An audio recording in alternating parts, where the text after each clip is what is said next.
For every delta, there's a beta, I think.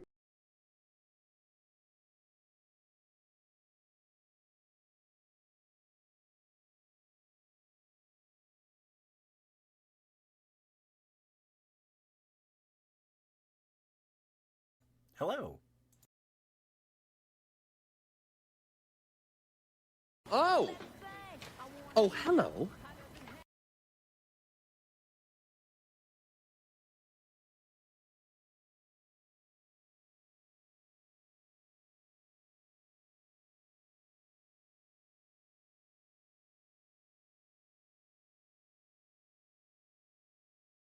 Hello, imbecile. Hello, Gordon.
Welcome back from ads. Thank you for the pennies. Yeah, I kept pecking with something and I kept flashing the video feeds. You guys saw me a little bit there. There we are. Hello. Oh, hello there. How are you doing? How are you? I forget it's YEW. You. How you doing? Let's go ahead and swap this to chill. I'm good. I'm good. I woke up at 10 today, and then I have no idea where those 6 hours went. No. Yep, 6 hours. I don't know where they went. I mean, honestly, I don't know even what I did today. I mean, so one of the things I did today was I woke up and went, when was the last time I uploaded VODs? I feel like it's been a bit.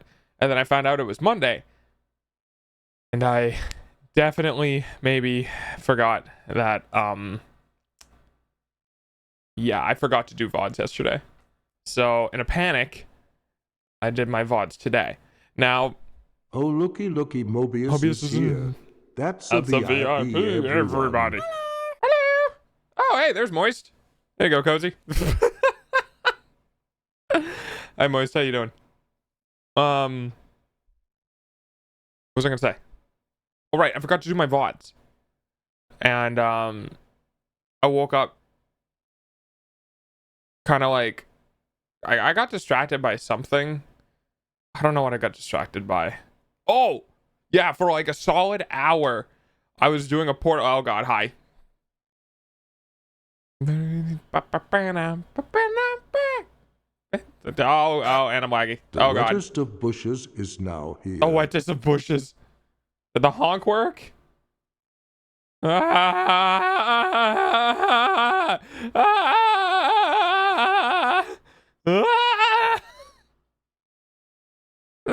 Yeah, Tubrock likes that one.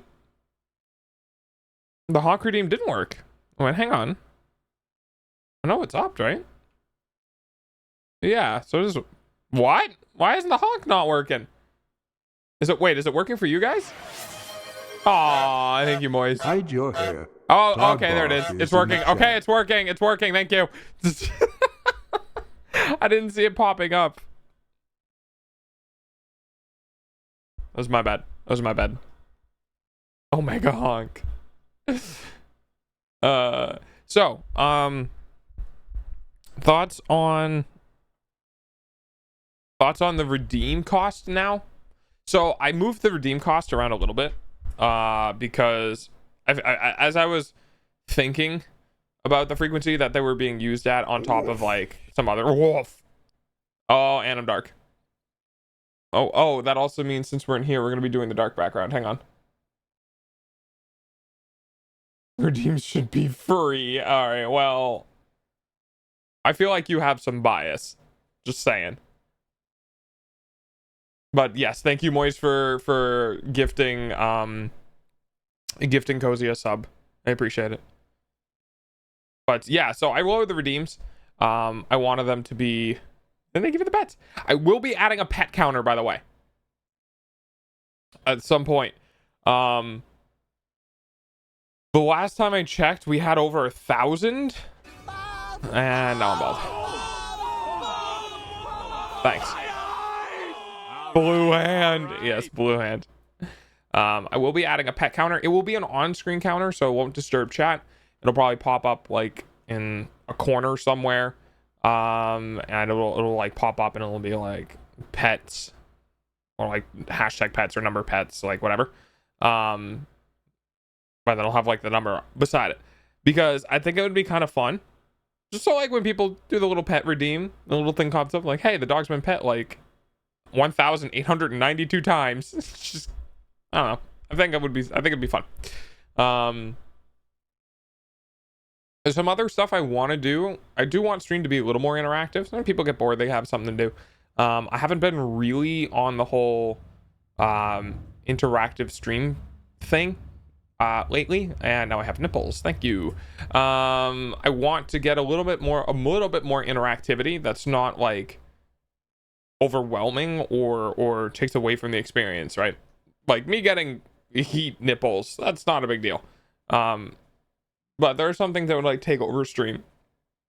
They would just be a little bit too invasive, and I want to avoid doing stuff like that. So I was thinking like, you know, the pet counter or something like that could be funny, where someone like wants to get the pet counter to a certain value, or I don't know. You know, I wanna think of more like things that chat can do that is fun for chat to do. And I haven't had kind of the mental like headspace where I sit down and I can be in a creative space to do fun stuff like that. I have been panicking. And then when I haven't been panicking, I've been really distracted by stuff. Speaking of being distracted by stuff, hey, you guys want to be distracted by something? I'm going to go look it up. Also,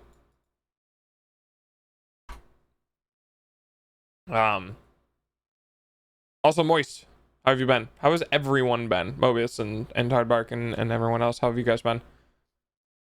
Lately. Moist is a little more intermittent, so I think Moist has more shit going on when they leave and come back. So I was asking. No energy. Is it one of those weeks? Alright, so I'm gonna, if I do this. Out of spoons? I got it. Okay. So this thing right here. We're gonna talk about this. And the reason why we're gonna talk about this is because this took up an hour of my time this morning. Probably in the last Savage 4. I would rather teabag a rat. Dude, hasn't it been like a month? Okay, maybe not a month. Haven't you, like, you were close to clearing 3rd floor last time I knew, right? Okay, chat. Oh, I don't put much time in it. Okay, that's fair. The only reason the portal wouldn't maintain momentum is if you have to hit and phase through the portal. Okay. So now the question is it A or B? And I will tell you, I started in one, and I did eventually switch to the other. So anything you say, I understand. But I do believe there is a correct answer for this, as like weird current science we know. It's A. Okay. That was my original thought. That was my original thought. Because one would be like, well, it's the same thing as dropping a doorway or a door frame or like whatever onto a location, right? So it's like the portal itself isn't containing momentum, so how would the cube get momentum? The actual answer is it's B. It's not A. I thought it was A too.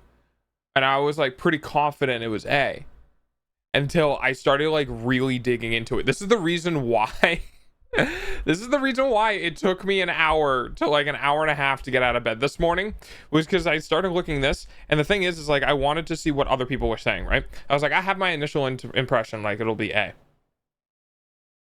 The reason why the door frame or the window theory doesn't work is because one portal is not moving and the other portal is moving.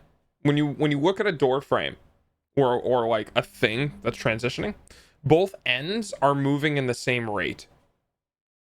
And the reason why eventually there's nothing acting upon the cube, you're correct. It's weird. It's really, really weird.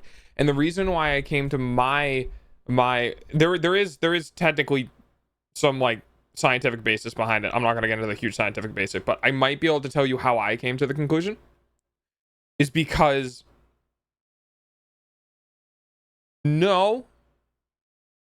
from this particular diagram, it's really hard to kind of come up with a reason why B would work. However, so what I did was I was like, okay, you're floating in space, right? You're in the vacuum of space. There's nothing around you. There's no gravity. There's nothing acting upon you. You're just floating in space. And you have this big portal in front of you, right? As the portal is moving towards you, the space on the other side of that portal that is moving towards you is also moving towards you. So everything on the other end of the portal has velocity relative to you, even though on one plane of existence. So this is where things get kind of weird, right? Because we always are like, well, portal A and B are both on the same plane of existence, but that doesn't necessarily need to be true. Think of the portal as a door. He's using the door thing. Passes Okay. to you, it doesn't give you momentum. It merely means you appear from it to be faster due to the speed of the door. You are not transferring that momentum over. So that was my original thought. Here's the thing. Velocity is relative to the space around the object, not just the object itself. So what I mean by this is that because I originally had this thing, I was like, oh, well, it's just a doorway. You just move a doorway over it. Obviously, it's not going to impart momentum on the object.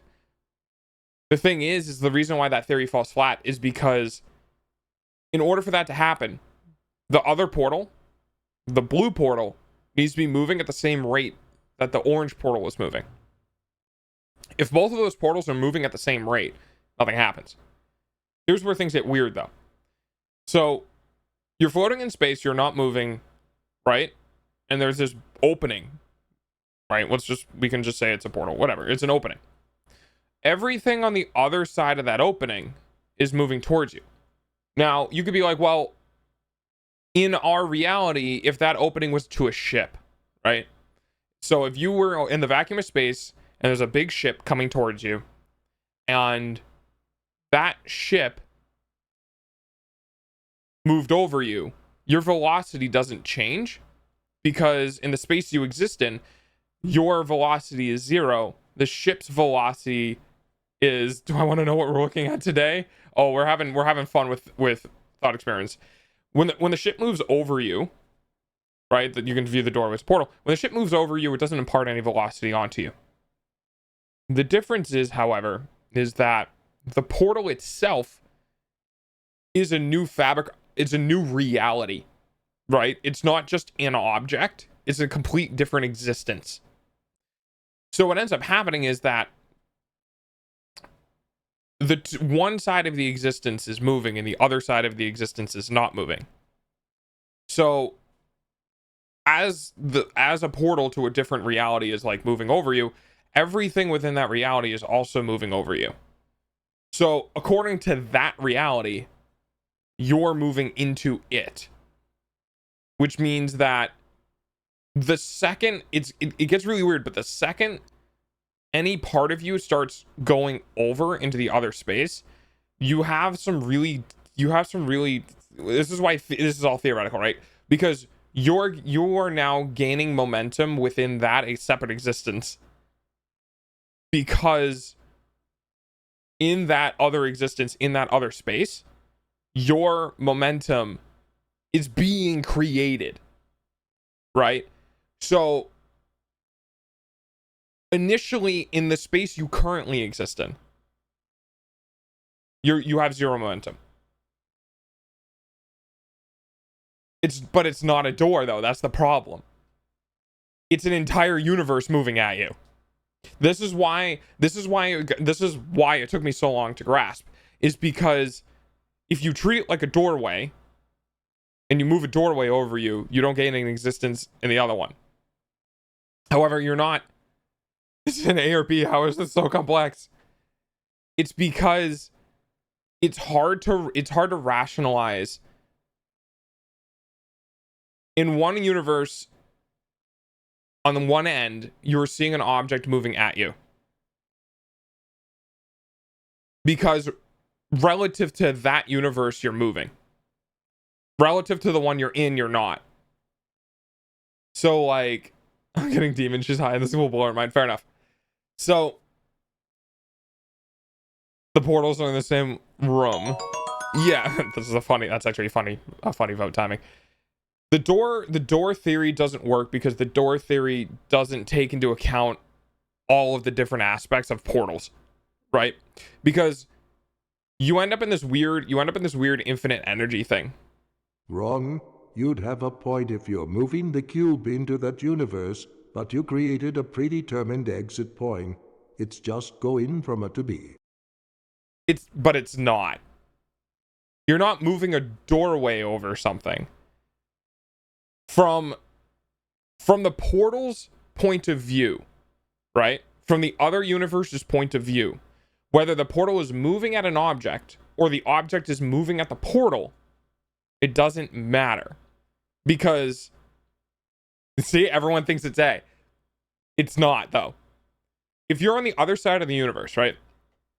If you're pushing a cube through and you give it momentum, it doesn't change the difference from the other universe's point of view. So on the other end of the portal, when it's approaching the cube, you can say, the TV just stopped working. You can say, well, you would need to throw the cube through the portal because you would need to give it, thank you, Moise. You would need to give it momentum for it to travel through the portal, and then it maintains momentum when it goes through the portal. So, according to the other side of the portal, the cube is moving, it moves into it, that's fine. According to the other side of the portal, if the orange portal is moving, it's experiencing, the universe on the other side is still experiencing the same thing. So, let me click in. There's a good explanation. So, the explanation is problem with words. All right. Given an orange portal is connected to a blue portal, place an orange portal on a moving piston, and a blue portal anywhere else, and a cube on a flat platform that's directly beneath the orange portal. When the cube travels through the portal, does it either A, exit the blue portal with a speed of 0 because it had 0 speed on the platform, or B, exit the platform with the velocity it had relative to the orange portal, right?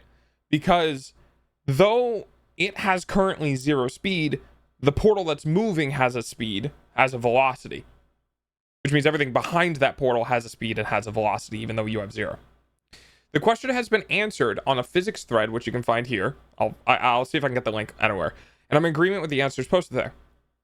The cube is moving from the orange portal's perspective. So it doesn't matter if the orange portal is coming to the cube or the cube is going to the orange portal. And the reason why this thought theory is so difficult to understand is because in reality, it's not easy, right? So if, like I said, if you're in space, right, and you're traveling and this portal is moving at you, you see everything on the other end of that portal also moving at you. The second you cross over that line, that everything that's on the other side doesn't stop moving, you inherit the motion of the entire universe still moving around you. Anyway, I'll continue reading here. So the cube is moving from the orange portal's perspective. Therefore, when it exits the blue portal, it continues moving with that relative velocity. That's the simple answer. If you want to shift that from one reference frame to another, you would do what is known as the Gaussian transformation, which you can read about here. One could argue that the portal sees that the cube is not moving, and therefore the cube exits the blue portal with a speed of 0, as is case A is true. However, that would establish an absolute frame of reference, which physicists do not believe exists. There are several reference frames or perspectives, such as the portal's perspective or the cube's perspective, which is valid as long as they are not accelerating relative to each other. We call these inertial frames of reference. If the question is built with these physics violating portals, you can answer this question with A, which is equivalent of saying these physics violating portals violate physics, so the answer is A. And I don't take that as a worthwhile line of reasoning. Given the physics we know, the answer should be B. The portal sees the relative velocity of the cube. There have been many restatements of the problem and examples, including one with yada yada yada, mentioned on stream. But if you're interested, you can check out the VOD. Of course, you can probably cook a case where both situations A and B violate the law and laws of physics. So we get into this really weird state where if you consider A, right, it means that the cube itself is always the reference point. which according to what we know from physicists is invalid. So I'm going to bring up a video that I really like. Copy video address.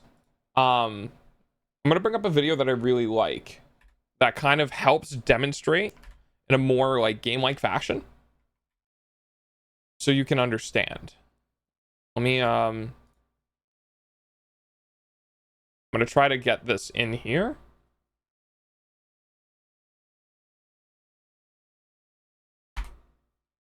Hopefully this actually lets me.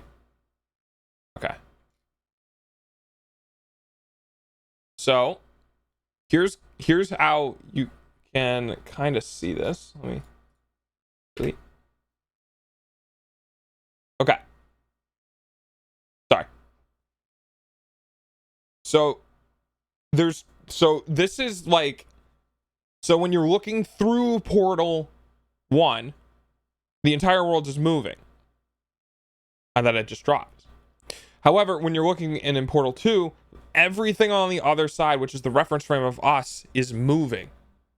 So this is why we start getting this weird thing. Because your reference frames, when you think of Portal A, is not the other end of the portal, it's where you currently are.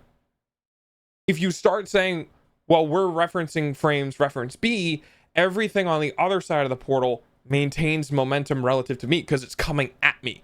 So that's where things get weird, right? Because on the one hand, orange is going to it. But on the other hand, when you're on blue, orange isn't going to it, it's going to you. This is why this shit gets really weird. Because though you think it would be similar to just a door, where it just passes through the door and nothing changes, it depends on your viewpoint. Because if you're in the alternate universe watching, you're not in the alternate universe, your portal isn't moving. Your portal isn't traveling at the same pace the other one was, which would mean that it would then act like a door, right? So the only way it can act like a door, this is the reason why I said it, is if both portals are moving at the same speed. Because the portal in the other universe is moving away from you at the same rate the portal on the other in the universe 1 is traveling. Which means that's the only way it can act like a door. Both of those portals have to be traveling at the same speed. It's A and B, depending on the speed of the moving portal. Correct. It depends on the speed of both portals. If orange portal is moving and B portal is still, then the cube's relative velocity is going to be equal to orange portal.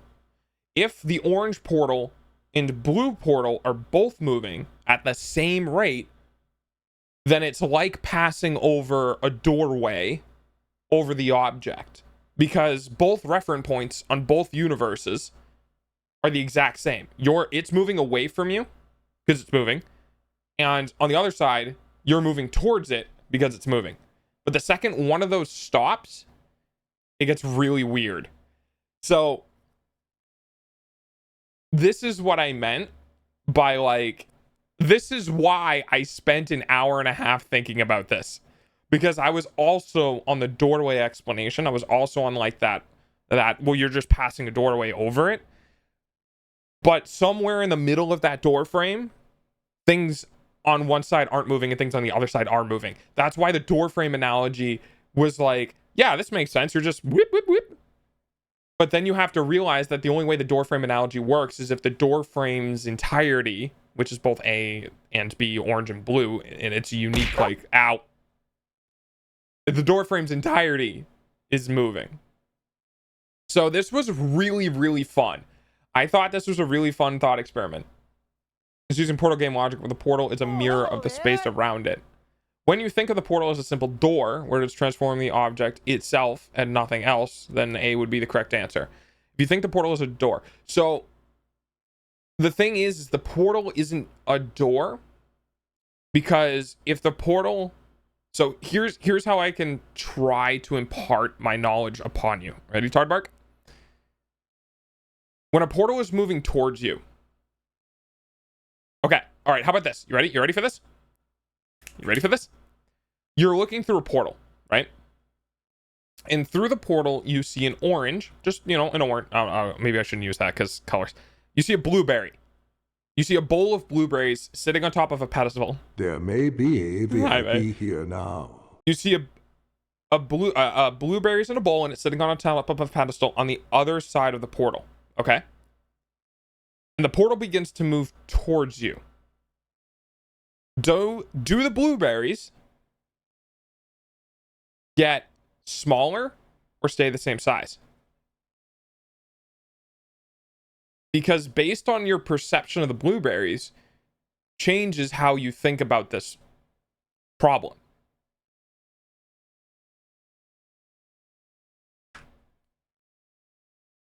I'm a big thinker. I'm a big thunker. I like these things. So what I'm hearing that is I could hack reality to get bigger and bigger blueberries.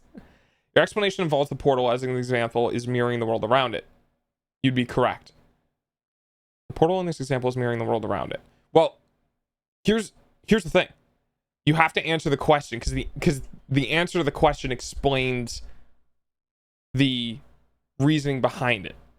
So if a portal is moving towards you and there are blueberries on the other side of the portal, to you, are the blueberries staying the same size or are they getting bigger? Because I can kind of, regardless of the how you answer, the blueberries are getting larger. Okay.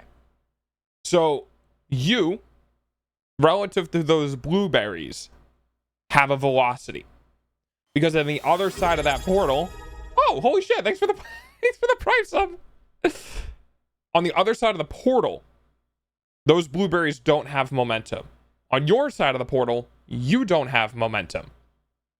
The difference is the second, see, the cube enters my ass.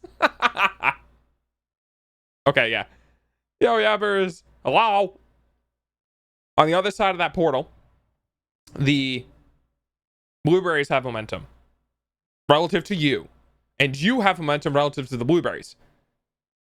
But relative to yourselves, neither of you have momentum. Yes, the portal I'm envisioning is just transferring the object. It doesn't influence anything around it. The thing is that when you transfer the object through the portal, the object goes into a different existence. And according to everything in that existence, you were moving relative to that existence. That's why this gets so complicated. What is he watching? An explanation. Okay, so we were dealing with oh shit, I deleted it. Hang on, I'm smart. There was a thought experiment that was done that I really, really liked. And I'll bring it back in so you guys can see it. So it was this one. Oh, well, that's not what I want. Hang on. Open image in new tab. There we go. Oh man, we're gonna get into this. So this is the experiment of you have a moving portal, and the moving portal,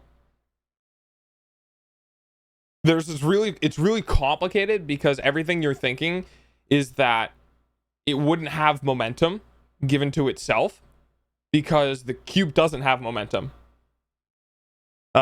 Real talk, the cube's velocity is 0. The only momentum it does is as it exists, and the force or speed of the exit depends on the moving portal, since that is the force that would get transferred, in my mind at least. It's a really interesting thought experiment because it depends on you go through these different viewpoint stages. First, the first viewpoint is you're looking for the viewpoint of the cube, which has a velocity of 0. And if it stays at a velocity of 0, it should just fall out of the other end. But that's on... I came here because of the just shapes and beat stream. I swear I'm not a sleeper agent. I just love the Wait, funny did you come here from the game. Did you come here from the VOD? Oh, that's awesome. Now we are watching the physics we never knew we needed to know. Yeah, exactly. So if we look at it from our universe's standpoint, that cube has 0 velocity. Therefore, in the other universe, because I'm using universes for the strict point of completely separating that Portal A doesn't exist in our reality, right? What is VOD? Video on demand. It's basically when I'm done streaming, I transfer my videos to YouTube for like the algorithm to pick up. So in our reality, I'm choosing to believe. Oh, I was right. So if we take a portal and we move it, no, I'm just moving the object to a point A to point B, regardless of the speed of the portal, since it's not transferring existence around it.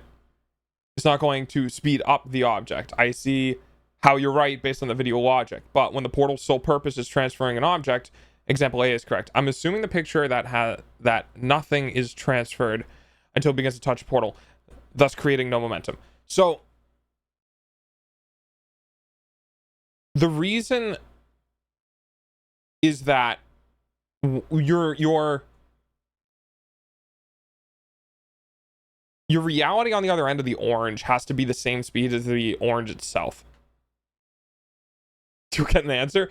Oh, I just like talking about it because it's really cool. To transfer the object, the existence on the other end of the blue portal is moving towards the object. So when the object begins to pass through it, You're stumped. We got him. I see what you're saying, but the problem is that you'd have to visualize what I think Tardbark is trying to say is you cannot perceive anything through the portal. The object is merely transported once it touches or passes through it.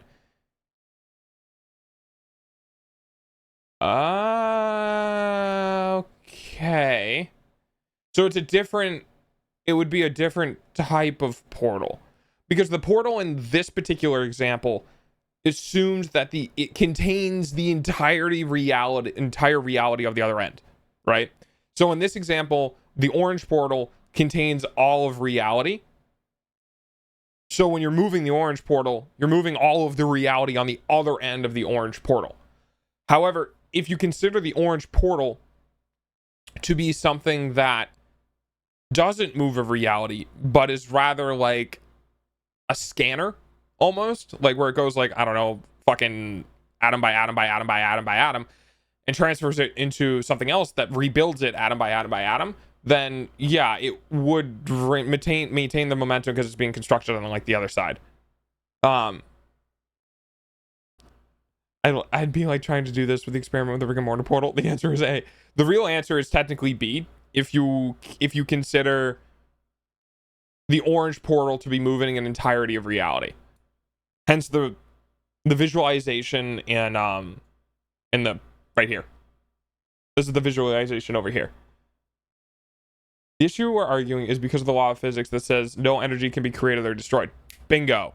I would imagine that the speed it shoots out with the same as the speed was morphless, but the cube is technically zero velocity. But from the cube's perspective, the world would be moving. Right. So the reason velocity can neither be created nor destroyed, or the conservation of energy is completely true, but the reason why this thought experiment is so difficult is because portals break the laws of physics.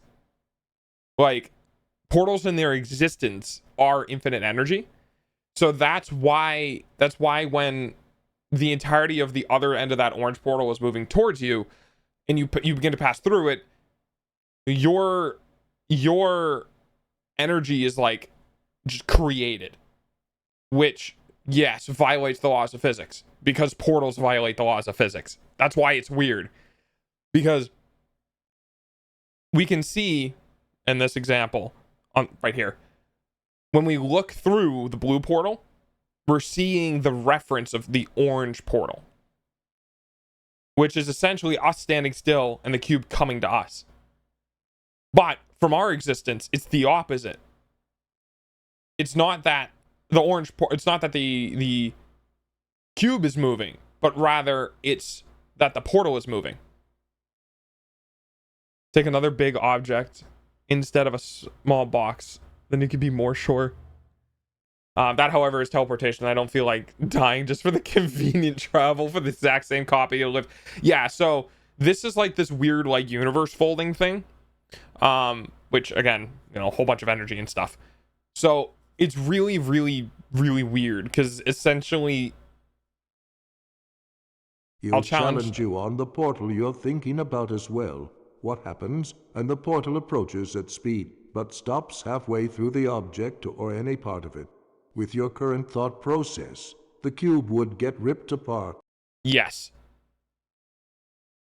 It's either ripped apart or weird spaghettification, as in like the momentum from the momentum from the existence on the other end of the portal is transferred to the rest of your body. So like I thought about that too, and that's a very good question, because I was like, if you just stop that portal immediately, you would have one reference point in one universe where the object has zero motion, and then you would have another reference point in the other universe where the motion of the object is equivalent to the motion of the orange portal. From the cube's perspective, its velocity is always zero.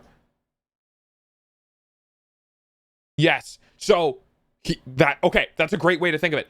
Your velocity is always zero. Maybe. Your velocity doesn't change.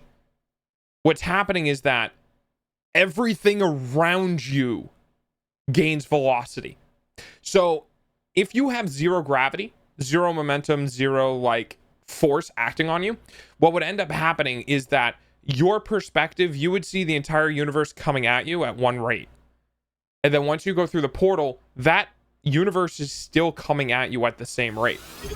You don't feel like your momentum has effectively changed because you don't feel momentum because you don't have gravity that would impart momentum upon you. The second the portal passes over you, everything on the other side of that portal is still traveling at the same rate, but you are now through the portal. So your momentum relative to that existence on one end of the portal is zero. Your momentum on the other end is the same thing as everything else's momentum coming at you.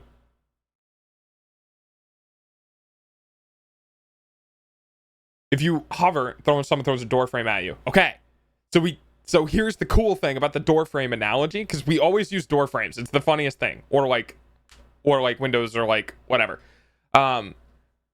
A door frame's entry point and exit point is moving at the same speed, right? So if you took, let's say you had an 8-inch or 12-inch door frame, right? And we had two planes, the front entry of the door and the back entry of the door. When you move that door frame, the front entry of that door and the back exit of that door are moving at the same speed. You can Pokemon has entered the achieve that same effect with this, but the exit portal has to be moving at the same speed the entry portal is moving at in order for the door frame analogy to work.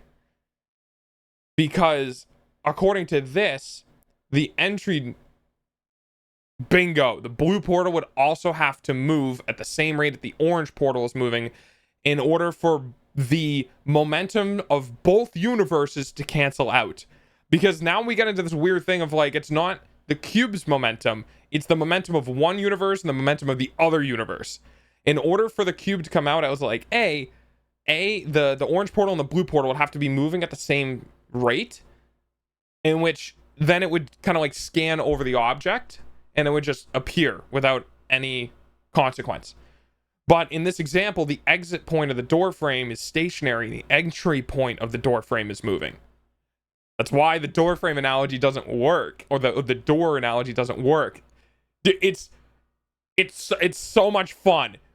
Like this thought experiment, I went through fully believing it was A, to like not really making sure if it was A, to like, okay, if it's B, how would I prove that it's B with different like scenarios? And now I'm just like, dude, this shit's wild. Oh, the square dangling by two thin ropes and the two portals clap it. Yeah, because like, here's an even weirder thing. If the orange portal is coming down, right, and our blue portal is stationary, we can kind of just do one thing. And now we have, if the orange portal is coming down, the speed on the other end would also have to be moving as well. But what happens, it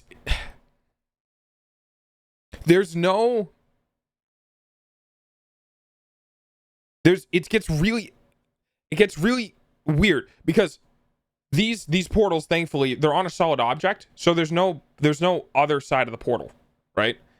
So like, because these are on an object, you can't go behind the portal. The portal exists only like the other end, like the other side of the portal, the other like you can't go behind blue, right? Because that's the other plane of existence. So that gives us a point, right? That gives us a direction. So the blue portal would have to move away from its facing direction at the same rate the orange portal is moving towards its facing direction for the cube to maintain 0 momentum. You can actually effectively double the speed of the exit of the cube by moving the blue portal towards its facing direction as the orange portal moves towards its facing direction. Because now what's happening is you have this weird existence of like, you're traveling through your own universe in one direction, and the portal on the other side is traveling through its own universe in the opposite direction. You end up with double the speed. So if one portal is moving forwards, air quotes, the portal's moving forwards, the other portal is moving backwards. They cancel each other out, and anything that passes through it has a net velocity of 0. If one portal is stationary and the other portal is moving, you end up only using the velocity of the portal that is moving. If one portal is moving towards the object and the other portal is also moving in a forward direction, you'll end up doubling the velocity of the object that comes through. I love this thought experiment so much. It's so much fun. Now, of course, it's really difficult to think about.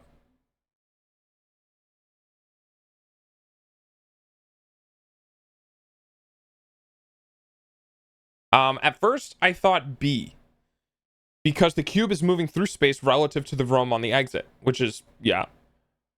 Now I think it's more A, because during the time in which the orange portal is moving over the surface of the cube will experience the downward force of gravity in its original location. This means that until the cube is all the way through the portal, it would be accelerating away from the portal entrance with the force of gravity meaning it would have. I'm trying to like process that. The cube should be tipping forward about halfway through. You're right. It should. Because like 0 momentum, gravity still acts upon it. It would like tip over.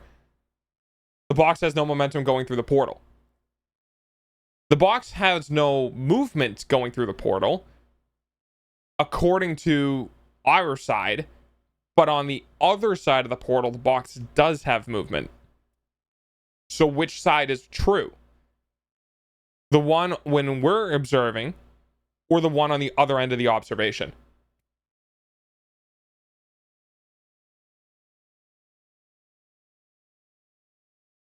Also, I think the object would be ripped apart into some unrecognizable goose, as the volume on one side of the portal will be somewhere completely different and have a different set of forces actually. Yeah, it's a little like we have to only selectively use physics. I guess since it works in Portal, the portal device must create some sort of containment field around the object in which bond together through the transit. Yeah. Yeah, there's definitely a level of like assumed physics that we kind of just have to be like, oh yeah, no, it's fine. But yeah, essentially on the other side of the portal is getting closer, which makes it look like the box is moving, because according to that existence, it is moving. If it is A, the orange portal would have to be slowed down as it passes through. Yeah, it's in order for it to be A, both ends of the exit need to move. Yeah, it's complicated. It's complicated. The door frame, like the door frame analogy, is a good example of people's being like, it wouldn't have momentum. Like, think of it passing through a door. It doesn't impart momentum onto it. And the thing that's weird about that is that you would be correct, but you're not moving realities at the same time. It still exists in the same reality under the same laws of physics.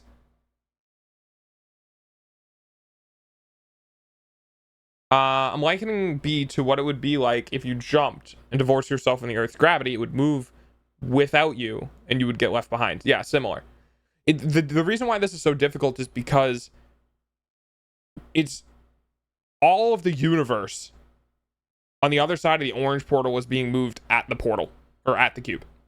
That's why it gets really difficult, because with the, like I said, with the door frame analogy, the start of the door frame, the entrance of the door frame, and the exit of the door frame are moving at the same speed. I think the portal speeds up the cube because of wormhole physics. It's just, it's really interesting. It's a really fun thought experiment. Almost everyone begins to instinctively think it's A, because we're grounded in our reality of our universe observing the cube. And in our universe, the cube doesn't have momentum. But on the other end of the blue, everything on that end is being pushed towards us. It's really fucking weird. It's really, really weird, because you have to kind of observe both realities, because it doesn't logically make sense, because of course not. It's a fucking portal. They don't exist. Imagine if there was something that did not obey the laws of physics. What would happen if you tossed a cube into it according to the laws of physics? This is basically what you're asking. The portal is a device that does not even conserve momentum. Horizontal momentum gets instantly converted into vertical momentum. I don't see what sensible conclusion you could draw from this. What? The cube's velocity is 0 in relation to the blue portal, but the cube's velocity in relation to the orange portal, it's not 0. That's a great way of putting it. That is a great way of putting it. Its velocity is only according to where it's about to exist. Velocity in our reality, you're right, the velocity in our reality is 0, but the velocity on the other end of the portal, it's not 0. So this comes down to the question of which observer is correct. And most people agree that, hence we conclude the answer is A. Well, here's the question. What is the difference between moving a portal towards an object or moving an object towards a portal?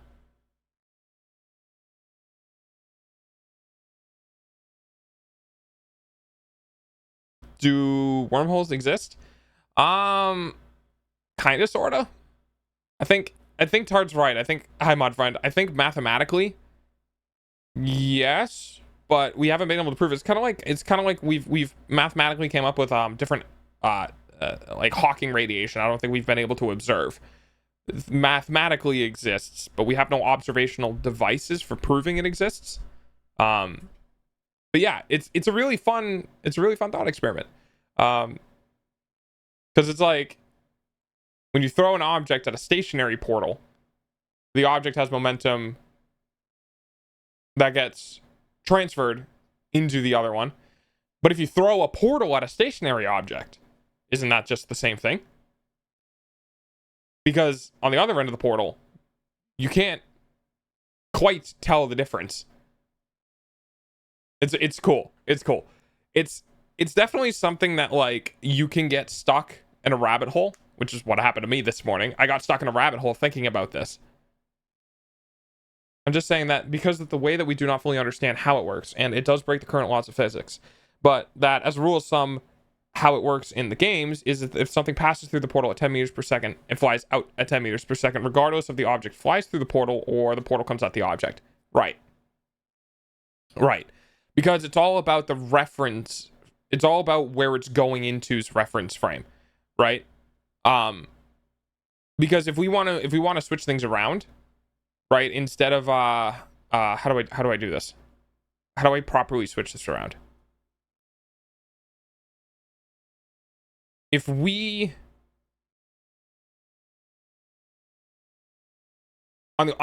if we were looking through a portal and there was an object on the other side and we had nothing but just the object to look at, we would not be able to tell the difference between the object moving at the portal or the portal moving at the object, right? So in our reality, looking through something seems like the cat in the box scenario. Yeah. On the other side of the portal is still moving. The portal is still moving the portal, not the object. Hence option A. But when we throw the cube into the portal, the other end of the portal is still, but the object is moving, so it will go burr.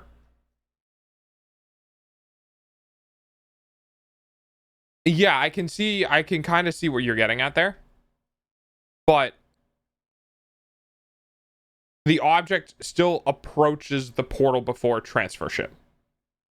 Just the same as a portal would approach the object between transfer ship. It depends on which reality you're grounding your observation in.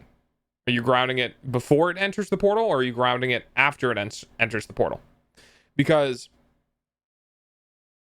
if you're on the other side of the portal, you can't tell the difference between the object moving at the portal or the portal moving at the object.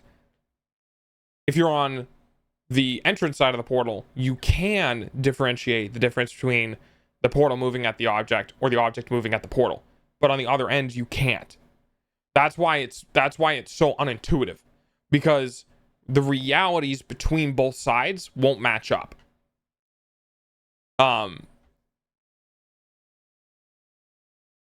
Yeah, it's cool. It's cool. Oh, by the way.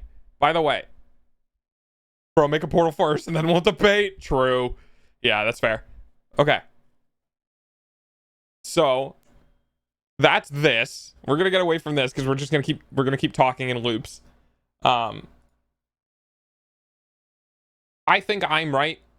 You know, based on different observations and stuff. I could be wrong. I don't know. We could all be wrong. It doesn't exist. It scientifically can't. But that being said, I have a different fun question for you that's a little easier to answer than the portal question. All right, you ready? Oops. Indefinitely right. It's entirely hypothetical. No one's wrong. No one's right. That is correct.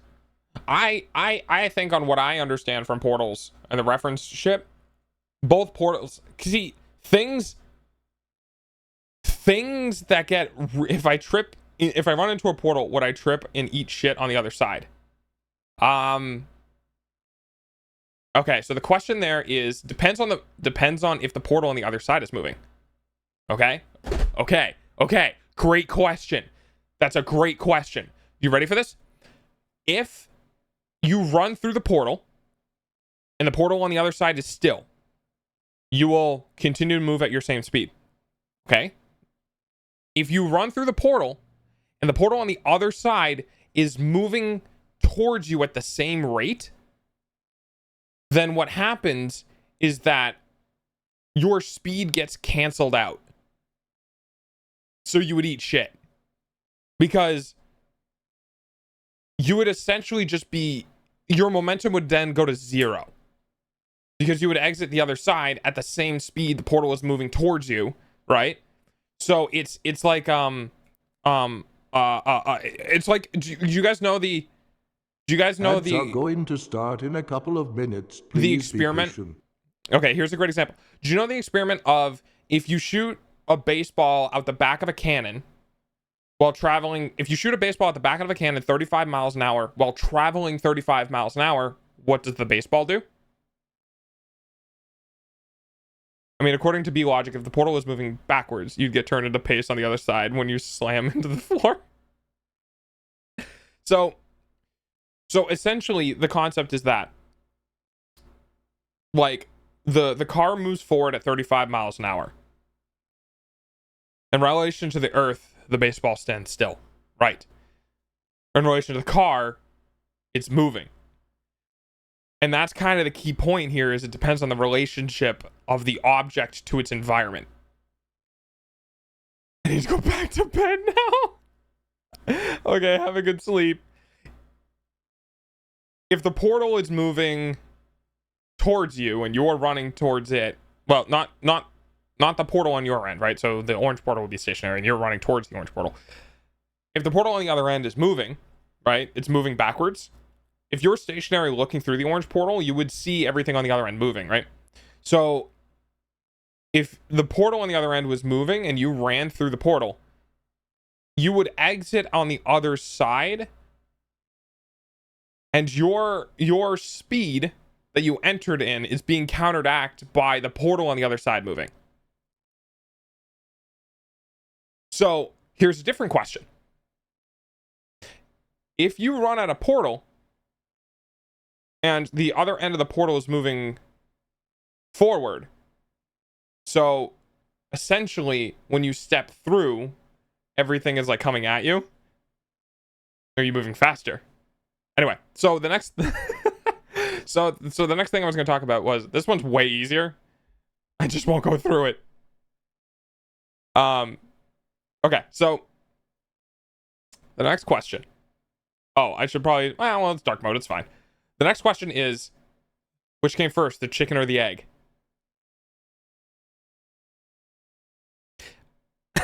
I have my own reason for what I believe. I want to see what everyone else believes before I give what I think. Because I think there's a very specific answer to this. Chicken. Simple. Okay. Dinosaurs, insects, fish, and... Okay. Yes, but specifically, in our reality, the chicken or the egg come first. Assuming we're talking about birthing through an egg, birthing through an egg, birthing through an egg. You know, the chain, right? Life pro tip, if you see a portal, immediately commit rope and roadblocks. Life pro tip, if you see a portal, run. Not towards it, though, other way. Unless the portal is catching up to you.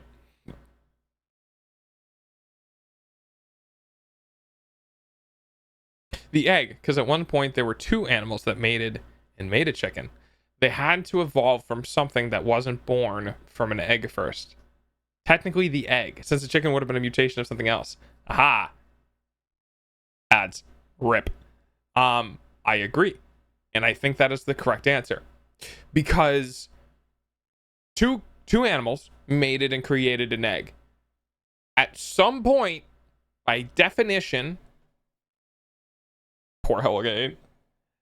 Oh, man. Hellgate's not gonna get to be a part of the conversation. Should I wait for ads to be over before I continue? I feel bad. You got time to go get a drink. It's true.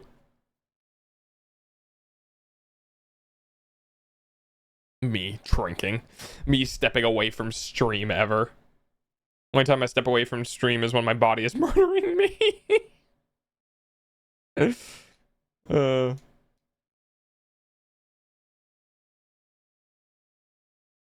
Just wait till ads are over and then start with, and that's how you solve all that. I'm not evil, or I'm not mean. I'm just evil. I don't know. One of those. I'm not evil. I'm just mean. I'll wait for ads. I'll wait for ads. I don't wanna hold up. You know, I want to discriminate between those who get to watching those. It's just funny. I mean, well, yeah, I would eventually go back and potentially re-explain stuff, but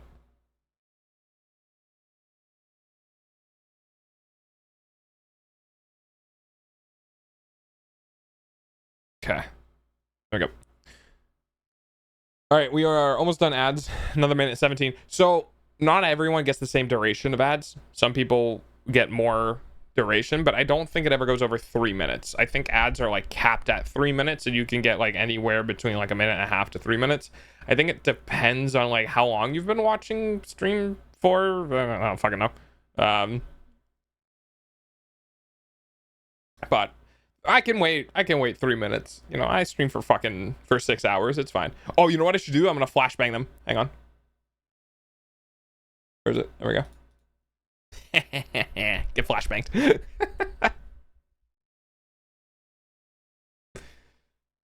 Nice bright background.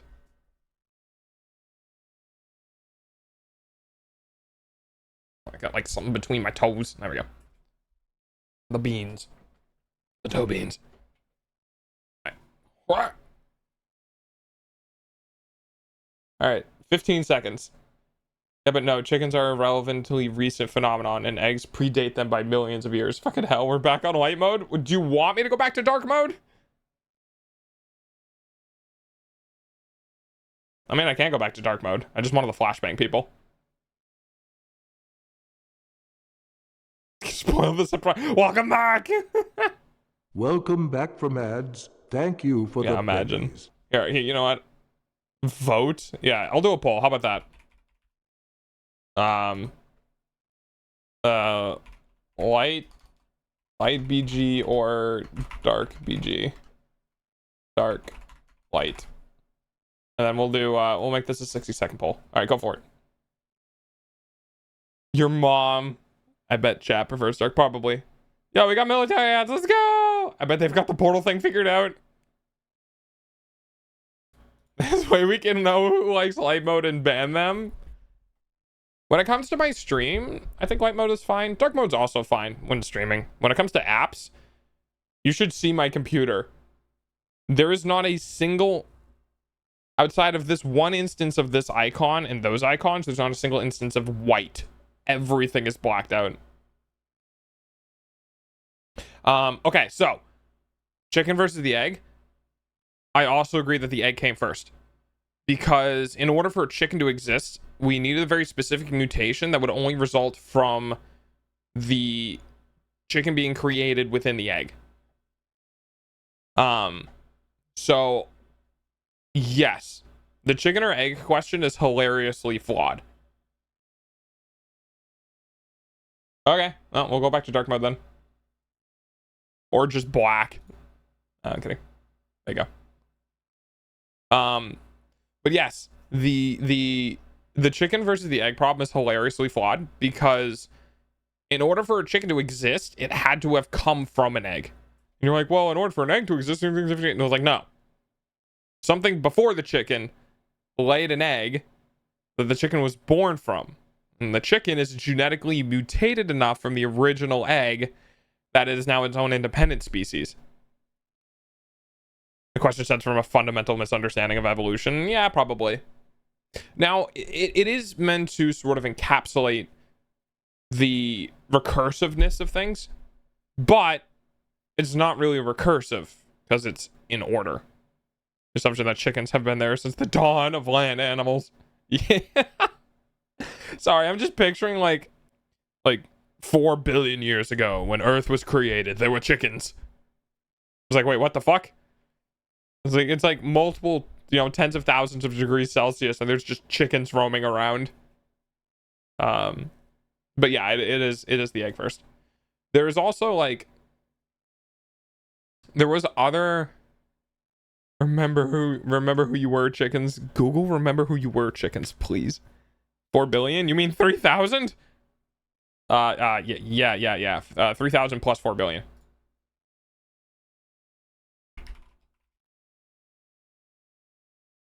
Oh, is this the whole, the Raptors things? Remember who you were, chickens. What am I looking for? Am I looking for a TikTok? Am I looking for a YouTube? Am I looking for a image?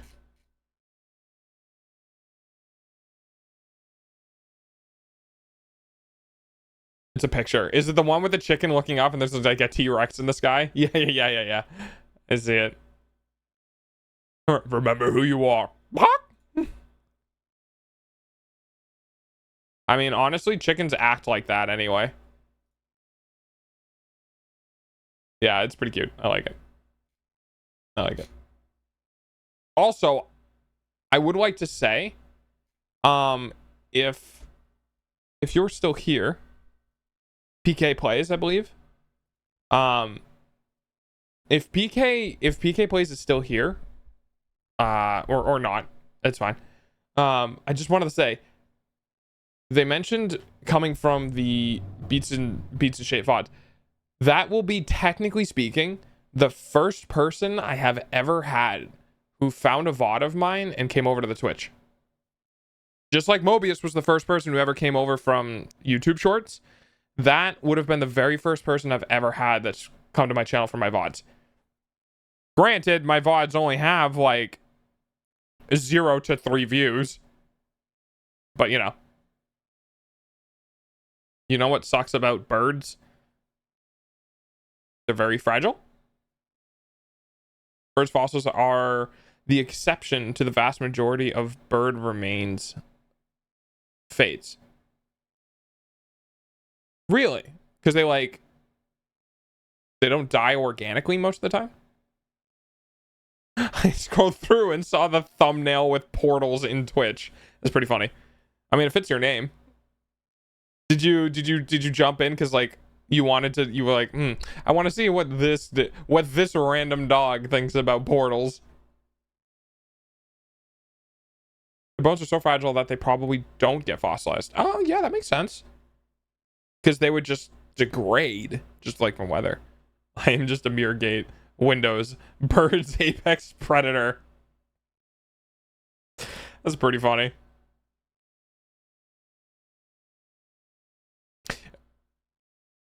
So you would probably like the anime Gate then. Just saying. God, that was such a fun thought experiment. It's been an hour and 12 minutes since I started stream, and that is exactly the reason why. That is exactly the reason why I didn't get out of bed for an hour when I found that. Because I got locked in. I was just obsessed with it. Isn't the house cat like statistically the most successful predator on Earth? I believe so. And also, statistically, the animal that's killed the most out of just like fun. Oh, that's blood. Whatever. Like cats legitimately just kill for the sake of killing or the sake of hunting. And I believe that them as a species have, well, it's in raw numbers, I believe. Like, yeah, humans have killed a lot of species, but not like hunting, right? We've killed a lot of species through kind of like side effects, whereas like cats specifically will hunt like rodents and shit. And think about it, rodents hunt like breed like crazy, right? Let me take a look.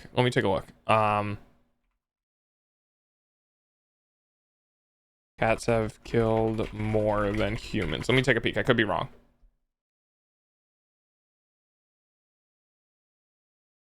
Oh, yeah. Cats are one of the biggest threats to wildlife in the United States, killing billions of animals every year. Cats kill between 1.4 billion and 3.7 billion birds and 6.9 billion and 20.7 billion small mammals annually. My brain is back to being somewhat stable, and that's what I hear? Yeah. Cats are literally scheduled for 3 days a week for murder, statistically. I just love the concept of an underground cat club. Or like an underground, like you know, like those movies where like when we were kids, like they had dogs and like they could talk and they were like, were they spy dogs? Hi, plushie. You got papaya'd. There was like spy dogs or something where they could talk, but they had like their own organization and stuff. I love thinking that cats are kind of the same way. Hi, plushie. And they meet like weekly and they go, did you get your 3 kills for the week? You know? Did y'all know that an island north of Siberia that had surviving mammoths until we killed... Wait, seriously? How are you doing, plushie? Thank you for the affection. I appreciate it. And also, welcome back, Demon. How are you doing? How's your brain? Did you have fun listening to the Portal conversation? I should get a lick animated emote. I should like talk to my artist. Maybe I'll put that on the list. No, not like recently, but they had mammoths for quite a while after, and we killed the mainland. Oh, okay. So human beings not understanding that basically they were going to kill it to extinction because like they didn't really know that there weren't other mammoths in other locations. It was just like, oh look, more mammoths. We'll just kill these ones too. Humans are dumb. Well, I mean, you know. Wait, what?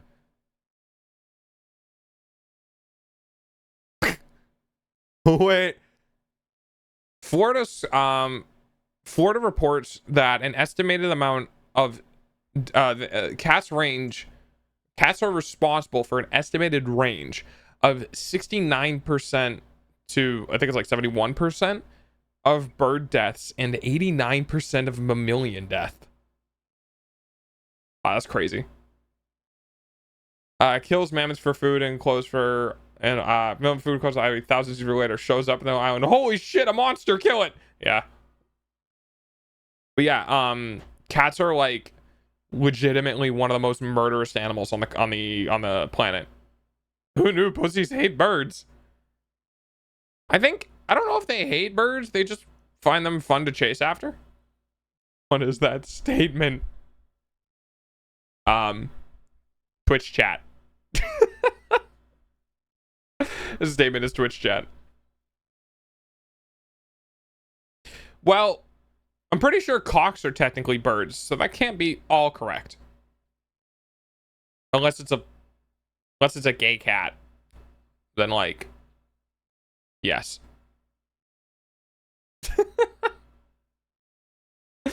Hi, my name is Delta. Welcome to my streams. They're just fucking chaos. I solely exist as a medium to talk back and forth with Twitch chat and cause problems while listening to lo-fi music in the background. Oh, second much. Glad I did that. What other like fun facts are there? What did I tune into? Chat. Meow. Meow. Meow. Meow. Well, we were talking about cats being murderous. Having murderous intent. Cox vs. Pussy's new video game. Write it down. It's just cats versus fucking chickens. Are you sure you're not high or? Well, I mean, ow. Oh yeah, I changed a bunch of the throw stuff. So for those who don't know, I have changed some of the throw things because I reverted from Windows 11 to Windows 10 because I was having an issue with Overwatch, just straight up crashing stream. So there's some things behave differently. I would have to go through the list. Balls definitely behave differently. So if you haven't seen it, Nice throw. ball.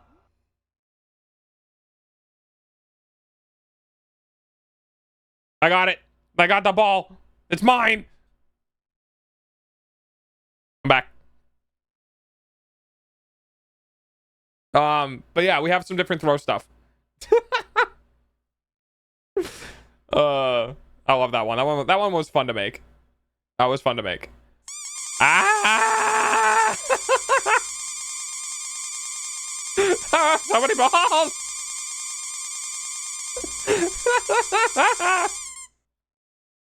Ow. We also have a little friend, which I know Plushy really likes. He's kind of down on the corner though, so I guess he's just gonna be stuck behind the little logo. But every now and then, balls. Yes, balls. Every now and then, you can get a little bit closer. He's napping. Yeah, he's napping. You can send a friend my way. If you have a bunch of points, you can send a big friend my way. Yeah, there he is. And now I have a big friend. Is he your friend and raise you one big friend? Big friend. Hi, chat. Hi, chat with the balls. Remember, no Russian. Bah! That was a, like, he figured out he has to pay taxes. God. Don't tell the IRS, please. I miss when games were controversial like that. You know?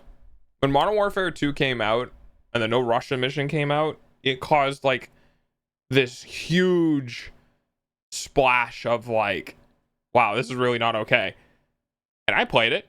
I killed everyone in that airport. I didn't let anyone get out because I'm an intelligent human being and I recognize it's a fucking video game. Razor Mind is such a good song to play over No Russian. True. Razor Mind's a great song in general. Played it when I was 11. Yeah, it was it was fucked up. They had to make it skippable. It was skippable on launch. And like, as in like, there was a specific question on launch that said, this game contains mature, like adult themes or contains themes that are like viewers might be sensitive to. Would you like to show sensitive content or something? And you could pick no.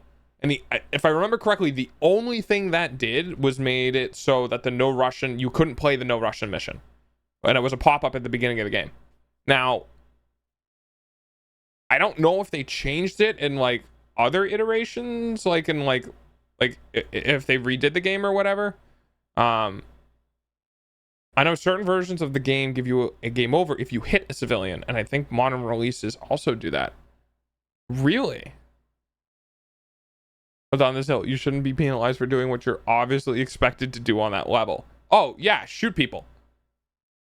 The closest thing I had to No Russian in real life was an airsoft of the box mat RPG. Dude, I love airsoft. Airsoft is so much fun. And I haven't had a chance to play in years, and I always liked I was always the sniper guy because I always liked marksmanship. I think if I had a real marksman rifle, I would probably not use it in airsoft, but I don't, so I used one in airsoft, and I never really got a chance to use it, and I'm kind of sad because it doesn't really exist up here, but also I don't have the energy to anymore, and a whole bunch of other stuff, but it would be fun.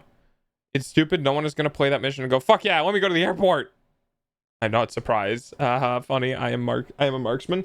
Yeah, I prefer marksman stuff. Just like the thrill of being able to take the one shot and whether like having it hit is great. It's just really good. It just made the game and the mission have a more serious tone. I think I got a game over when playing the level a year or two ago on the Steam version, and I was confused because that didn't happen in 2009. Yeah, because like the concept of the mission in my brain was you kill everyone in the airport because you were trying to like, I don't remember the terminology. Like he said No Russian because I think there was a bunch of like I don't know what the developer said, but there was a bunch of people who were like, I think they said No Russian, as in don't speak Russian, because it was an insurgent operation or something like that. I don't know. Technically, the marksman, it's just the one bullet I shoot makes them turn to red dot. Okay, all right, fair enough. I'm still hurting from airsoft last week. Gotta say, realistically, sniping isn't as cool as it feels in the videos. Can't confirm. It's really not. It's really not. My problem is that it's because all bullets in airsoft are treated equally. So the one bullet you get hit by out of a freaking, Polar Star that's shooting 900 rounds a second or whatever has the same value as getting hit by a single bullet from a marksman rifle.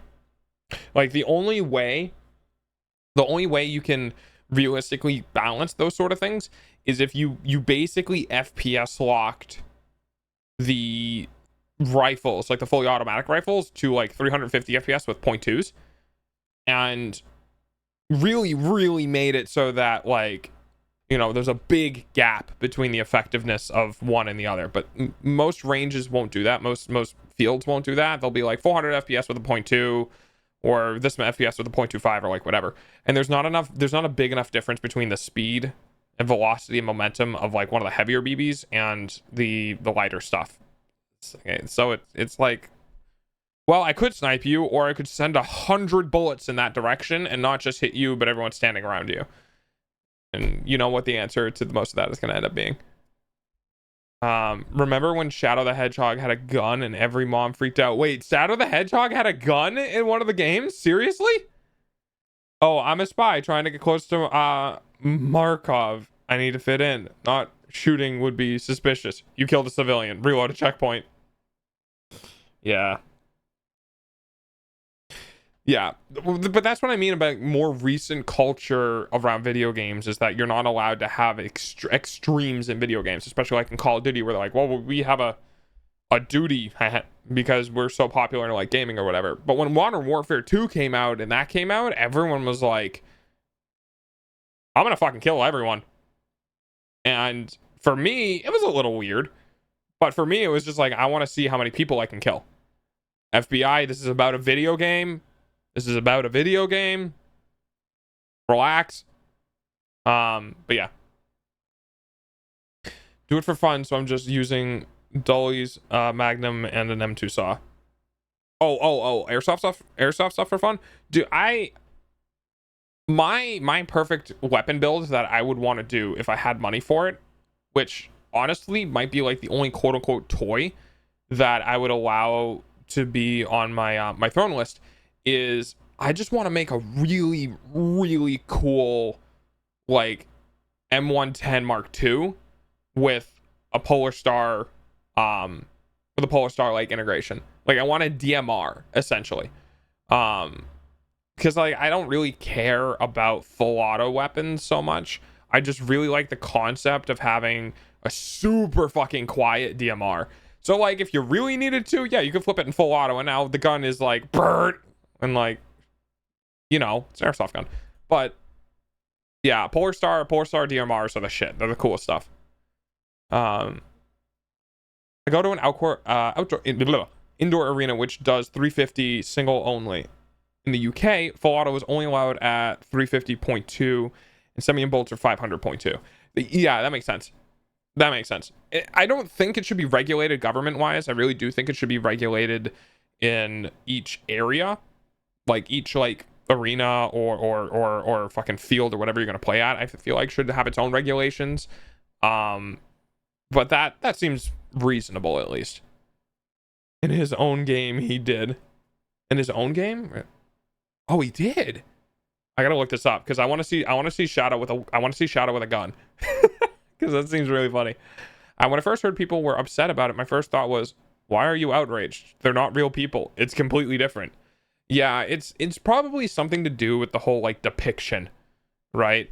But we watch horror movies where people are getting disemboweled for fun and shit like that. You know what I mean? So it's like, I don't know. I don't know. People are sensitive to the weirdest shit. Maybe because it's interactive. Fucking, I don't know. Airsoft, the Magnum Dualies is the primary. I also have a bomb vest for it, and airsoft. And the M2 is as a secondary. I honestly think there's something really cool about running sidearm primaries. Dual wielding seems a little but running around like with a Glock with like a drum mag, just or maybe not even a Glock with a drum mag, but just using pistols in general for stuff and getting like up close and personal seems really fun. I just love the concept of, this is gonna sound really boring, but I love the idea of sitting super still in a position for an hour, knowing that at some point you're gonna get the juiciest setup to just constantly plink people on a point that gets attacked like later. Like it's so cool. The concept of stealth death, of like dying, of like people dying in the game from an unknown location, to me is super satisfying. Unfortunately, anything above that is considered a firearm, like a full-on gun. That's really asinine. That's really dumb. I got a friend that spent about 600 pounds and built himself the silver ballers from Hitman. Wait, seriously? Hang on, I want to check this out. Silver ballers? I'm not overly familiar with Hitman weapons. Oh, they're 1911s. Yeah, that's pretty good. I do like 1911s. I think they're very, very pretty guns. They're just big guns. Like if you've ever actually wielded a 1911, those things are massive. They're thick. They're thick. They're heavy. Think of them all. And they're great for recoil though. Like if you actually fire a 45 ACP out of a 1911, it's smooth as butter. Like those guns don't kick because they're weighted. They're very heavily weighted and they have like a good spring system in them. So like I've shot a 45 and they're super smooth. And then if you go to shoot like a 9mm, right, out of like a little like pocket polymer pistol, and it will kick like a mule because all of that recoil is going directly into your hand rather than like being absorbed, you know, slowly throughout the weapon before being transferred. My God, Shadow has a gun. Watch the title screen opening. Okay, I'll take a peek. One reason I have two is so it doubles the amount of time before I have to yeah, okay, that's fair. Yeah, if you're running revolvers, reloading would be a bitch. Shadow, what's the game name? Is it just Shadow the Hedgehog? Game. I've got a ghillie suit, and I gotta say, it's much more fun to use with the shotgun. Oh my God, he does have a gun. Wait, why does Shadow have a gat? Wait, why does Shadow have a gat? What is this?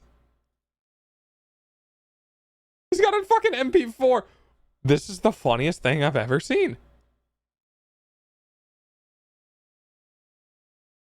Also, I love it. I love the concept of them being like, yeah, we're super powerful, weird space creatures or whatever. And then it's like, yeah, I'm also a super powerful space creature and I have a gun. Like, it's like, what could make you stronger? I don't know, an M32 rotary grenade launcher. I follow a guy on YouTube who does airsoft shorts in a ghillie suit. And he's seemingly universally revealed though, mostly because he's really sneaky and tends to shoot people in the head. Reviled? Reviled? Hang on. What's his name? Curse does abuse their. Oh, okay, I see. 1911's the girthy. I can't wait for my airsoft eagle to arrive.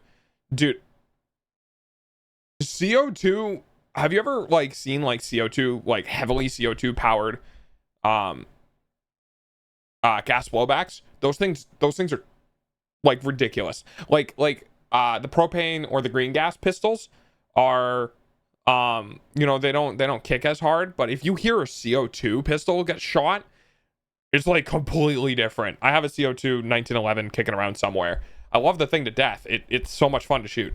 And you know, you get more out of a CO2 cartridge than you do a single tank of like a single green gas mag. But you got to bring the CO2 with you, and it's a little bit of a pain in the ass to trade them out. But I also have replicas of the Jackals, which if you don't know are Alucard's pistols. Wait, Jackals, Alucard. That's what they're called. Oh, those are cool. Are these like... So these seem like 1911 adjacent. Which is pretty cool. Jackal and Casal. Don't make me drool. I polish that stuff because I love how they look. Oh, the weapons? I mean, yeah, they look pretty good. Are we talking like airsoft or are we talking like real caliber? Because I wouldn't honestly, I would definitely believe that someone would just straight up make the gun for real, because why not? People get bored. There are plenty of nerds who have access to like milling machines. So they wanted to make it edgy for new people. I think it worked because it brought in a bunch of new fans. Really? Oh, Kicking Mustang? Yeah, I know Kicking Mustang. I know them personally. I used to be around in the airsoft space a lot. So I knew people like Kicking Mustang, Rep, which you guys might not know. He was a local Northeastern guy. What was his Novrich? Which is one of like the more famous guys. I can picture the user profile icons, but I can't remember the names. I thought you were talking about Mustang. No, the YouTuber Kicking Mustang. I haven't really kept up with his content though lately. My interest in airsoft kind of died down a couple of years ago. Mine did too. I love the hobby for tinkering, you know, like creatively, making things, you know, testing things, shooting things, those sort of stuff. But using them, in a social environment can kind of get a little like meh. It's still fun, but meh. And then like I'm just gonna say it. Even expensive airsoft stuff is still cheaply made. Like airsoft. I have a child in the house. I can't just have pistols. Fair. I still like even good quality airsoft stuff is still pretty cheap, which kind of sucks. But do you have an anti-tank gun? Require more discussions like the portal question. God, that was a rare occurrence. I don't know if I have any cool thought experiments. There was the what was it? The gambler's fallacy, where you have a doctor. Okay, so you have two doctors, right? You have a doctor who will do a surgery on you, and the surgery has a 50% success rate, and the doctor has had the last 6 patients in a row have all been successful. Or you have a doctor who has a 40% success rate, whose the last 3 of the patients were all failures. Which doctor do you go with? All on red. Next question. You know, Delta, the vast majority of gamblers quit right before they win big. Technically true, I guess. But what if I gamble and I immediately hit it big? Is that still technically gambling? Because I have a 100% success rate. 50% survival chance. Since technically that wouldn't matter. Okay. Okay.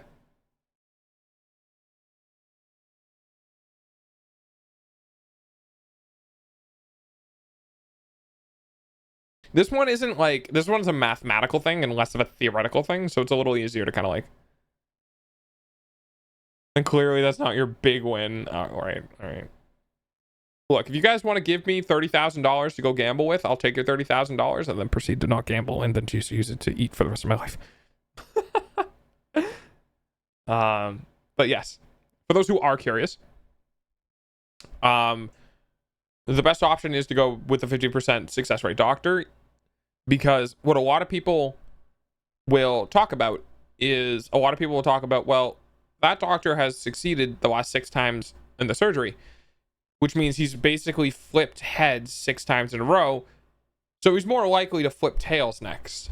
So you should go with a 40% doctor because he's failed 3 times in a row and now he's more likely to flip heads. The reason why this is the gambler's fallacy is because you essentially are basing, you're right. You're essentially basing on your probability of success on pre-existing gambles. So for some people, they'll be like, I'm more likely to fail because he's had 6 successes in a row. And the probability of the next success of him getting being, or the next flip also being heads, is 50% of 50% of 50% of 50% of 50% of 50%. Right. So that's the fallacy. Because you would naturally think that he's more likely to fail next because of probability between all the successes. However, as Mobius has already pointed out, the 50% is an instance that occurs every single time the operation is done and does not technically rely on previous success or failures, because it's 50% of just it failing or succeeding. If the coin is heads up, it lands and tails if you catch it. Steal the coin, bet on red. That being said, though,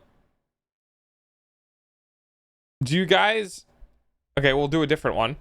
Now, some of you may be familiar with the Monty Hall problem. If you are familiar with the Monty Hall problem, don't answer. If you are unfamiliar with the Monty Hall problem, I'm going to ask you a question. And everyone might be familiar with it. Ain't never heard of it. So the Monty Hall problem is you have 3 doors in front of you. And there's a bag of $1 million behind one of the doors. The game show host says, you can pick one of these doors. And you go, okay. Try to pick the door, right? Try to pick the door with $1 million behind it. And you have 3 doors in front of you. And you go door number 1. Right? The door that leads to casino. So you pick door number 1. Right. The showrunner walks up to door number 3 and opens it and shows you that there's nothing behind it and asks you, would you like to keep the door you selected, or would you like to swap doors? What do? There is technically a correct answer to this. I think they went over this on Let's Make a Deal once. It is a very interesting set of events on the way probability works. And I'm going to try to do my best to explain it, but I can't guarantee you that I'll explain it well. It is statistically more likely to be behind door number 2 now, if I remember correctly. Okay, anyone else? Any other guesses? Any guesses in chat? Any guessers? Any guessers in chat? Would you swap doors? Would you not doors? It's technically a 50-50 chance. Realistically, there's a chance he's trying to throw you off and not lose the money. Okay, any other guessers? Any other guessers in chat?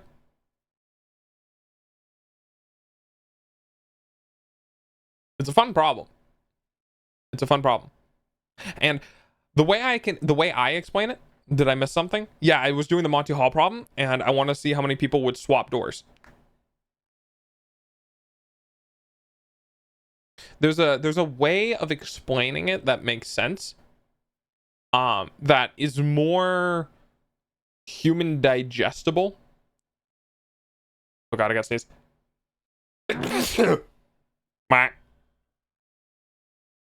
Okay. So, here's what happens. You go to pick a door. And when you pick a door, thank you. The reason is it's 33% chance of any door from the start. By removing door number 3, door number 2 has now a 67% chance of being the one with the money. So it's more attractive than keeping door number 1. I, however, am a stubborn bitch, and then before keeping door number 1. Okay, so the way it works is when you initially select a door, you're correct. You have a 33% chance of selecting the correct door. Now, the interesting thing comes with the fact that the game show host knows what door contains the money. The game show host are going to specifically select the door without money all the time. Which means that if you selected the door with the money, the game show host can select either door number 2 or door number 3, and you would be fine. However, if with a 66% chance you selected one of the doors without money, the game show host can only select one door, not the other one, because that has the money behind it. So they have to pick one door. The reason why you want to swap is because you are more likely to essentially pick the wrong door at the get-go, and when the new door is opened, that's guaranteed to not have money behind it, the other door gains the probability of having it. Now, it gets a little hard to kind of quantify, but let me ask you this in a different way. All right, you ready? This will make it much easier to understand. You have 100 doors in front of you, and one of that 100 doors contains $1 million. And the game show host opens 98 doors, all with no money behind them. Now there's only 2 doors. The door you are on and door number 42. Do you swap or not?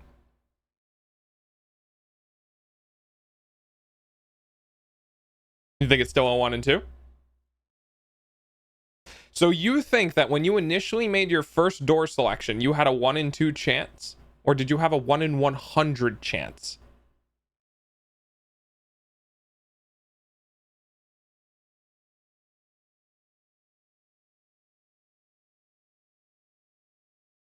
Because the thing that's different here is that the game show host opened 98 other doors that were empty. Do you want to swap doors is a choice reset? But it's not. Because the only condition in which that door does not have the money behind it is that you got the door right the first time.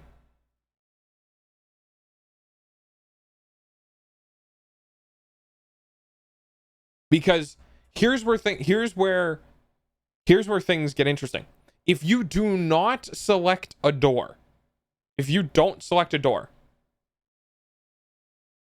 and he opens 98 doors, and then says between these two doors, pick one, is different than you picking a door at the start and him opening 98 other doors.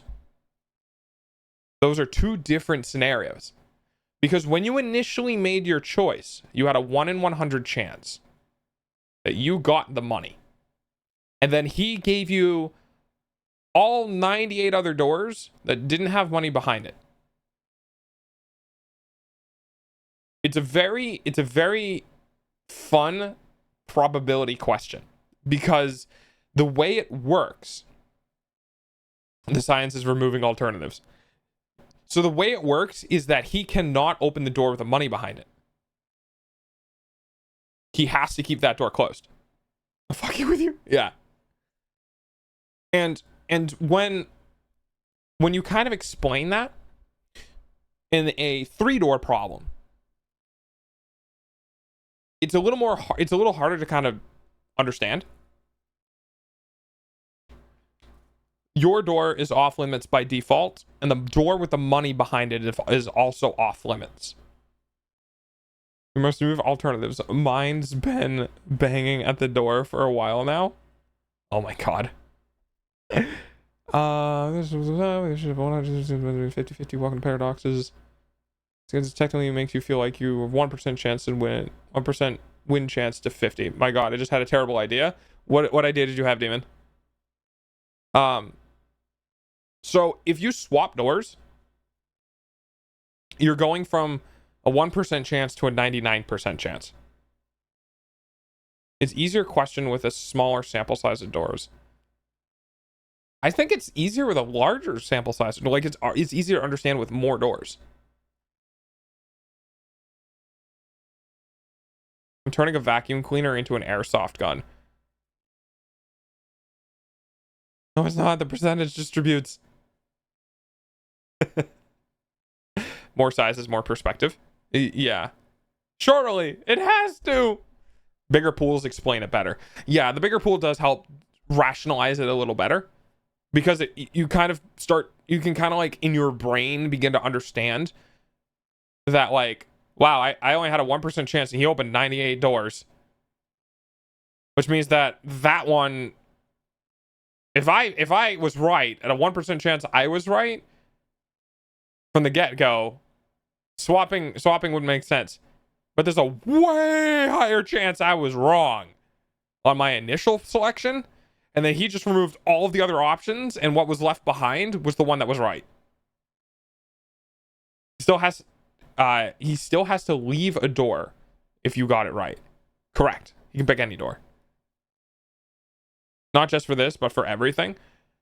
Yeah, I guess I could agree with that. It's I guess maybe human nature to like understand things better when more things are a part of it. Maybe? I don't know. It's like Deal or No Deal. Kinda, yeah. It's interesting. For example, interviewing 1,000 Russian roulette players would always result in a 100% survival rate of participants. Ha!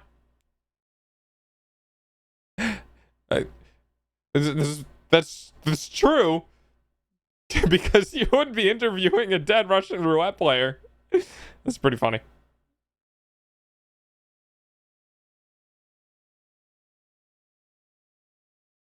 Yeah, it's a fun. The Monty Hall problem is a fun, like, statistical thing, and Mythbusters did it. I guess Pizza. Okay, well, all right, fair.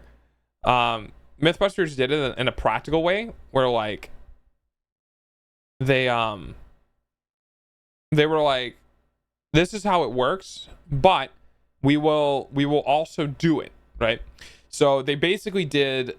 What they did, they did arts and crafts essentially, right? And they made a shit ton of doors, and they made a software that would essentially do it, right? So you'd have 3 doors, and then there would be a random number generator. We'll place it behind a door, the other door would open, and then you would swap or not swap. And the software, the programmatically doing it, demonstrated the whole thing. Hear me out. Why don't we think of it as in steps? First, you get to guess 1 of the 100. Now you've got to guess a 1 and 2. Realistically, it won't make a difference. Would it? Okay. So the difference here, the reason why it's kind of difficult for people to understand, is that your selection is a part of the probability being manipulated. When you select something from that series of doors, you are guaranteeing that you don't know, right? So when you select that initial door from 100 doors, you don't know where the money is, right? So you have no information. You have a 1 in 100 shot. The reason why it matters is because what ends up happening is after that selection, after your 1 in 100 probability, he's giving you more information by removing 98 other doors. But your probability you selected correctly is still 1 in 100 because your selection was a shot in the dark with no information. Now he gave you a bunch of information, so the money can either be behind that door or the one you selected. I can see through the doors by myself. Only the best statistics are the ones taken by first-hand experience. That's true. You would have to run it yourself, right? So the initial selection is 1 in 100. You're getting new information that these 98 ones no longer exist, right? So the probability of you selecting the right door from the first time you do it is 1 in 100. Because it just is, right? But now removing 98 other doors means that the door. Okay, so it's kind of important. One of the important key factors here is the game show host cannot select the door with the money behind it. That's the key point here. The door with the money behind it cannot be revealed. So when he reveals 98 other doors, he's telling you that these doors don't have money behind it because I can't open the one that does. So the likelihood that you selected the right door is initially 1 in 100. And then you have your door selection. He removes 98 other possibilities. And now either the money is behind the door you didn't pick or the door that you did pick. So where the 50-50 is kind of coming in from is he picks 98 random doors because you didn't lock a door, right? So let's do it. Let me kind of like shift on how it works, right? Yeah, random is not good. I'll change my wording with that. So you have 100 doors in front of you, right? And the game show host gives you a key. And he says, lock the door you think money is behind. And you lock the door and you step back. And he goes, okay. He opens up a bunch of other doors and says, what are the chances that the door I didn't open has money behind it? And what are the chances that your initial locked door has money behind it, right? Well, your initial locked door is 1 in 100. And he opened 98 other doors that can't have money behind it. So yours is still 1 in 100, but the other door is the opposite end of it. It's the 99 out of 100. Because every single time a door gets opened, it becomes more likely that the door that's not opened has money behind it. Now, if the game show host said, I am going to open 98 random doors, or I'm going to open 98, I'm going to open 98 doors, and 2 doors are left behind. You can pick between the 2, which one has money behind it. Then it's a 50-50 chance. Because your selection is between the 2 doors, rather than between all 100 doors. It's a little bit hard. I can't explain it that well. You can look up it's called the Monty Hall problem, and you can look it up online, and there are probably way better explanations than what I'm doing. Yeah, he has 100 doors to open from, and he has 2 he's not allowed to touch. Your 1% chance choice and the correct door. It's a fun experiment. Like, it's another fun probability thought experiment thing.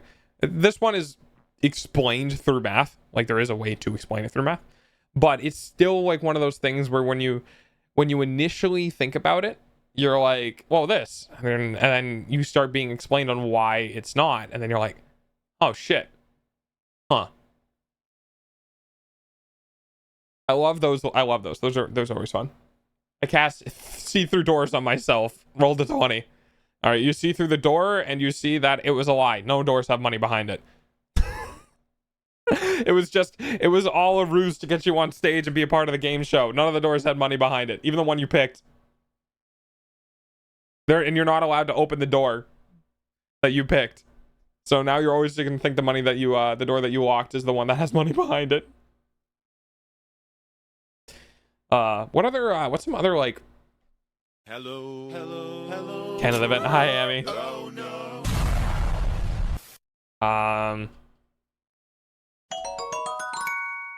What are we at for everything? Hang on.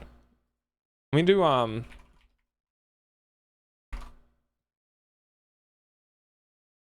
okay. So we got until... We have until am I doing the first week? I think I'm doing the 1st of next month. Yeah, there you go. So there's a Wikipedia page explaining the Monty Hall problem. So tail, the image version of it. There you go. So I'm gonna try to remember tomorrow that I'm gonna be removing anything that gets to 10 votes. I'll go ahead and remove 2 wins, 1 loss.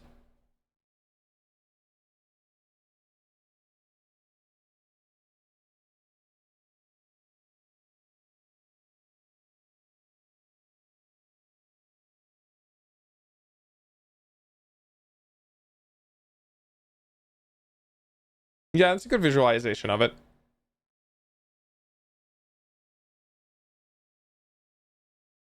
Light bulb in a box filled with mirrors will illuminate the entirety of the box. Yeah. So light bulb in the box filled with mirrors is always a fun one. It's that, like, when we question it on a hypothetical standpoint, the question becomes, like, what happens if there's no, like, loss of energy and they're perfect mirrors? It's like, you shine a light bulb in a box, what would happen? And I think, technically speaking, the box would become superheated. Because, like... Ads are going to start in a couple of minutes. Please be patient. Because, like, if the mirrors are perfect mirrors in which they reflect photons... It's an anonymous gifter. Heck yeah. I think the source itself would eventually absorb more light than it's outputting. Yeah. Yeah, that's kind of a good way of putting it, because you would end up, like, you would continually fill the box with photons, essentially. Because the photons aren't being absorbed by things. So, like, if you can output more photons than the thing emitting photons can absorb, you would just start filling the entire box with photons, and photons have energy. So my brain is like, you would just increase the energy levels within the box. Can we use this method to make a photon pie? I don't know. Photons are really weird. They're technically massless and just energy. But energy can become mass if you have enough of it, because E equals mc squared works in both directions.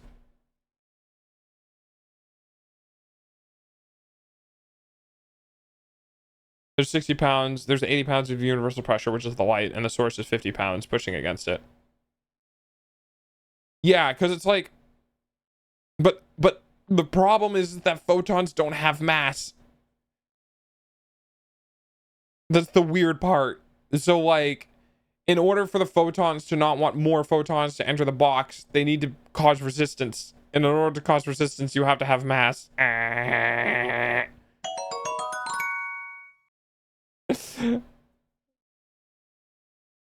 Yeah, once we get to the first emotes that get to 10 are ones that are guaranteed will be drawn. Not with that attitude.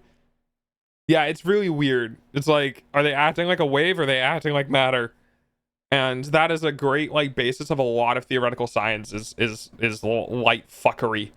The whole like double slit experiment. There's also the I want to find the experiment of light being able to predict itself.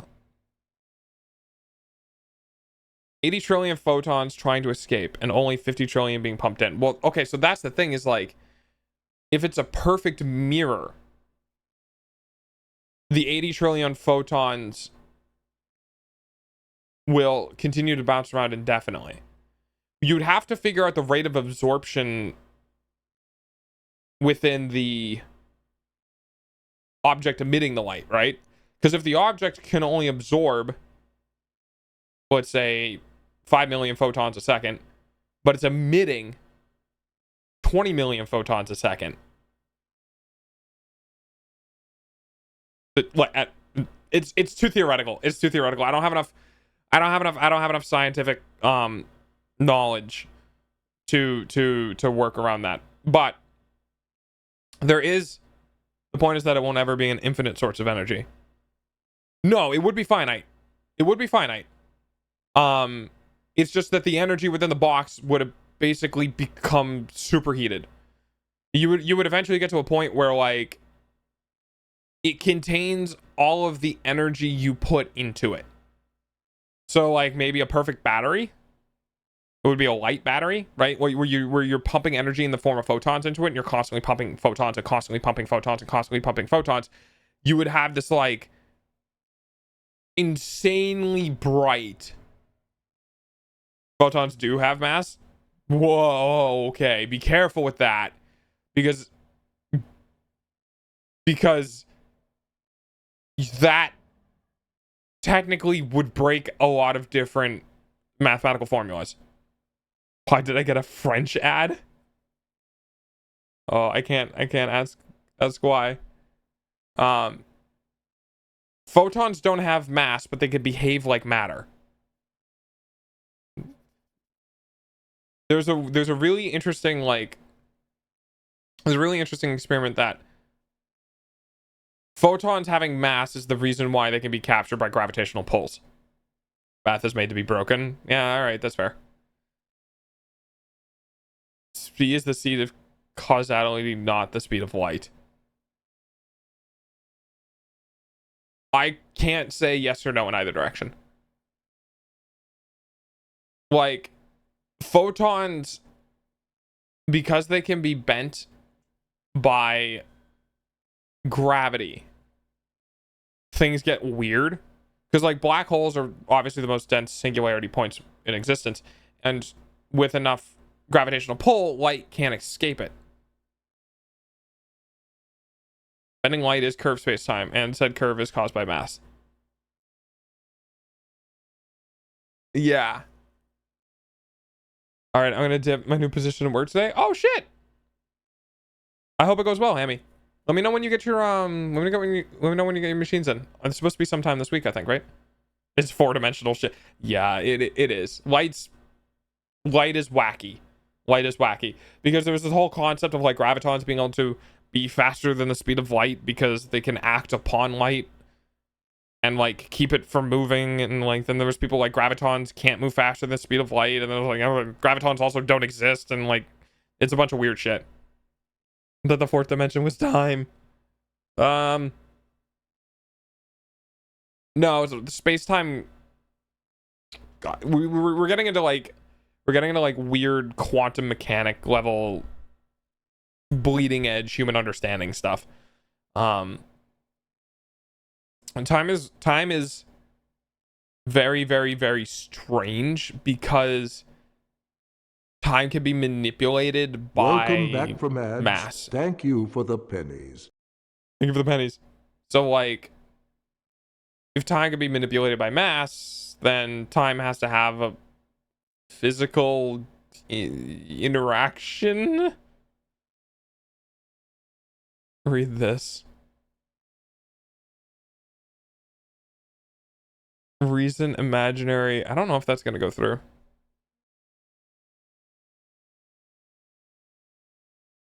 God damn it. I hate cookies.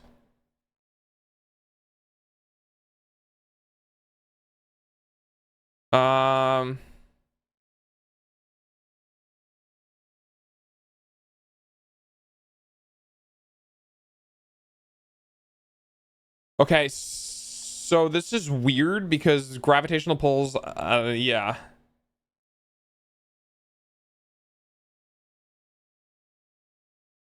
Behavior of photon is strange. It possesses both wave nature and particle nature. Some experiments show both behaviors that photons can exist simultaneously, while some others show that do not coexist simultaneously. According to electromagnetic theory, the rest mass of photon in free space is 0. And also, photon has a non-zero rest mass, as well as a wavelength dependent. The very recent experiment revealed its non-zero value as 10 to the minus 54 kilograms. Even experimental results conclude that within matter, the photon shows its imaginary rest mass. We have no exact answer as to why photon incarnates itself with versatile mass. However, we try to theoretically investigate about the rest mass of a photon. When it touches the surface of matter, it makes illusion, and mathematically the rest mass is a complex number. Rest mass of a photon depends on the scalar curvature of the surface of the matter and the wavelength of the photon. The photon itself reveals its illusion posing with mass.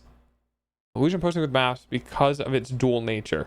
We have investigated the wave particle duality of light, coexistence of a wave and particle nature through morphing. So it's basically saying that like the weight of a photon is dependent on the energy of the photon. It's kind of what I'm getting through this. It's 30 digits more than the weight of have mass. It's just extremely tiny. I was gonna bake some, but if you don't want any, maybe I won't. See, here's the thing. Is if we can technically create something that has less mass or weight or whatever than a photon, then we can technically move faster than the speed of light. So that means that the speed of light would not be the fastest thing in the universe. If we can somehow create something that has less mass than light. Because that was one of the reasons why light was the limit, was because light didn't have mass that we know of or knew of. I don't know when this came out, so this was in 2020.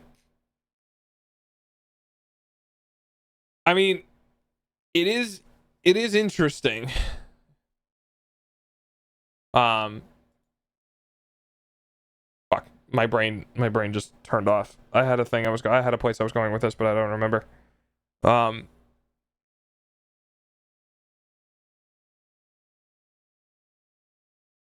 Well, universal speed limit and causality, yeah. I mean, realistically, we're not going to be getting there anytime soon, so it doesn't really matter. I mean, I say that, but then if we have self-learning AI, shit can get real smart real fast. functionally identical. That makes sense. I was thinking like I'm really interested to see how AI goes of the whole like self-teaching AI, where it's like if we can actually get to AGI, where it can come up with better systems in which it needs to be built upon to run and operate. And essentially Graham's number is, oh yeah, okay. I was gonna play Monkey Game at some point. Were you 3 hours into the stream yet? No, we're only 2 hours. Okay. So I think I broke chat. What that's what photon wait slash speed shit is about. Yeah. I think I broke chat. I think I should probably play Wukong now. So that anyway. Oh, there it is. My brain. No worky. Play Wukong because I that was my stream announcement. There we go. And plus I just want to play the game because I think we finally got into a cold area, so I'm really excited about that. So I'm gonna go ahead and grab Wukong and we'll get this party started.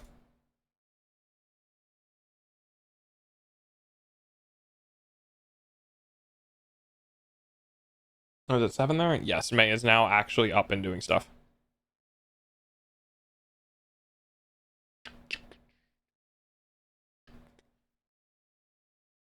Okay. We'll go ahead and turn that off.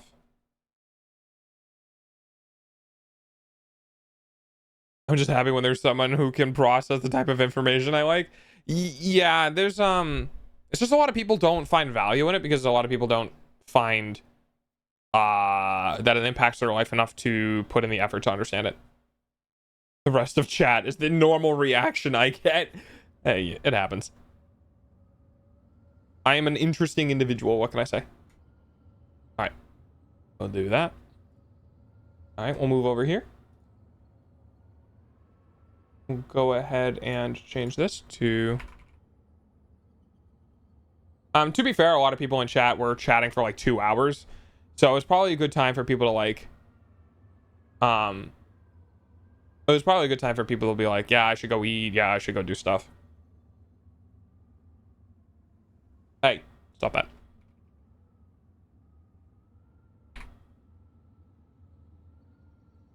There we go. Okay, cool. All right, video game time. I cannot wait for my room to become 1,000,000 degrees again. Music videos? Wait. Hang on. I think it broke because I didn't load with my controller on. Let's try that again.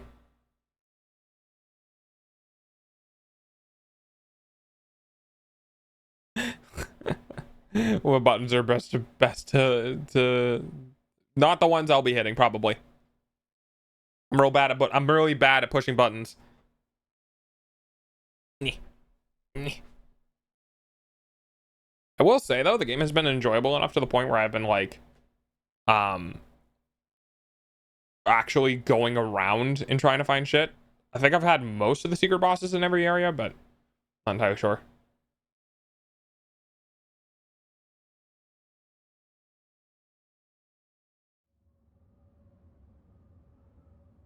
Only in tasks. That's true. Task runs are super fun. I've seen like task fights and hello? What? Why no button? Why no button work? What the fuck? Okay, that's working.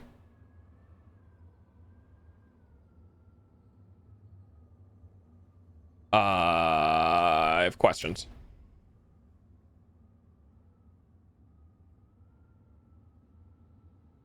Is it? Hmm. Yeah, tool assist. Yeah, it's a tool assisted speedrun. Okay, so that's weird.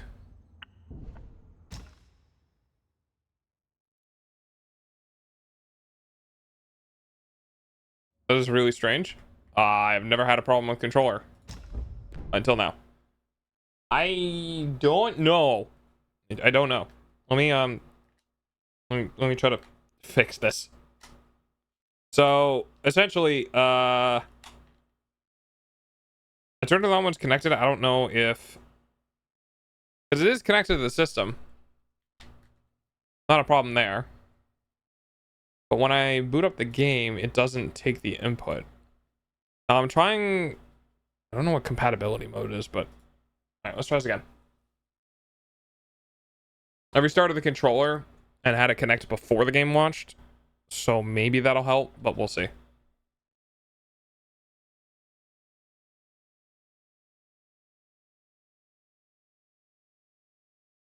Please work.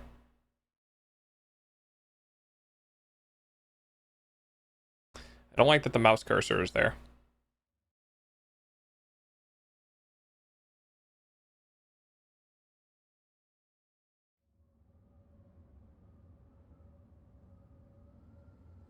Yeah, it's still not working. Huh.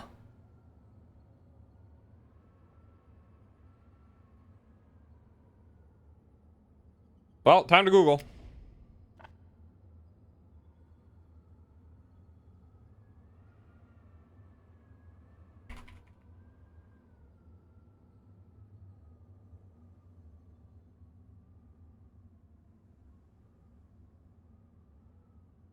Lurking time. Yeah, absolutely. Have fun.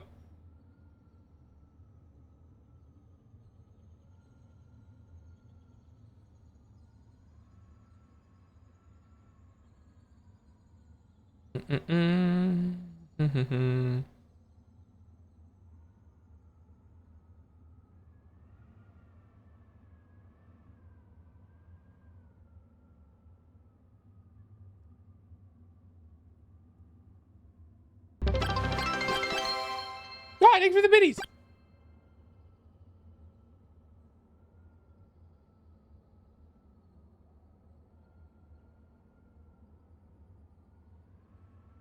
I mean, yeah, we can try that. Settings. Nope, not that. Oh, let's see. Part of me feels like.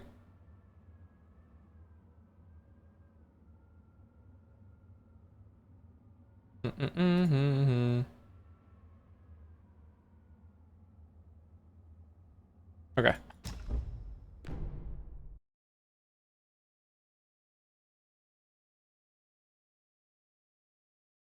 Let's try that then. I'm wondering if it's because I have some things on some screens and some things on other screens, and whether or not something is capturing the controller input. Let's see.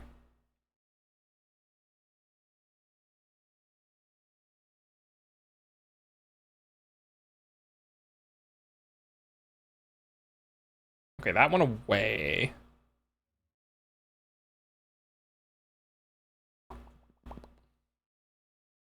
Please work. Sag. Oh, wait. Okay, we're good. We're good. Hey, all right. I just spammed everything, and it worked. Thank God. Okay. All right. What am I at? 219. Going to try to remember that. I'm not going to remember that.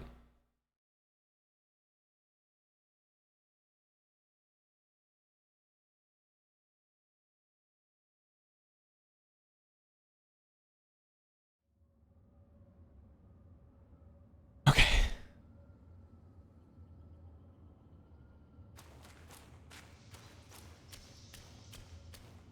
Ain't very pretty.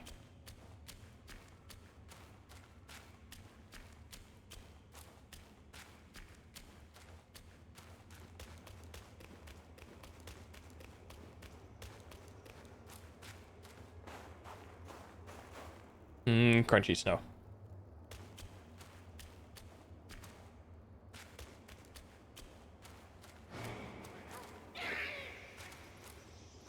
You can do that too, bitch.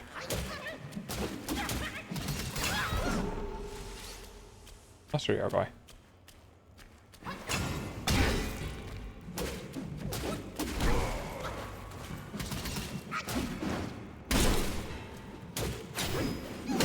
Bonk. Monk.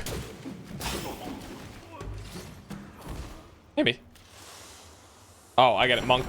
Monkey. I'm a monk monkey. Is it ice? No, it's water. It's very pretty water, though. Oh, cold as fuck. I don't think I can go out this way. Oh, I can go out this way.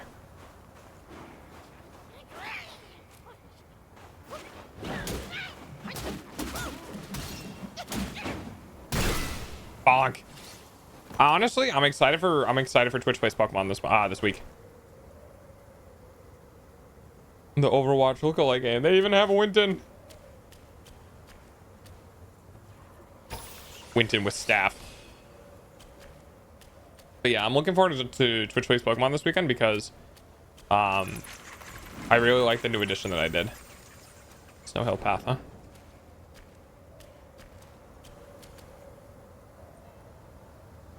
Okay.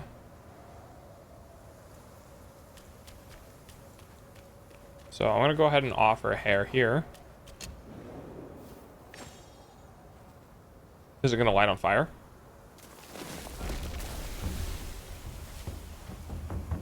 No. Interesting.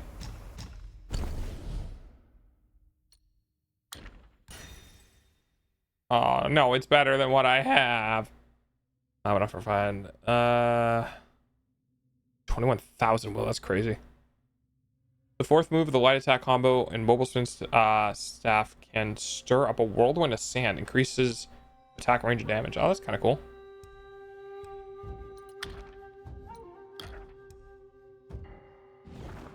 And what about armor? Plus 13. Decoy and duplicates are cloaked in yellow wind, granting them considerable damage reduction. Ooh. I like that.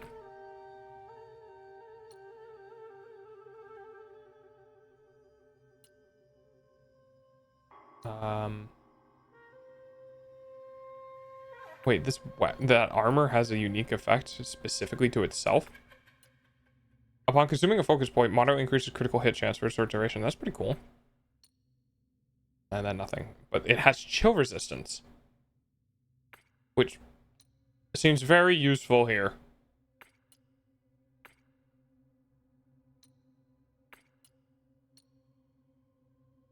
This one does not, though. Sure.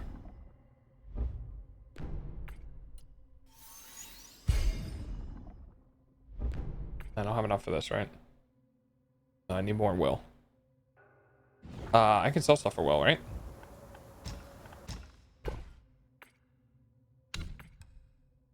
Yeah.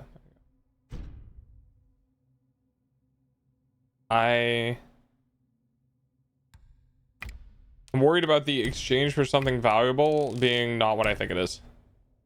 We're gonna hold on to that for a while.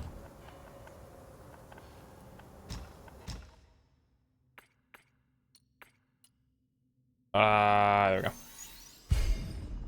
Okay. Why do my underpants still look like the same?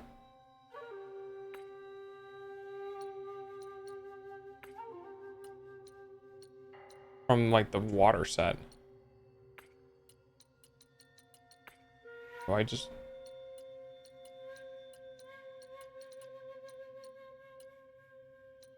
Weird. Okay. There's a boss in the Yellow Sands you haven't fought yet. I could lead you to it if you want. Wait, there's a boss in the Yellow Sands I haven't fought yet? Which one?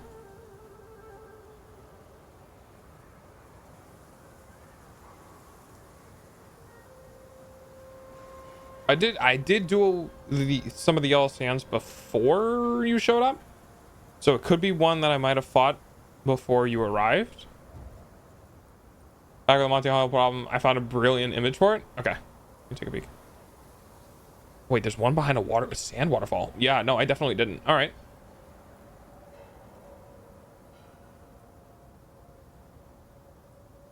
Okay.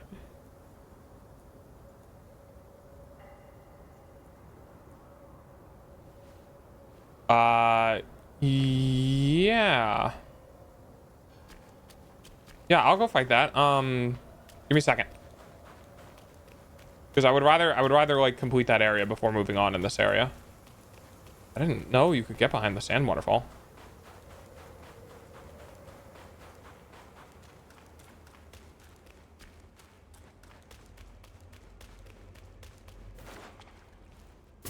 Oink. Okay, I can't go this way. All right. There you go.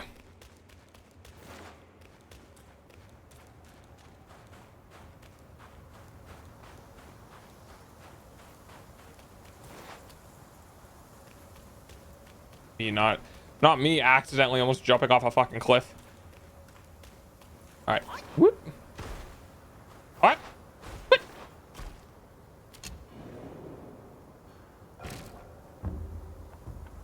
Top of my mountain. Travel. Would this be?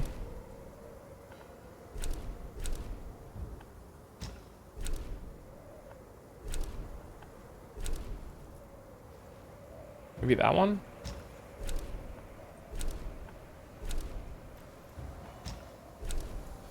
Where is it near?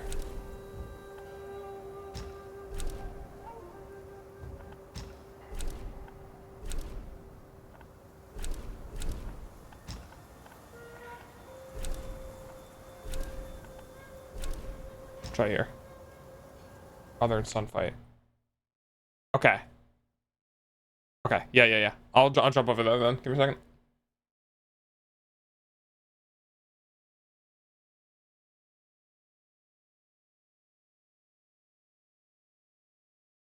Oh, that's what the 4 bands are called.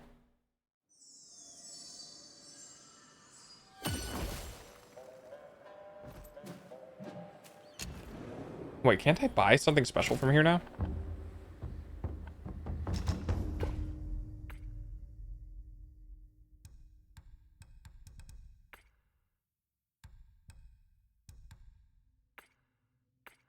No, I cannot. Okay. Alright, travel. Father and son fight.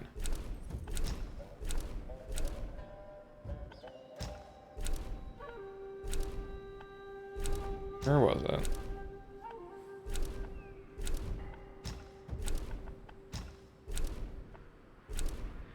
I'll just go here. I don't remember the very specific one. I know where you're talking about. I don't remember the shrine name, but I know where this one is at least, and I could just run there.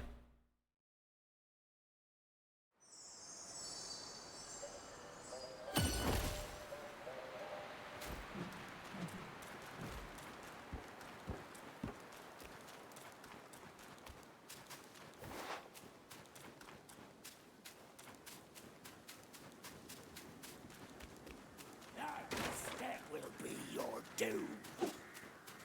Father not the sage. Boom. Okay. So I'm guessing... Is it probably through this door, right? Yeah, because there's something about going down a well that I never figured out.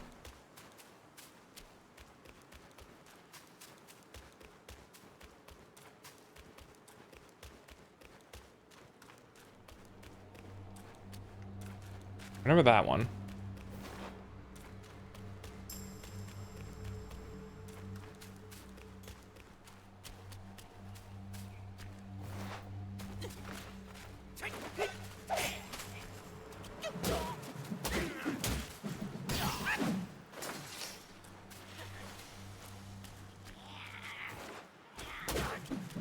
What's Kongin? Hey Napa, how you doing? How have you been? Been a little bit since I last seen you. Now I did the thing in here. Ow.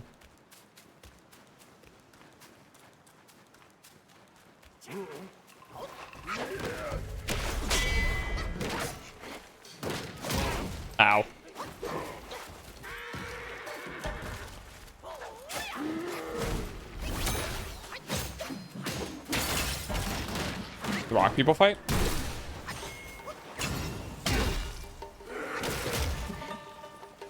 Rock people fight. Give me 1 second. You. Fuck off. Bitch. I do want to explore this area though. Give me a second. I remember coming through here.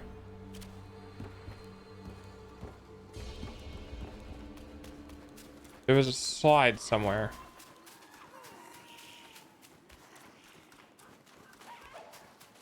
Yeah, there was this little boss over here. I have to use the bell. The bell. Rock people.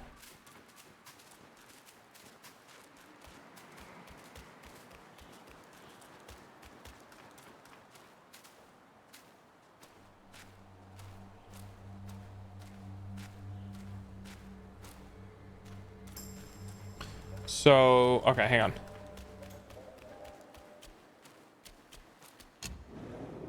So the rock people fight would be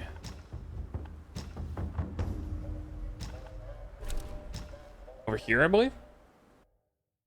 Do I have the bell? Right.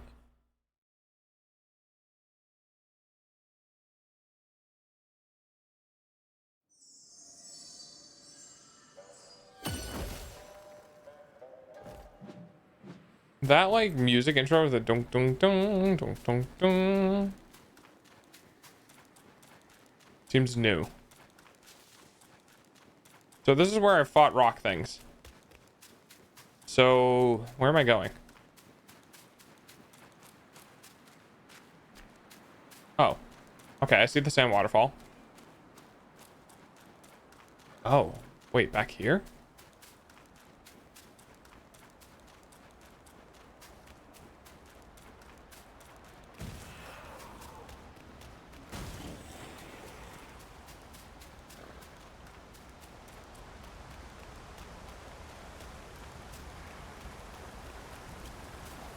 I feel like I've been here before. What was I doing here last time? Did I just not go this way? Oh. Okay.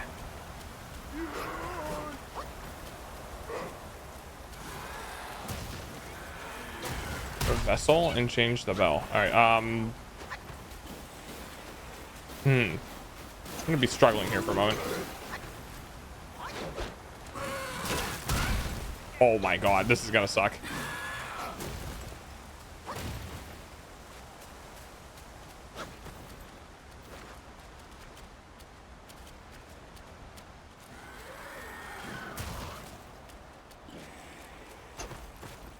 Hang on. Will these guys chase me forever?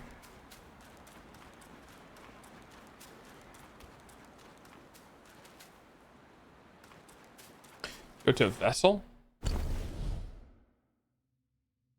I have to wonder about the ecology when I see things like that. Yeah, right. So when you mean go to vessel and change bell, what do you mean by that? Go to vessel and change to bell? The book.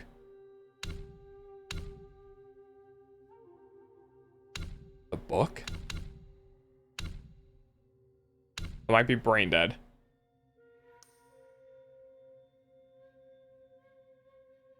The fire book. I don't know if that helps.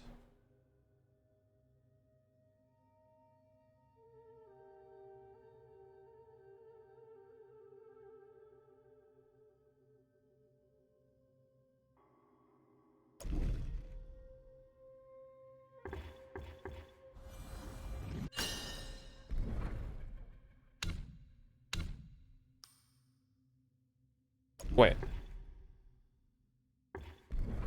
Equip. And second one? Equipment. Oh!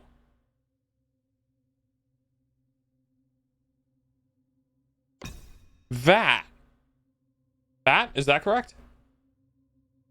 Sorry, it's not a book, it's a mantle. It's a piece of cloth. That's why I was confused. So, okay. And then I'm guessing I need to use that near the entrance.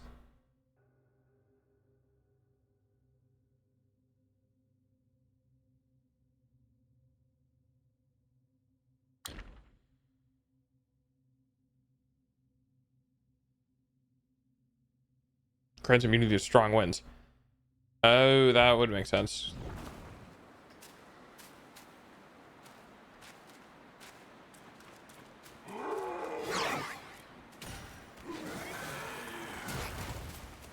Okay. Let me just run my ass back and hopefully not get fucking squished on the way.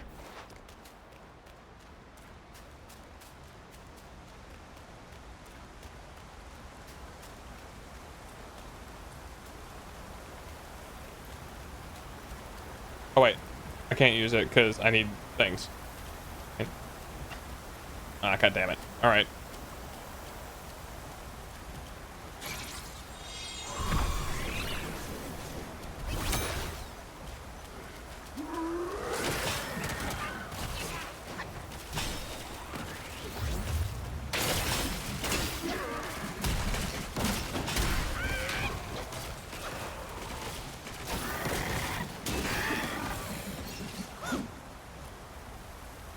That's pretty cool. I still can't use it. I think what I'm gonna do is I'm just gonna teleport and have it pop up instantly because I think when I teleport it'll do it. I just can't use it yet because I don't have enough key.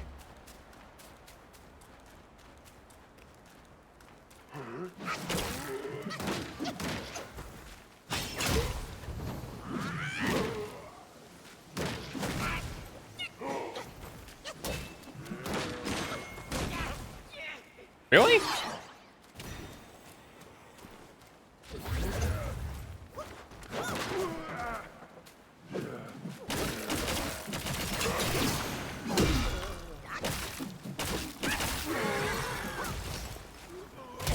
Oh, you bitch.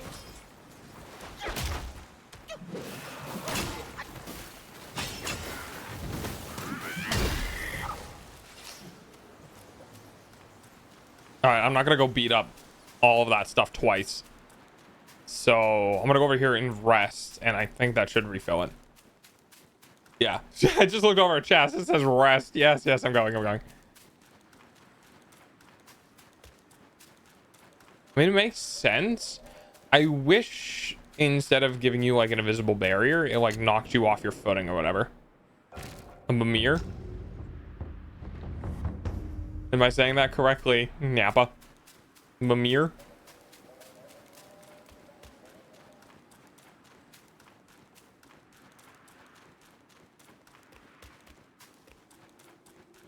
Or Mimmer.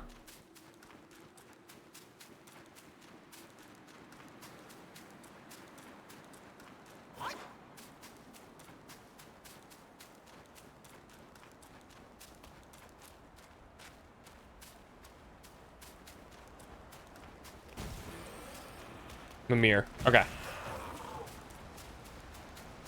It just doesn't seem like it should make sense because there's no E to make it a long I.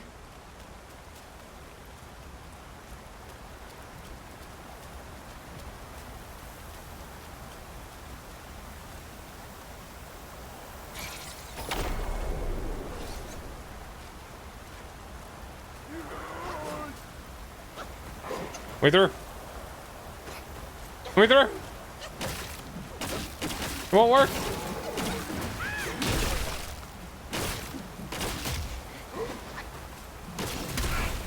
I might have used it in the wrong spot, maybe. I probably did. Knowing me.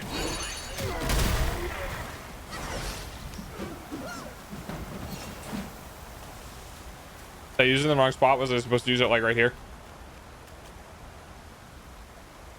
I was probably supposed to use it here. Maybe I didn't do some part of a quest.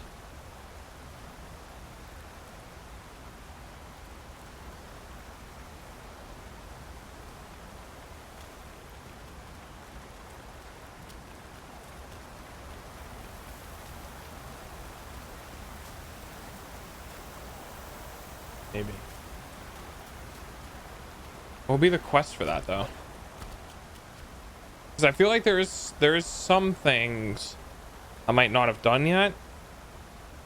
Let me look it up.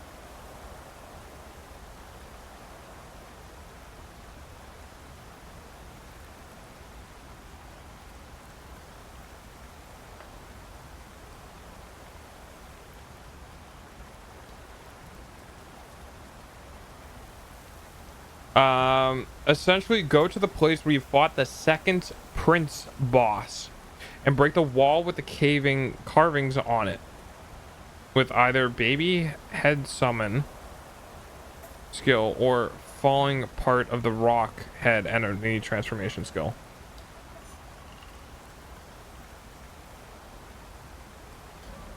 Does that ring a bell, Dilf?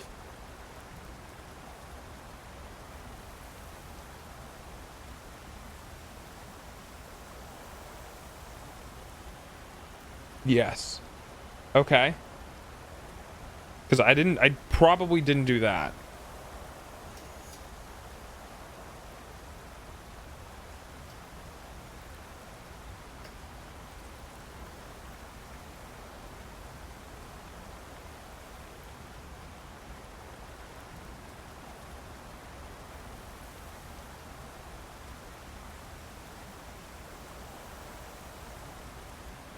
You can either use the boss for it or use the spirit to crack the wall.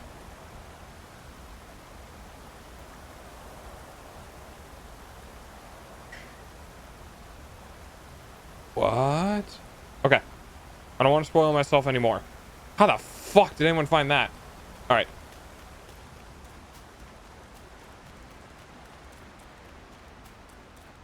Oh, maybe the boss hit it. Maybe I killed the boss too fast and it didn't hit it.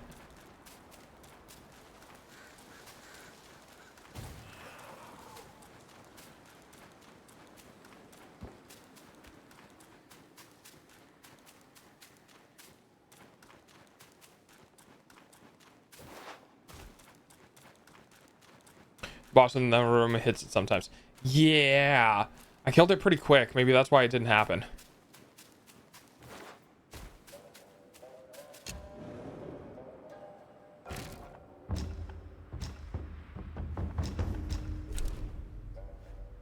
Can't believe I remember that name.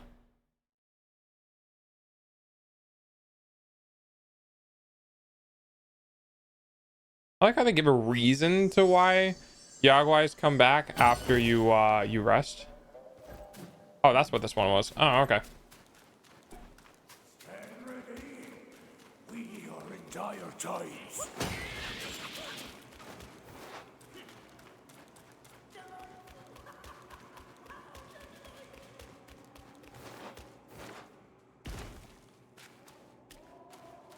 Yeah, this thing.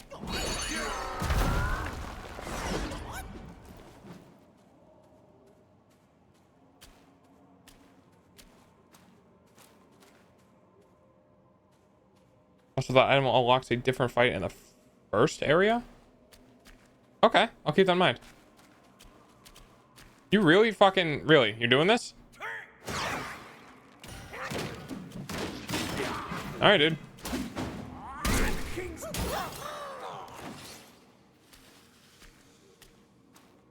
Dumbass.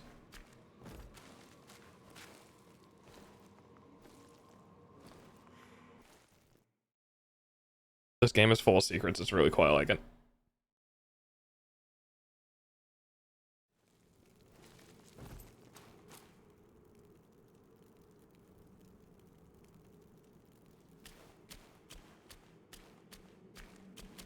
That's pretty.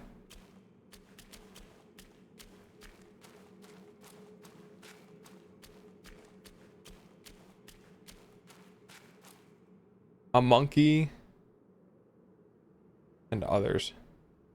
Gee, I wonder who that represents, huh?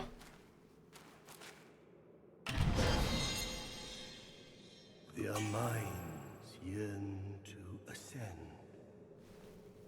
yet fame still holds sway.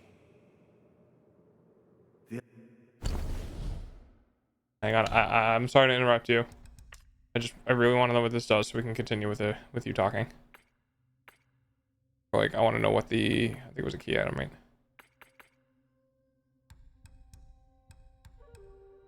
The ancient wound scales occasionally flicker with lightning. They seem to be calling out to their former owner. Okay. Their glory fades through time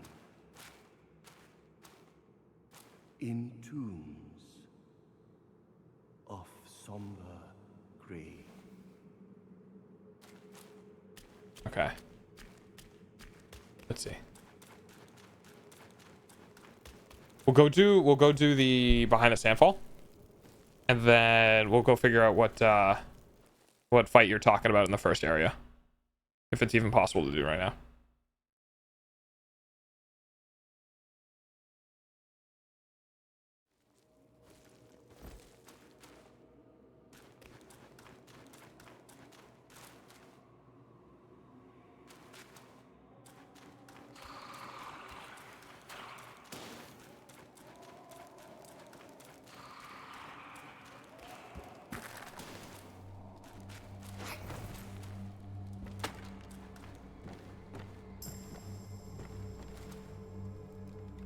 That's weird. Only condition is that item in the bell. Okay.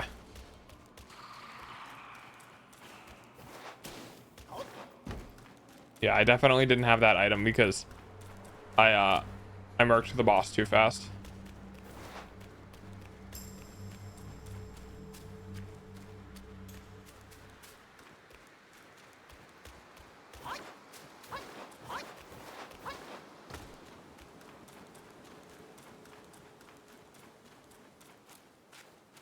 The tornado's gone, right?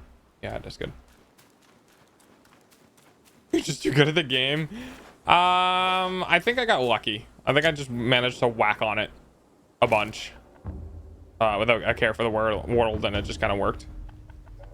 Travel. This was the that one.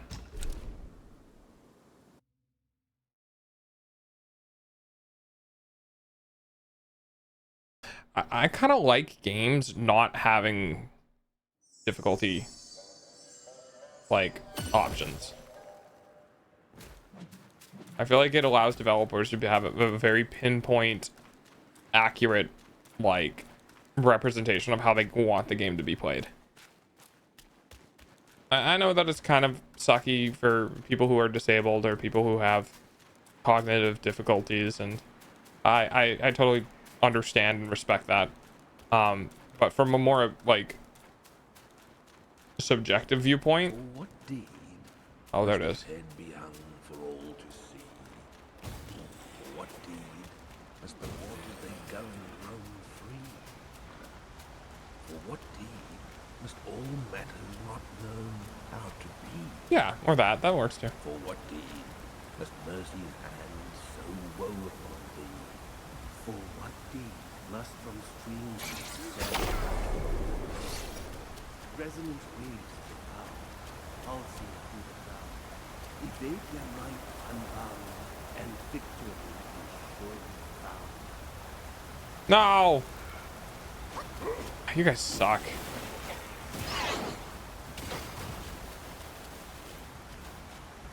I really wish they wouldn't fucking chase me all the way over here.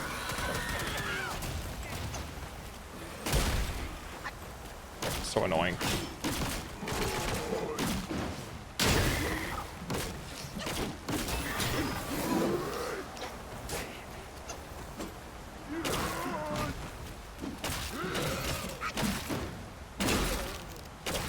Oh wait. You had to be next to it? He did the thingy. He did the thingy. And now I can examine it. So I think I'm good.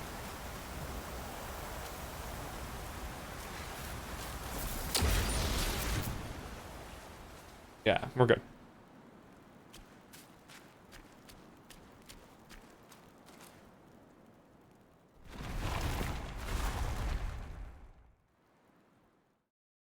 I couldn't examine it because it was X'd out because I was being chased by creatures.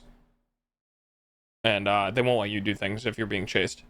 Or if there's enemies within a specific distance of you, they won't let you interact with stuff.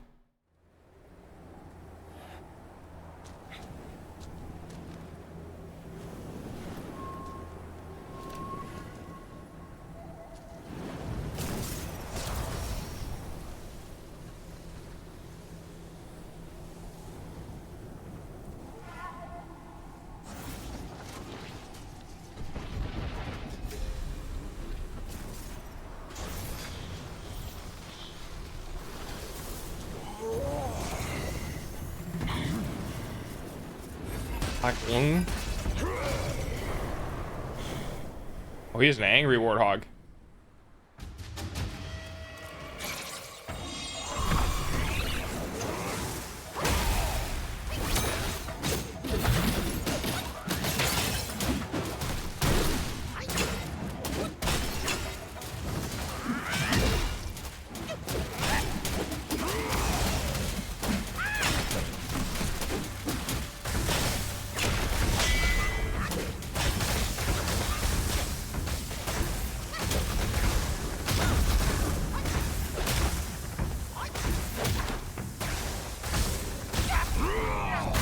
How many times are you gonna fucking do that, dude?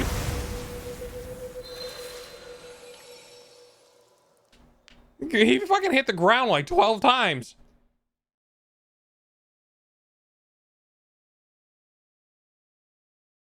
Wait, is he not a warthog? Is he a dragon?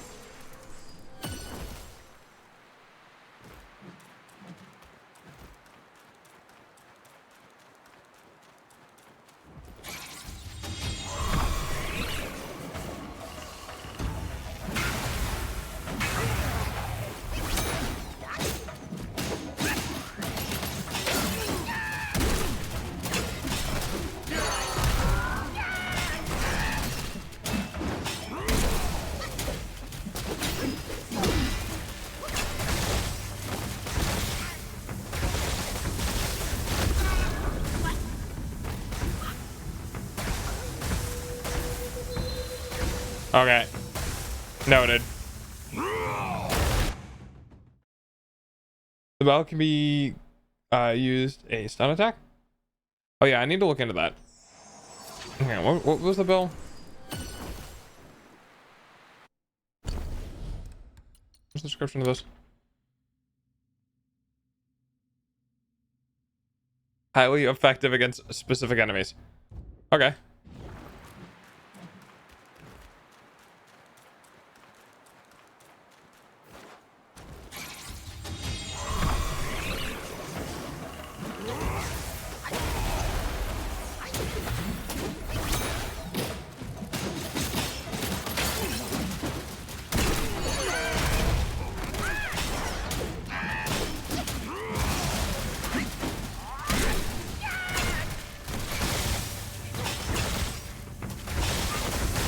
I can't use it.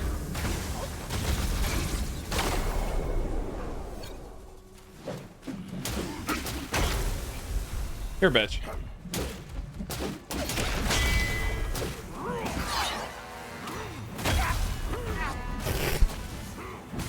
I keep thinking it's right click, not left click. That's why.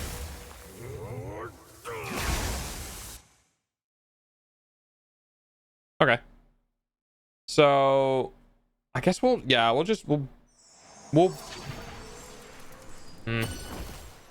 don't know how I want to handle this just yet.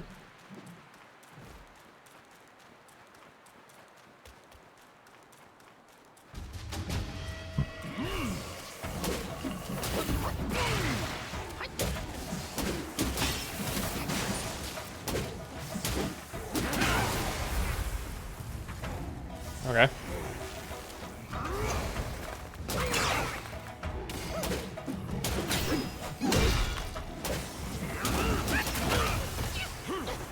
Holy shit, he does a lot of damage.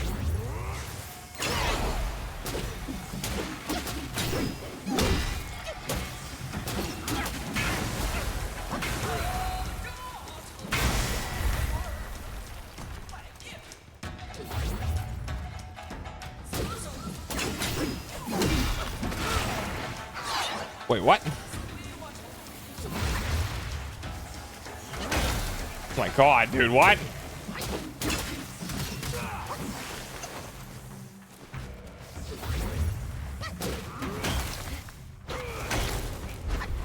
Get behind him.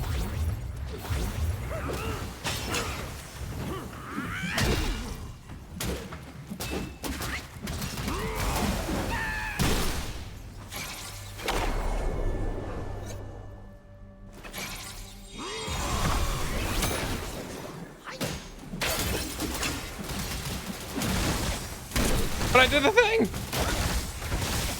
Wow, there goes all my fucking decoys.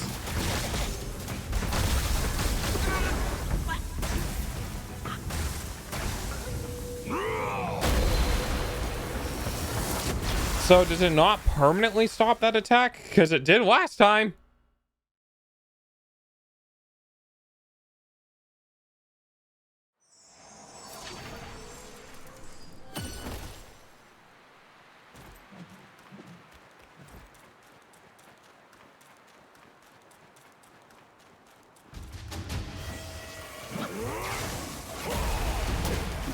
$50-50. Got it.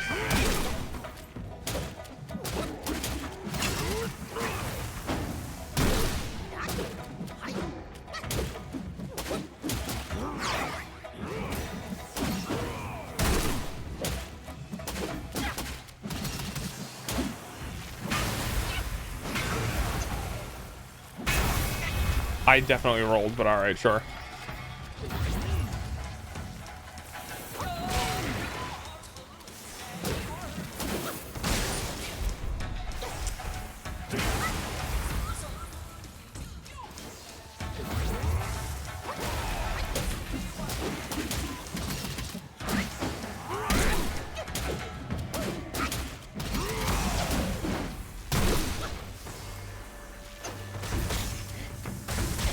I can't jump. I literally can't jump. I was stunned in position for so long, I could not jump.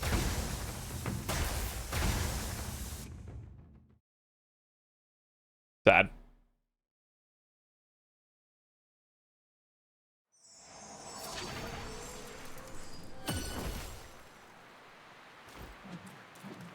I'll try it again.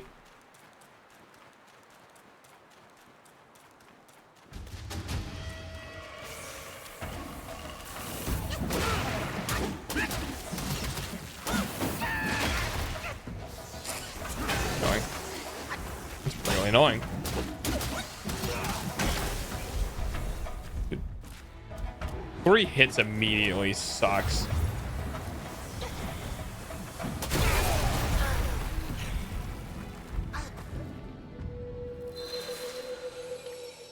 Never saw that move before.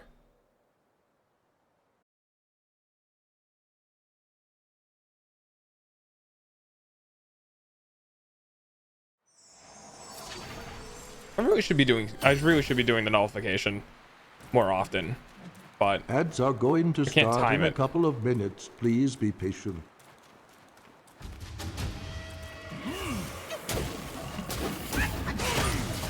I definitely rolled through that.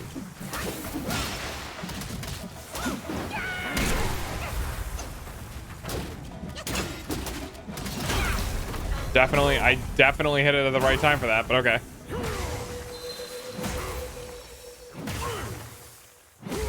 Oh god, this guy's annoying.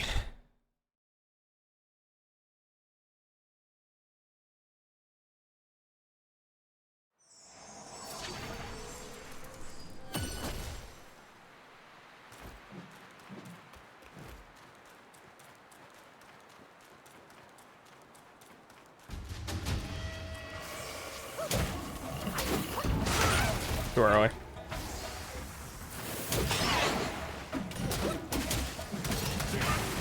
Oh, fuck off, dude.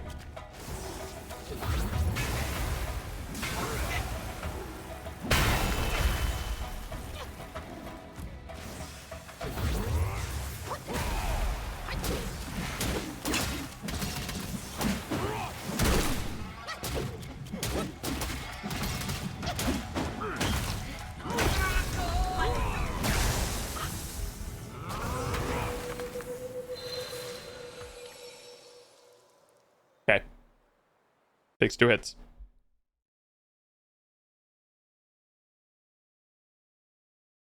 I mean, I guess I could probably just roll through it. Probably should just be rolling through it, honestly.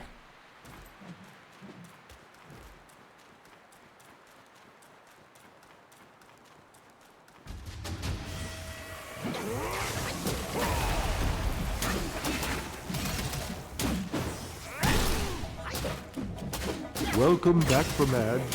Thank you for the pet. There was no ads. Don't you lie to me.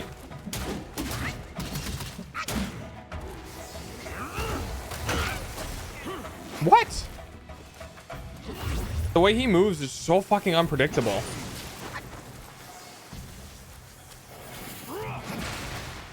And slow.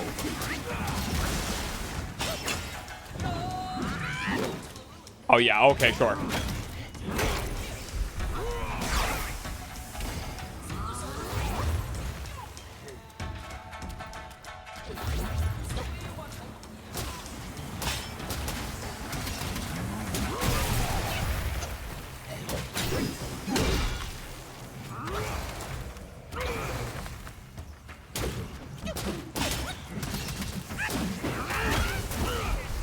Like, it was instantaneous. There was no telegraph for that.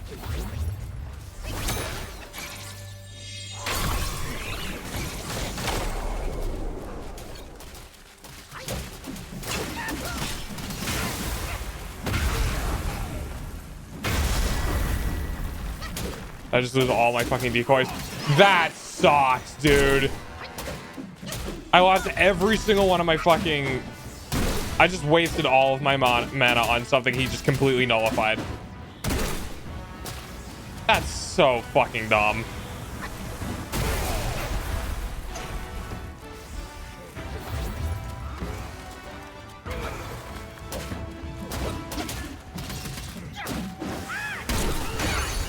And I'm dead. Ah! That's incredibly infuriating. I mean, at that point, I might as well just fucking use them at the start, because if I don't, they're just gonna get one-tapped by those, his middle effective move, or like whatever he does in the middle of the fight.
I hate that fucking move. It's so dumb. I should look for high ground, see if I can find high ground to stand on and just ignore the attack. I don't know if I can, though.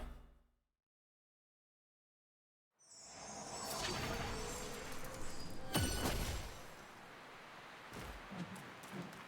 don't like AoE bosses. Never have.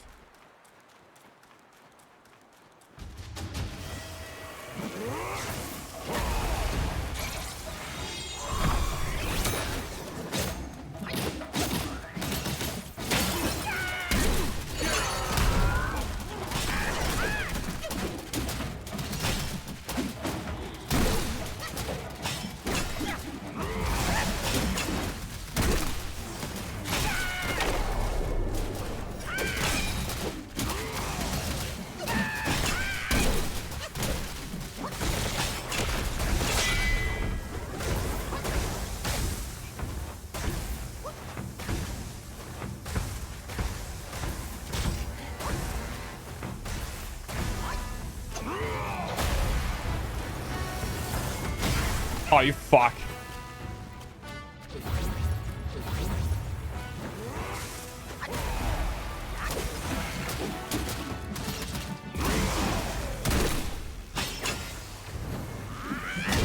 Welcome back from ads.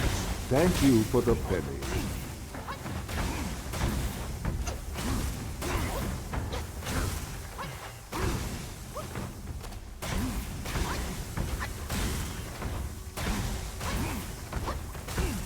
Can you fucking stop? This is not a rhythm game. Stop it.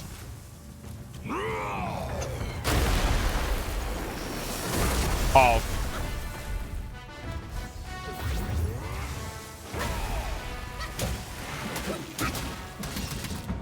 Fuck off.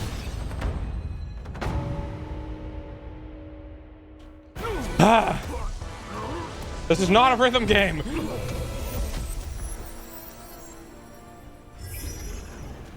I will admit the attacks that were timed with the music was kind of cool, but still.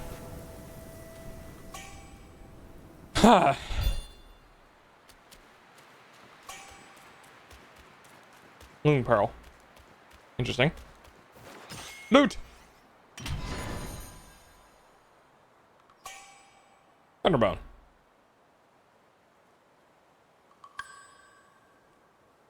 Curious. Interesting.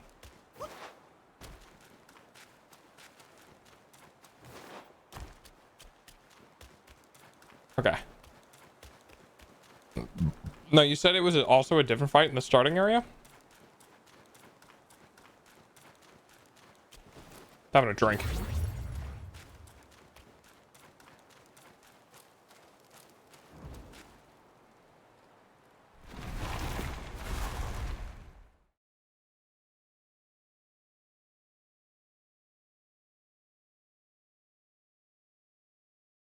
I think there's also secret bosses in the first area. I kind of want to go back and see if I missed any. Because apparently there was like a boss behind the waterfall? The waterfall. Behind the waterfall in the first area as well. Like the first zone.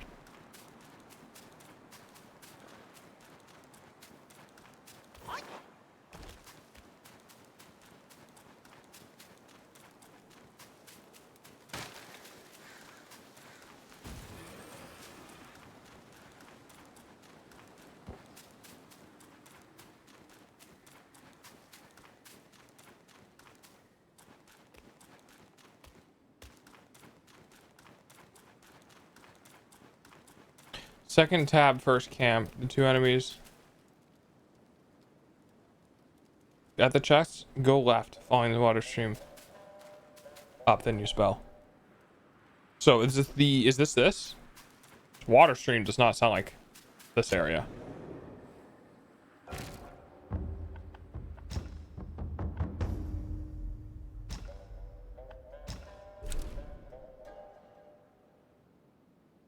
In the first area, okay. Second tab, first camp.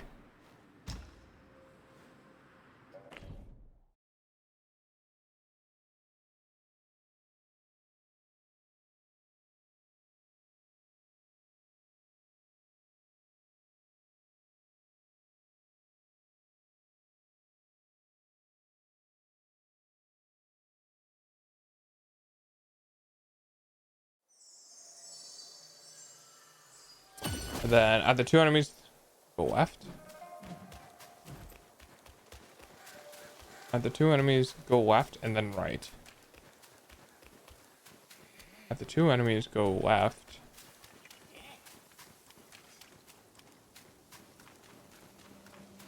And go right. Oh yeah, I remember this area.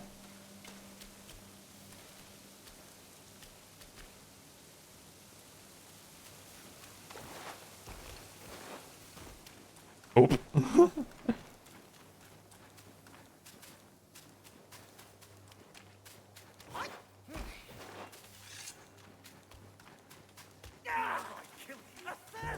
Wrong area.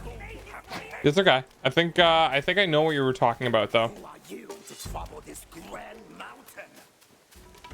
You meant the area where we turned into the golden cicada, right?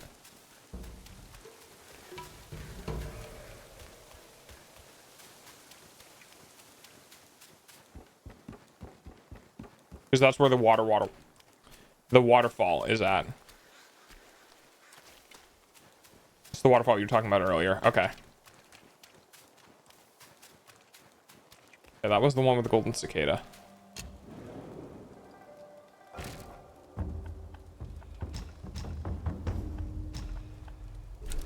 Not that one. Not that one. This one? It might be first tab, second cam. I think my mom's cooking something. God, I'm hungry. I have a bag of granola sitting next to me.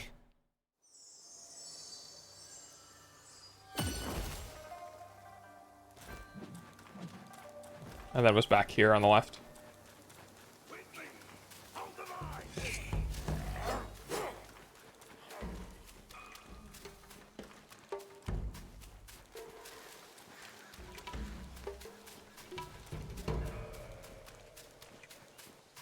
For what deed Oh yeah. must his head be hung for all to see? For what deed must the waters they govern roam free? For what deed must all matters not known how to be? For what deed must mercy's hand so woe upon thee? For what deed must the red one into the woods flee? Smoke rises high from wood afire. Hit the back, let the beats expire, as in mist, sunlight aspire. I'm listening to some ethereal voice talk to me. Go away. I'm guessing.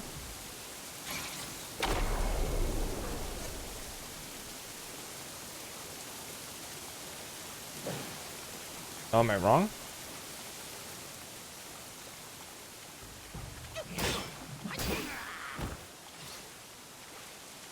Oh, there it is.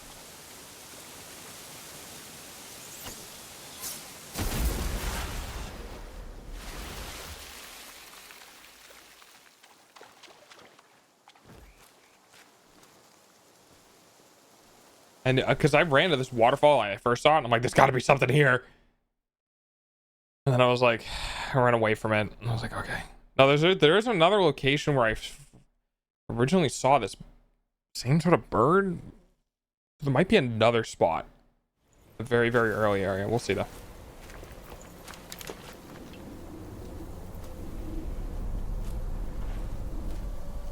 Whoa, what the fuck?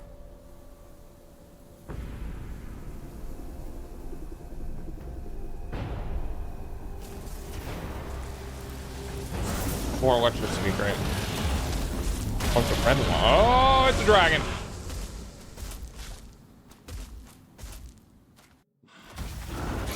Oh, I'm dead. That sucks.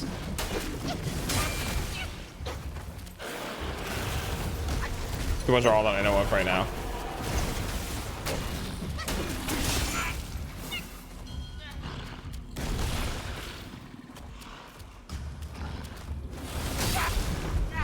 I would like to say I definitely hit the button to recover health and was very confused when my character wasn't recovering health. So I went to hit the button to recover health again, and then it started recovering health, and then I died. Just putting that one out there.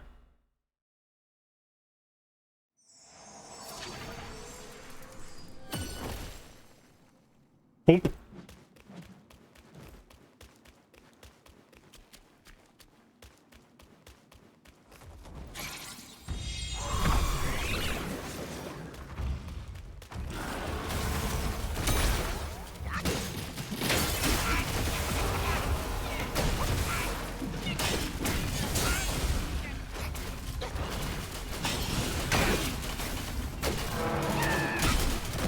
Beat him up, boys, beat him up!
Oh, what the fuck?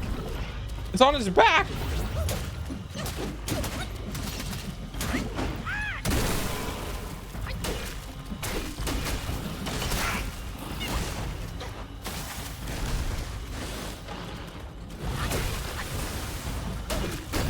Okay, I would have been a little upset if that killed me.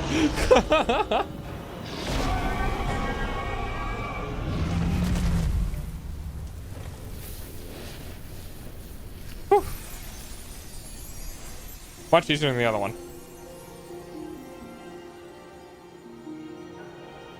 Shiny chest.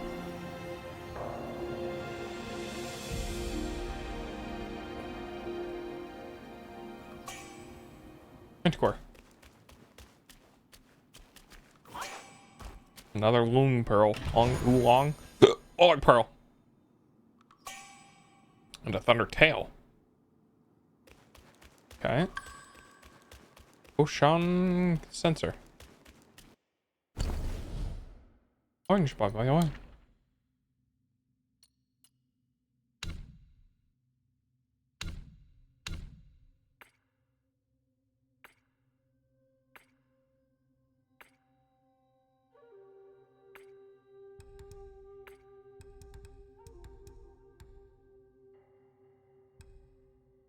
Thunder tail and a thunder bone.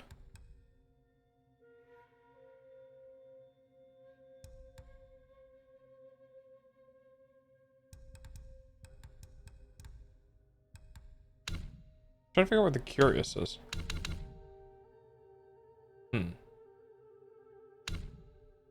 That's okay.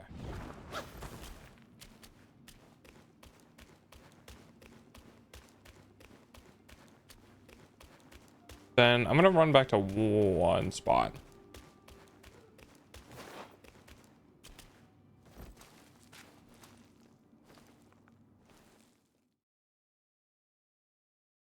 I don't know if it actually has anything in there, but I'm just gonna take a peek real quick. Do you think not fighting all the bosses will affect the end of the game? I don't think so. There might be like a you fought every boss and therefore you get the best ending, or a you did not fight every boss therefore you get the standard ending. So there could be something along those lines, but it's gonna be one of two, if anything.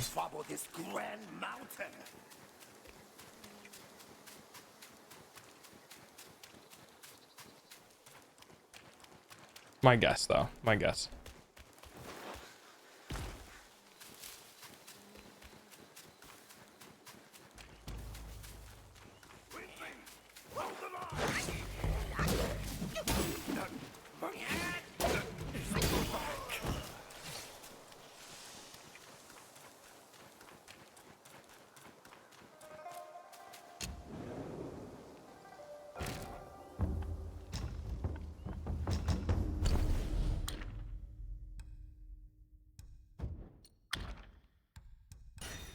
Wait.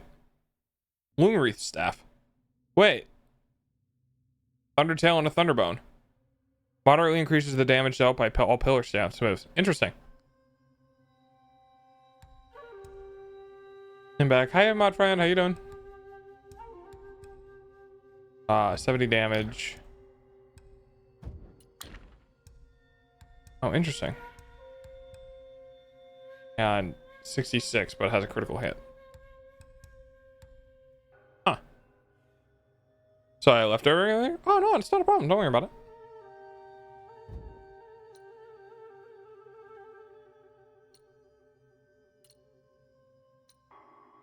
Unique effect. Moderately increases damage executed. Oh, I have 30 defense. Oh, it's just... Okay, yeah. So I can't craft this. But it would use the Thundertail and Thunderbone. I wonder if there's one after it that, like... I only get one. Okay. Need a lot of oil, though.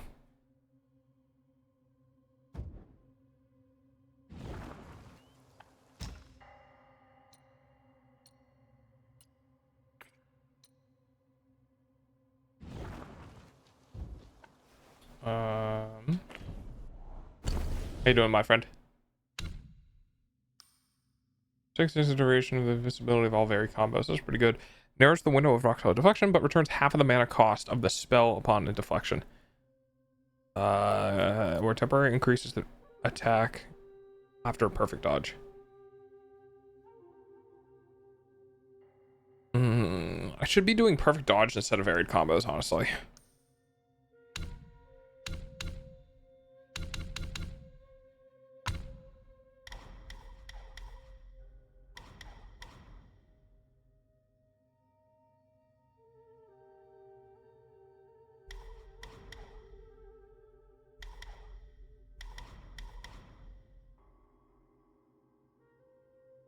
Health is above half, higher stamina rate.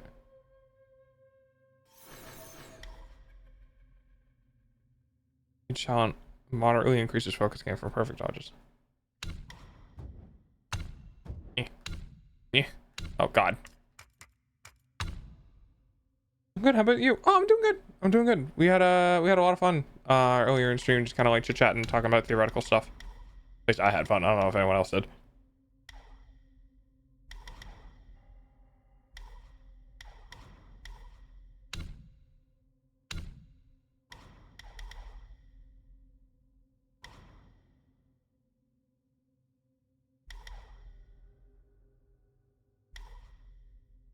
Perfect dodge is good.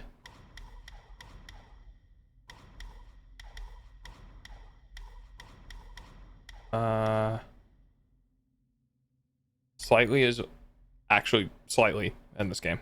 It's almost so slightly it's not worth it. Talking about portals? Yeah, we were talking about portals.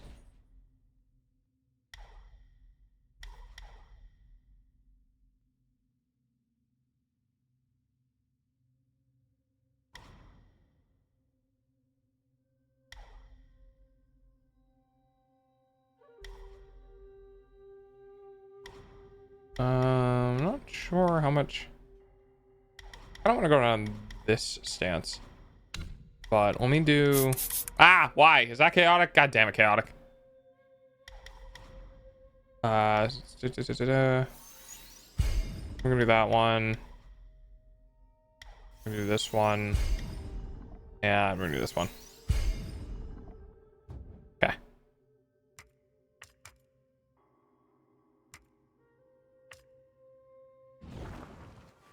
Yeah, I never jump through portals. I learned I'm not jumping through portals. Fair.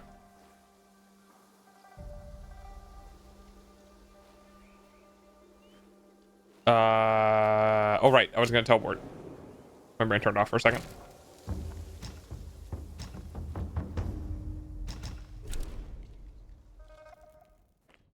That's how chaotic jumps into my streams now. Just freaking sprays me with a bottle. Doesn't even need this. Doesn't even say hello. Just sprays me with a bottle. Unbelievable. Is this what I get for being a streamer? Don't teleport. Teleporting is bad.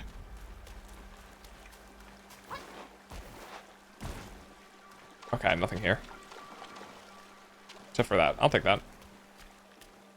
Could be like 10 or 20 or whatever. Oh, it's 360. Oh, okay. Okay, so what I thought might be here was not here. And now I need to get back somehow. Hello, frog. Goodbye, frog.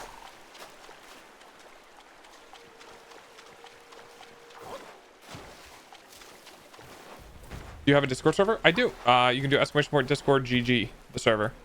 On Discord GG. Your face looks familiar. The Discord server for the most part is relatively quiet. Not too many people talk there. I'm working on trying to get, you know, community interactions a little more frequent, but for the most part, if I'm talking on Discord or I'm sharing stuff on Discord, it's gonna be there. Primarily used for people to get notifications for when stream starts, and every now and then post stuff in chat.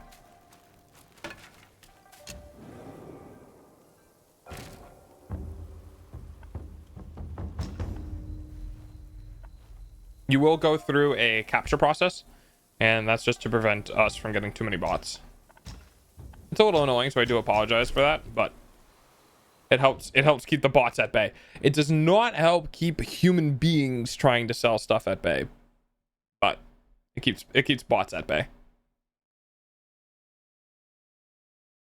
Because we've had issues with GFX people popping in and messaging members because they're actually human beings that don't understand that they should probably not join a Discord server and DM private people or DM people in the Discord server.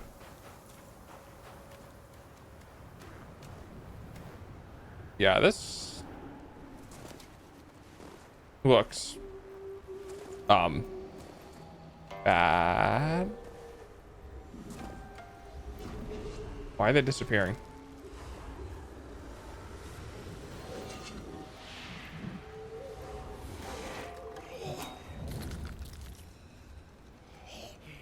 You eating bones?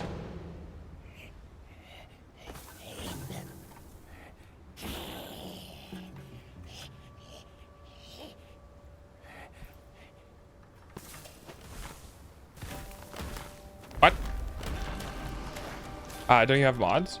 I just made them disappear. Nope, I don't really have mods, mainly because of I'm very small right now, and I moderate it myself. Oh wait, what? He still hit me when he died. That was silly. I moderate pretty much everything myself, because I'm working on slowly becoming a full-time streamer. So, oh, you're alive. So I have time during the day to be able to mod stuff. Should make a mod application for him. It's not a bad idea. But at the moment, because I don't really need any, I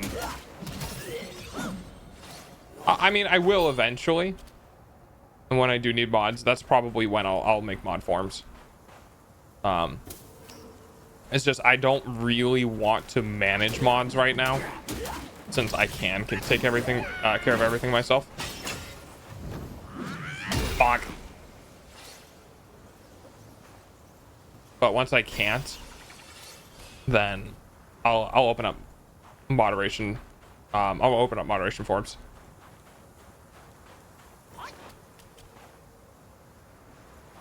Are you all evil? Oh. Oops. Okay, I guess you're not all evil. Free the spirits.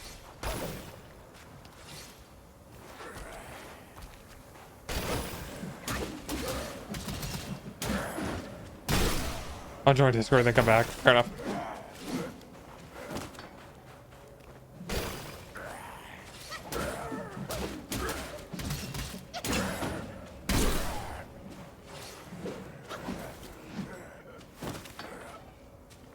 Ah, really wanted to go down swinging, huh?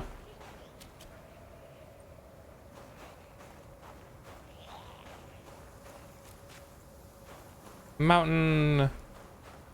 God, I'm so happy to be out of the fucking desert. Hello. Hi. Hey, boys. Oh, I feel like this guy's gonna kick my ass.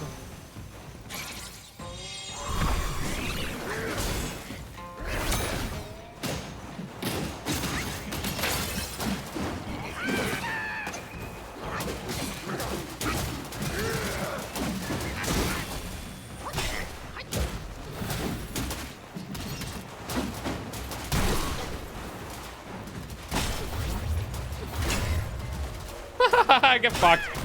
Beat him up, monkeys. Beat him up. Kick his ass.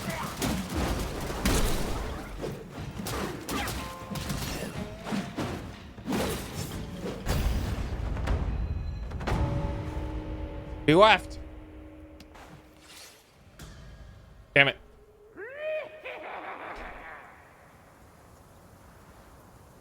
Tricky monkey. That's my job. Hello. Hello. Oh, hi, Tide Bark. For the record, I do show up earlier, just too busy to type. Oh no, it's okay. It's all right. I tease. I do appreciate it. I do appreciate you though. Thank you.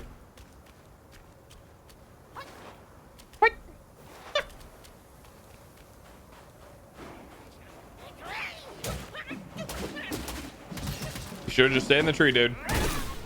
Should have just stayed in the fucking tree.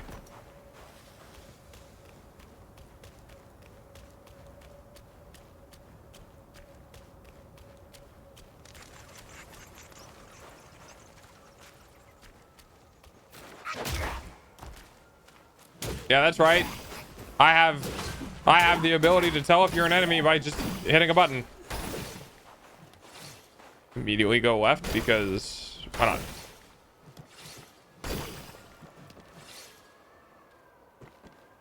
I am freeing all of the poor frozen monks. Did you just Dark Souls me? Dark Souls me. Bitch.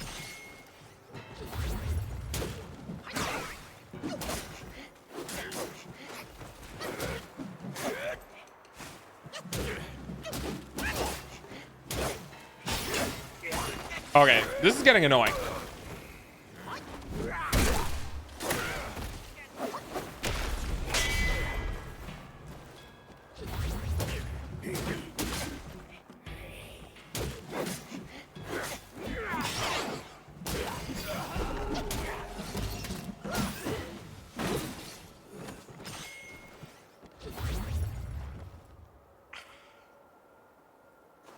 I just wasted so much. Okay, I got a little more. Can I go through this door? No, I cannot.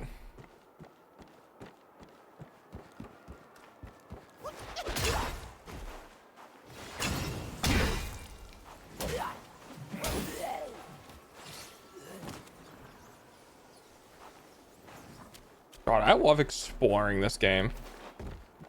They really do make it worthwhile.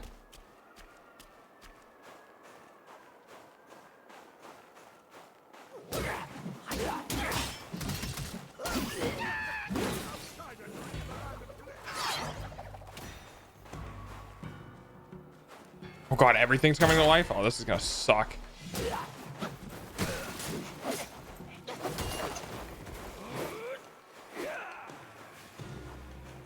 I don't have any mana to deal with this either.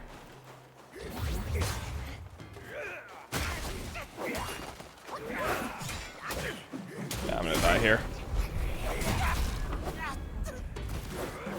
They should make a mod where every time you hit someone, you hear the TF2 scout saying bonk. Dude, do you know how fucking annoying that would get? Because like you gotta think of like there's like when you're doing the light attack moves, you're doing like pop pop pop pop pop pop pop pop. Oh my god, dude, what? I'm all the way back here.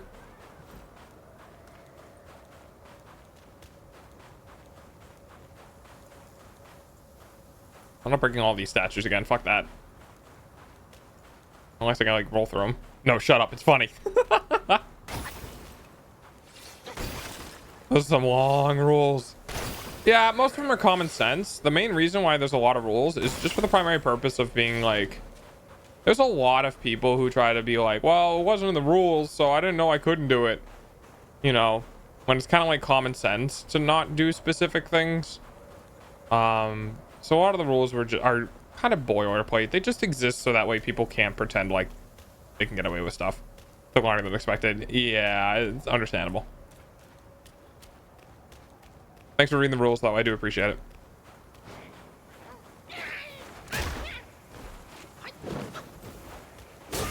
What?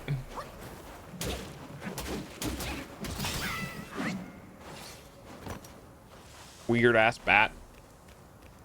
I'm gonna leave because I haven't gone through this area, but have a good stream. Oh yeah, absolutely. Thank you.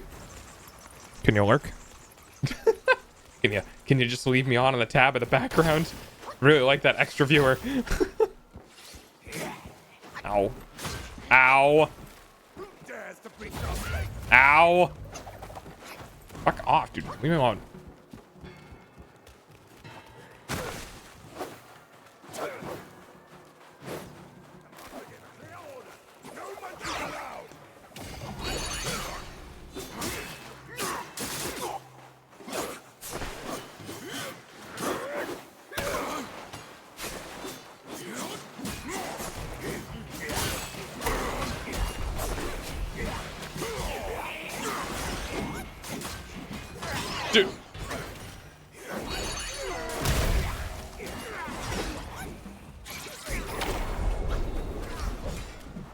didn't mean to hit that button. I meant to recover. These guys are always annoying. Yeah. Oh boy.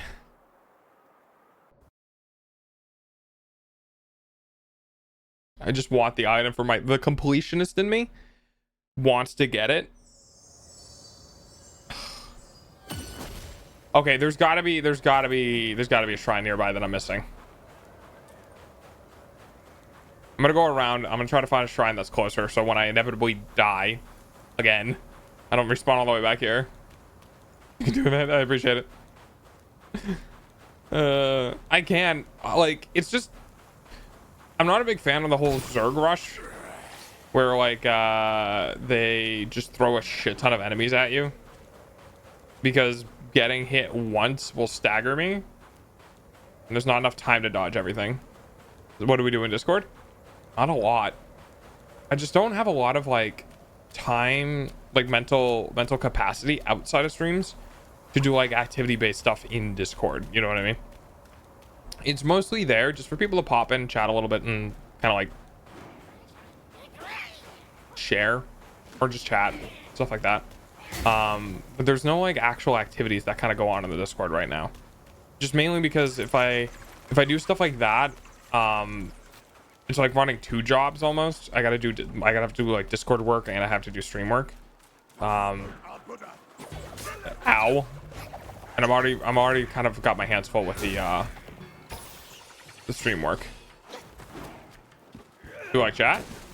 Yeah, now and then. You'll see me pop in there and talk. You'll see Meow pops in there and talks a lot.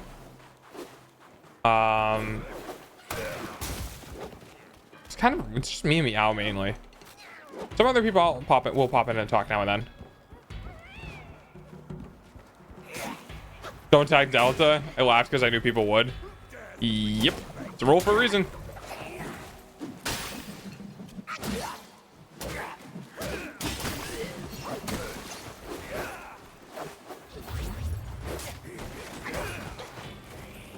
Oh my god, dude. Alright, fuck it.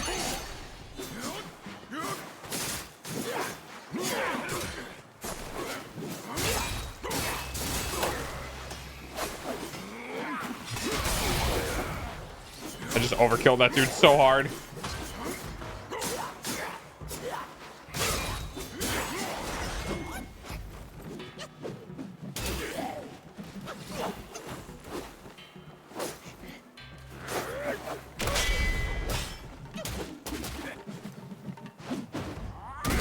Bonk.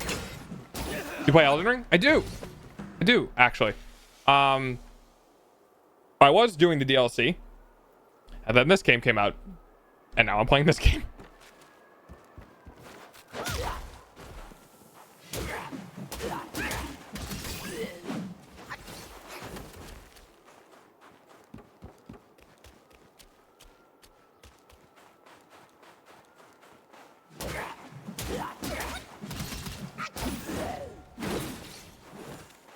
What do you prefer more, this game or Elden Ring? This game. I find Elden Ring's bosses to be extremely antagonistic to the players.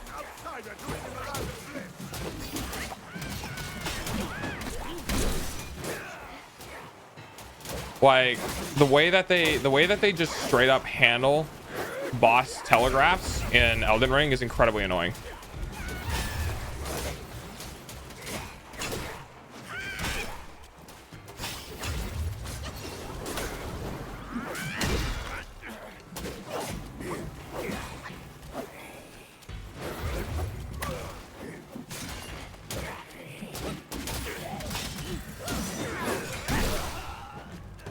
Okay.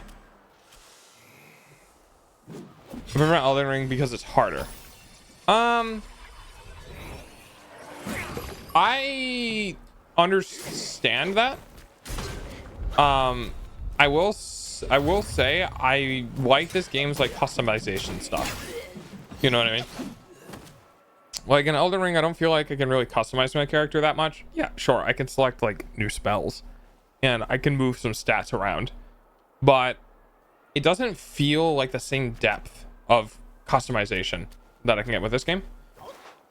And I feel like Elden Ring's difficulty is arbitrary, as in like, so I talked about the whole feeling like bosses are kind of antagonistic. It's not like I died because I'm a bad player. It's I'm died because the logical explanation for how long this move would actually take to hit was not what you guys did. And it just feels really cheesy. Has a lot of achievements. Well, okay, well that's fair. That I understand.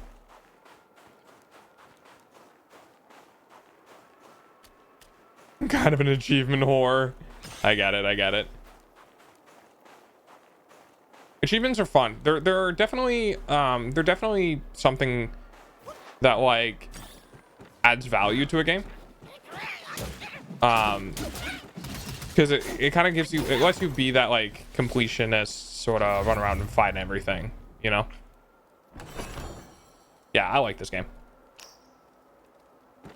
Fried Iron said, I like that this game, most of my deaths in this game feel fair. A lot of my deaths in Elden Ring feel very unfair. And this game is hard without being like without feeling like it's being unfair. It's like when I die to something, it's like, yeah, okay, that's fair. Like, yeah, I deserve that. Sometimes I die in Elden Ring to just what feels like bullshit. Like input reading. Input reading is a huge one. I don't think this game has input reading. And I've fought a lot of bosses in Elden Ring that have input reading, where I go to heal and they just immediately, like the second I hit the button, they start an attack. That sucks. I don't like that.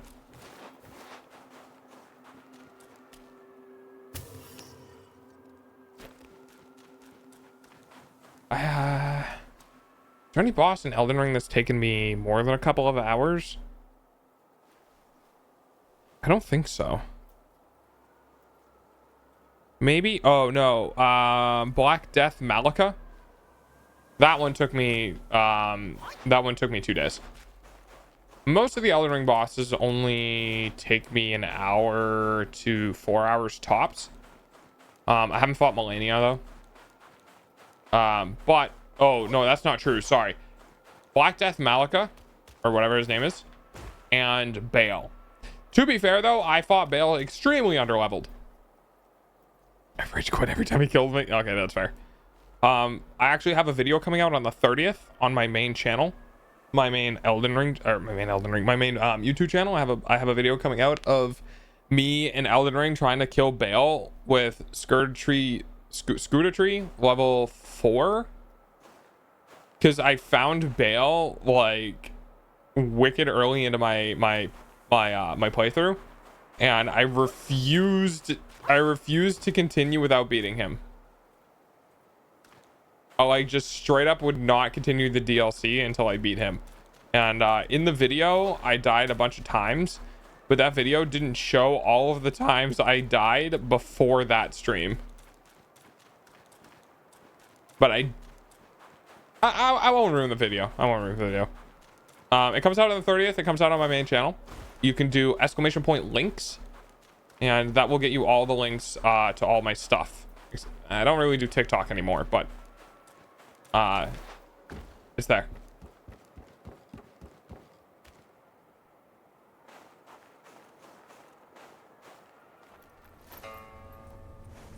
Faith and devotion, quite the notion.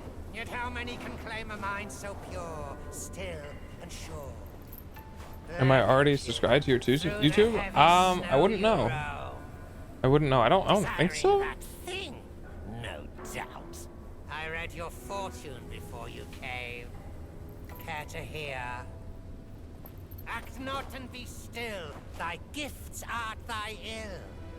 If you seek your own end, I shall not stop you.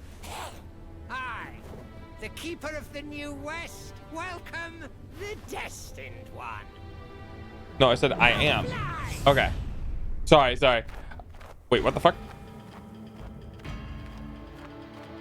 I'm a bat? Where am I going? Was this supposed to be where I go? Yeah, I saw am and I thought am I, not am as in I am. But yeah, it'll come out on the 30th, which is in a couple days. It's very pretty though. Ooh, while this is happening, I should eat some granola because I'm very hungry.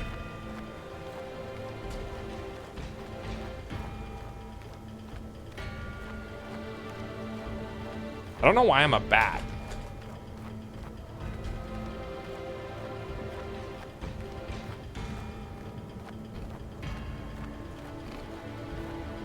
Eat a cake?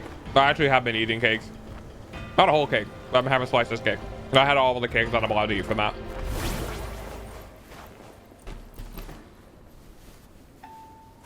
See that temple on the lake? Therein lies the thing you seek. The lord of this land is away. Seize it now. Found you eating a cake. Oh, really? Oh yeah, that must have been the red velvet cake from last month. It was also a good cake. It was better than the one I currently have. That one's a little dry. Not bad though. Still good. Just not as good as the one before it. Oh, the raid.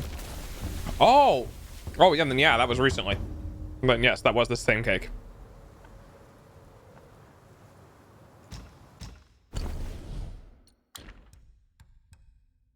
Holy crap, that is so much.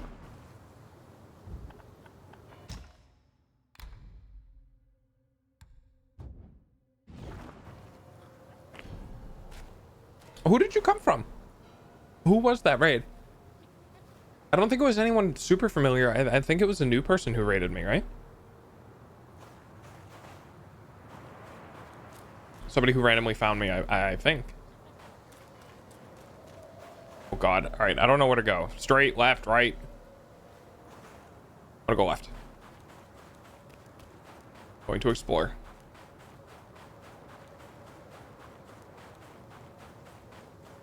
Honestly, I don't remember. Yeah, she found you randomly. Yeah, that's what I thought.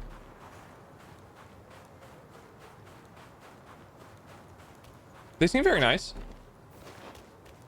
Then again, everyone seems nice. You never know who people really are behind the screens. I've met a couple of nice people that turned out not to be so nice. I like to claim myself as neutral. I can be a nice person. I can also be a dick. But I have a tendency to only be a dick when people deserve it. I'm trying to be a dick when it's, you know, unwarranted.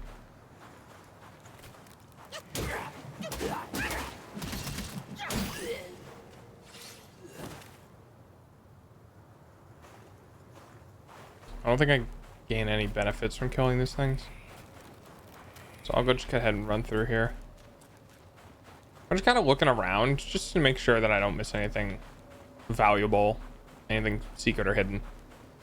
Because apparently, I mean, this game is just... Oh, controlled it. I thought I had camera lock, like a cutscene was about to happen. No, the controller just died.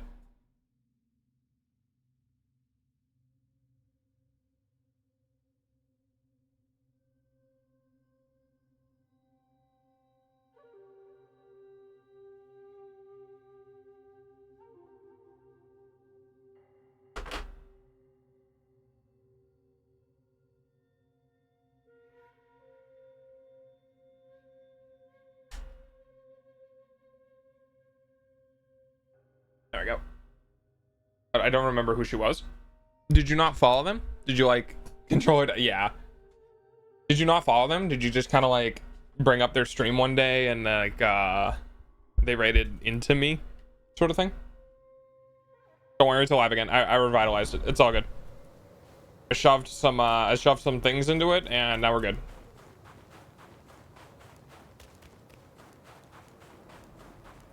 Wink.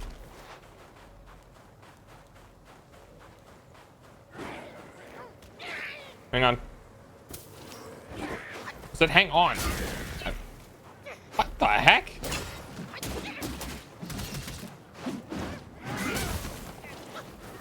Oh, you do follow them. Oh, okay. I'm gonna hit you.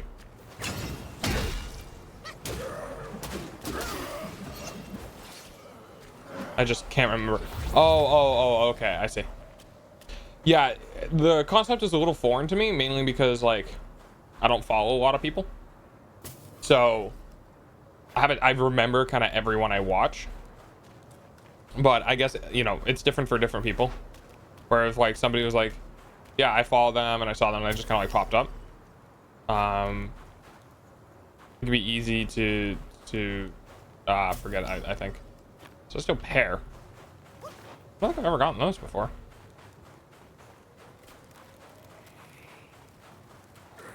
Don't mind me. Just walking around.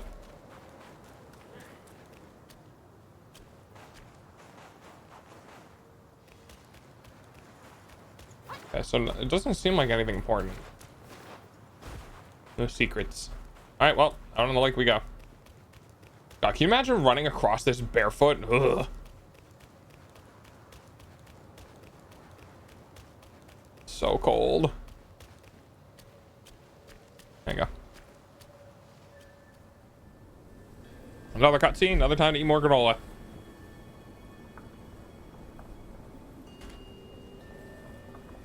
I thought that happened. I think I did. Wow, that's not good.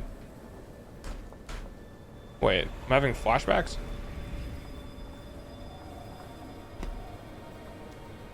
Was this in the Steam page? I've been on the Steam page. Okay, Mars? Maybe. There's something under the lake.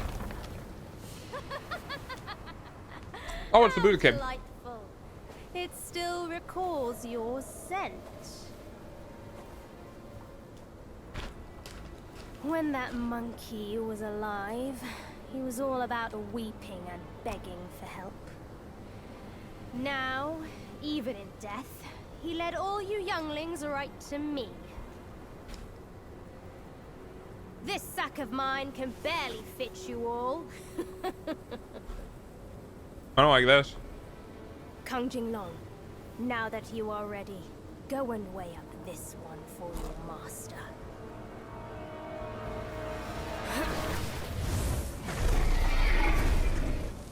See if this monkey merits a place amongst my disciples. Okay. Maybe?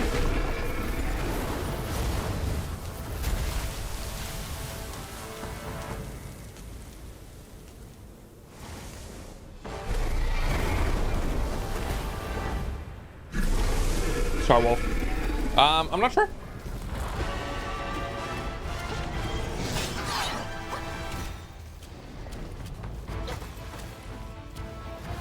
I don't have a lot of mana for this fight.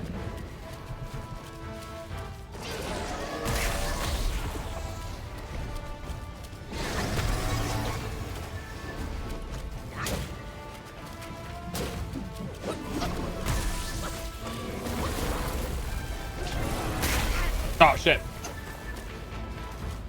I'm gonna try to use this as a... Oh, I can attack that. Okay. I'm gonna try this to use as a learning fight, so I can try to learn its attack patterns and stuff. I don't think I'm going to be able to kill it.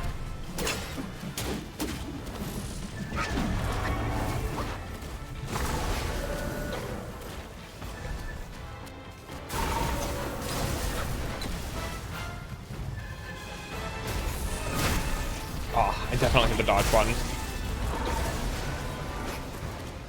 Oh god, I'm having flashbacks to Bale.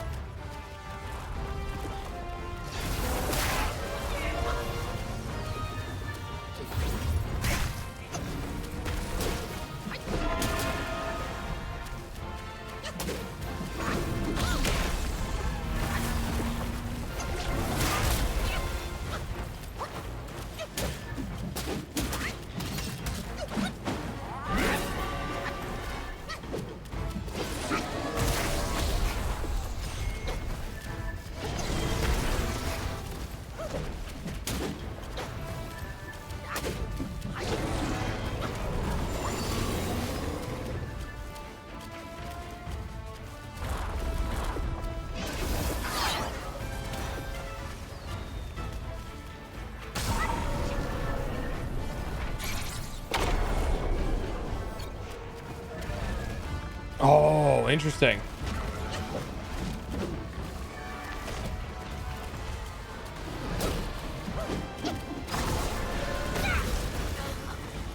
Okay, that's kind of good to know.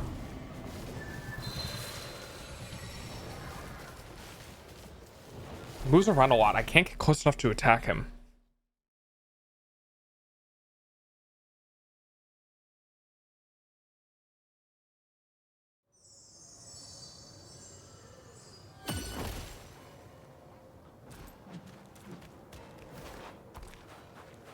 All right, back to fighting a dragon.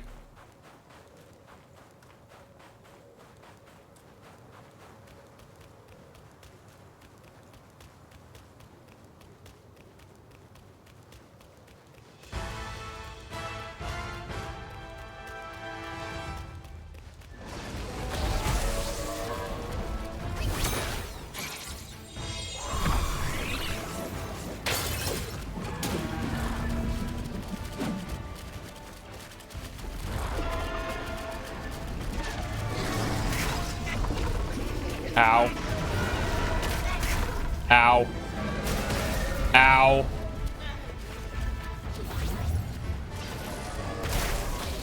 And I lost all of my fucking clones. That's really annoying.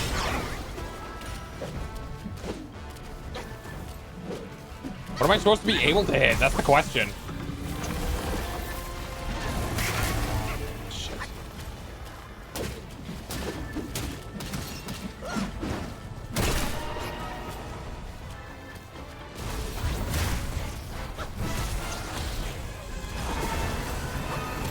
Oh, I rolled too early.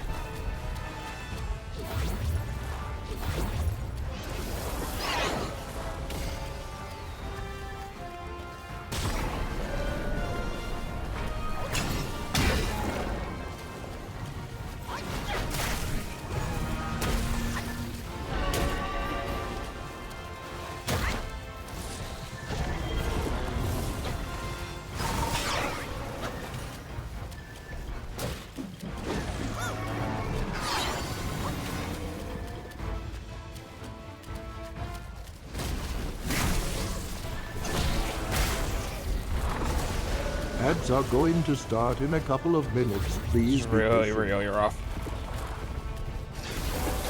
This might be the hardest boss I've fought so far. Just in terms of like sheer hit ability.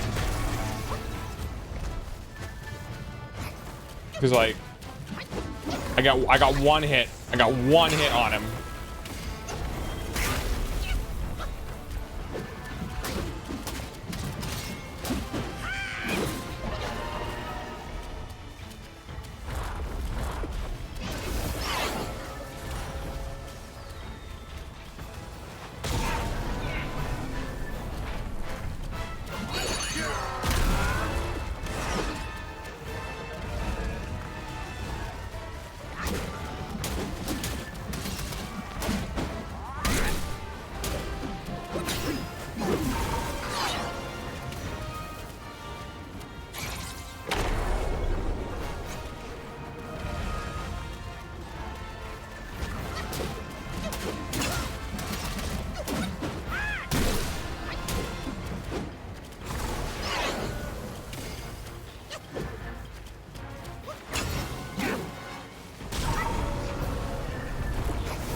Ice lightning? It's kind of crazy.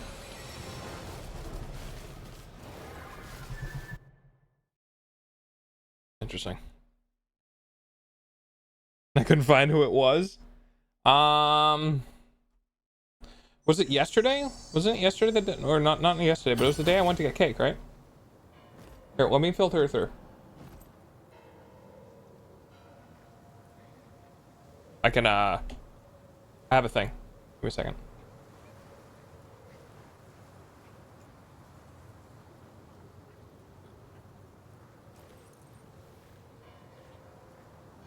Brentley, Limbs, Amber, Senna, Yaomori, Mecha, and Devilfishy 2 or 3 days ago. Yeah, so it was, I think it was Lidmaze? Lidmaze? It was either her or Amber Vixen. Or Bunley. But I don't think that's who it was.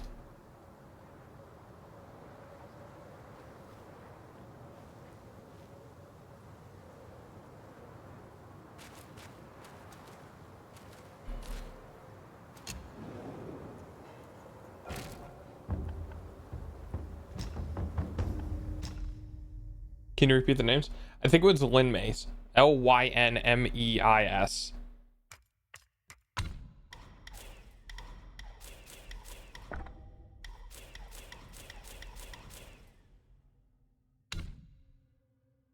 Yeah. Yeah, that's who I think it was. Yeah. Cognitive transformations.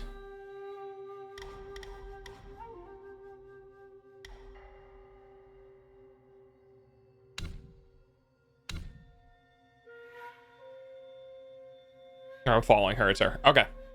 Then mystery solved.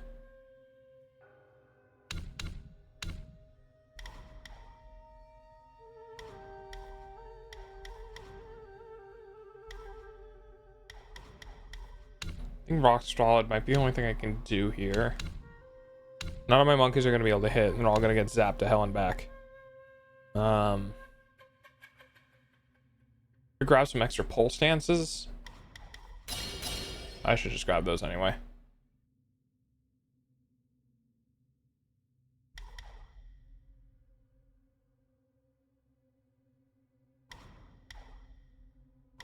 And we'll do that one. What is this one? She's speed.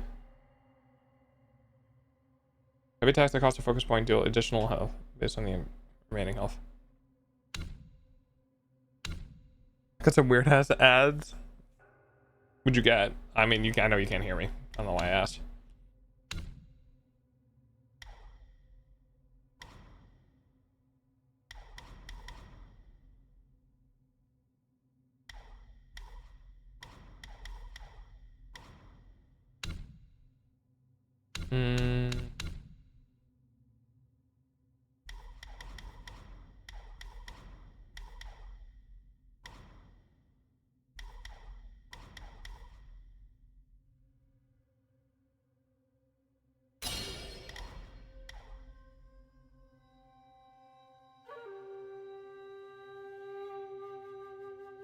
It was in French somehow?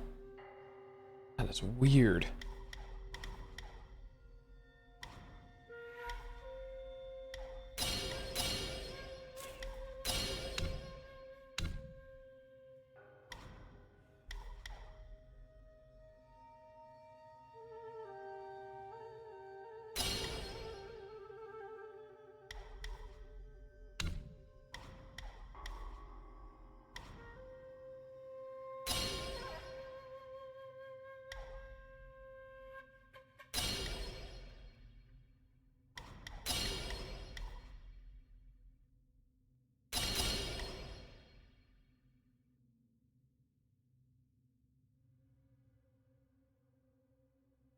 There's a considerable amount of mana upon a successful deflection.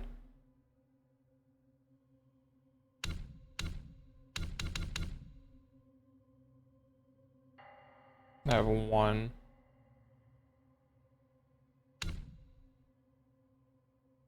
What were these? Welcome back from ads. Thank you for the pennies. Think of a pennies.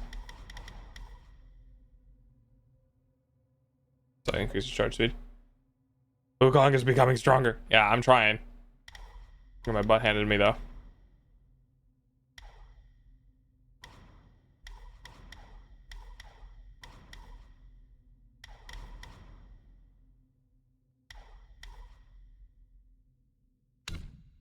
Not quite sure what I want to put the stuff into next.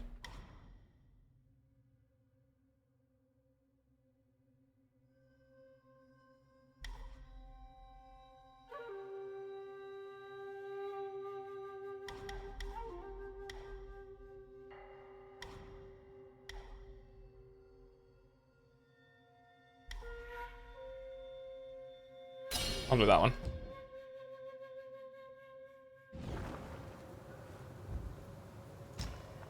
And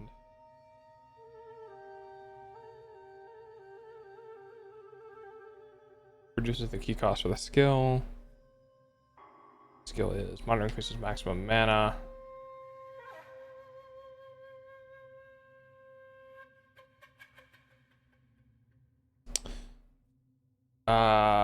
Who's up with stuff? Stay within the glow and your attack will be enhanced. The staff vanishes on its own after a while.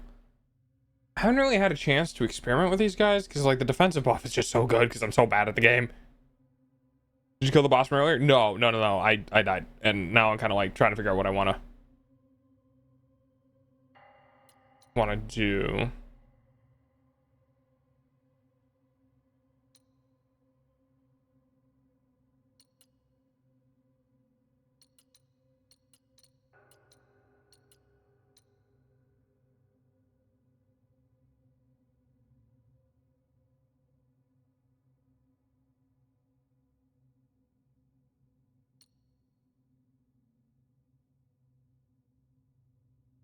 So it increases critical hit chance to jump heavy attacks. Auto increases thunder damage.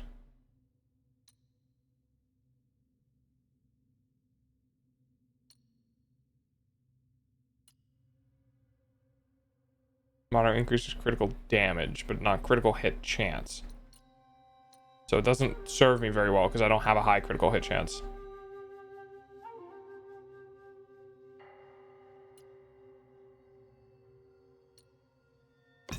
Sure.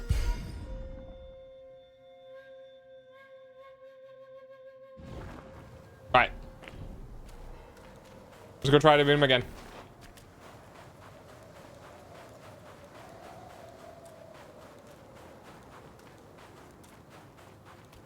A couple different things I changed. I'm going to try to use some things. Alright, let's see.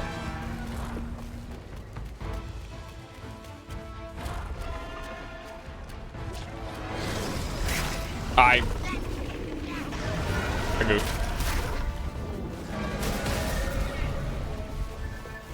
Wow, that hurt a lot.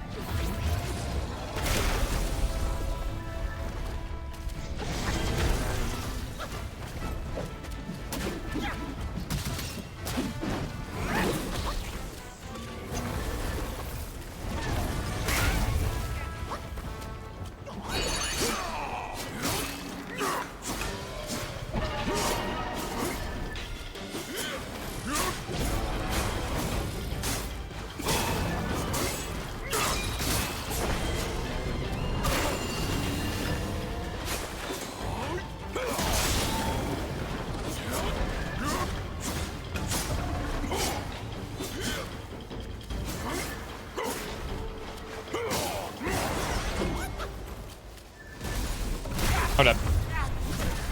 I knew it. I knew the second I was like, I should heal. I was gonna get attacked. That's unfortunate. Ah, because he bit me early on and freaking took out almost all my health immediately. Why is this guy so hard? I don't know. Really, the difficulty from this boss comes from the fact that I can't hit him. Like, I can't get close enough to his face to do damage. And that's why this is so hard for me, is because like I have to run at him. He runs very far away. He doesn't stay on the ground. Like, it's a pain in the butt. Yeah, he's incredibly hard to hit.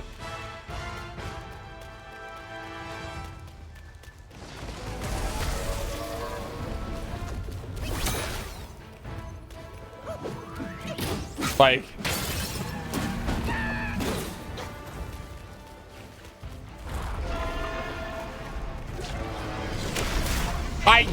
he bit me through the stone.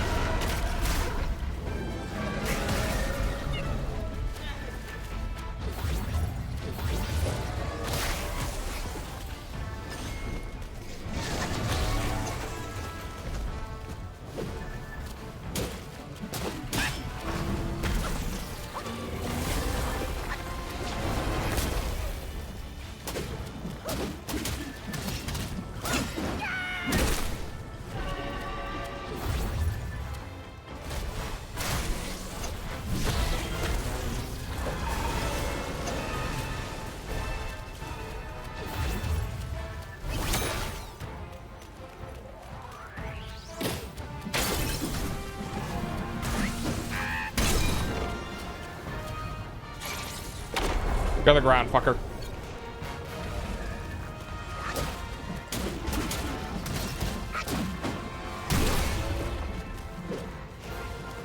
Oh, I ain't. Okay, that's cool.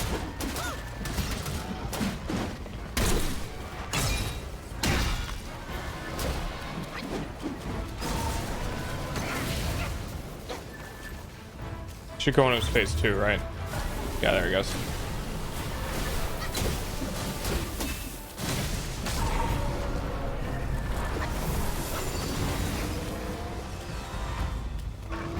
Now, obviously, I can't hit him from all the way up there.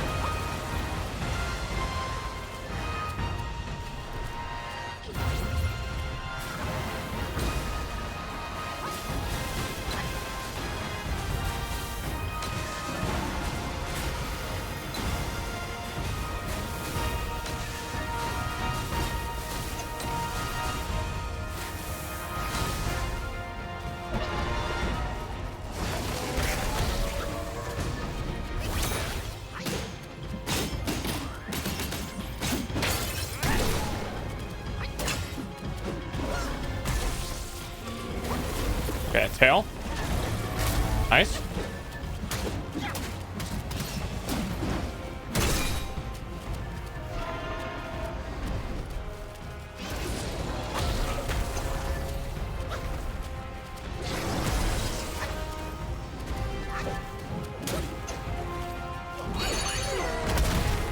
Oh, dude, big hit. Big hit.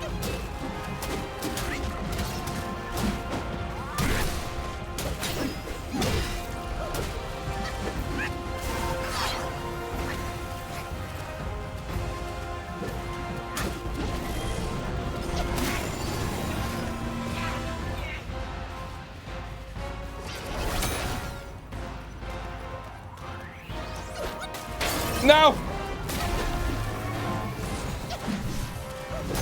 There! Jesus Christ, I just needed one more hit! Holy crap!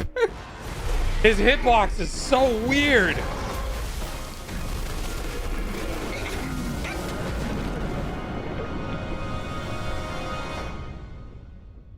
Holy crap. Okay.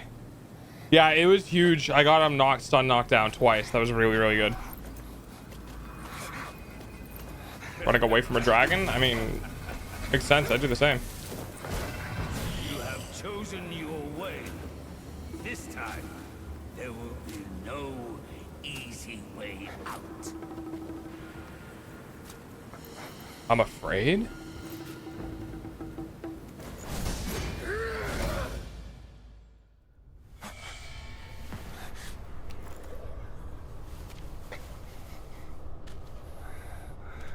Whoa, interesting. Not main character moment. Actually getting captured and getting defeated by something? In fear. But go to realm.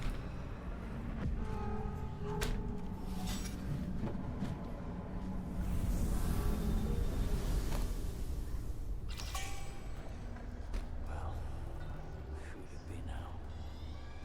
A deity or a Yogwai? What did you do? I think like I was drowned in the fight and captured because I'm not immortal. Not yet, at least. Okay, that's pretty funny.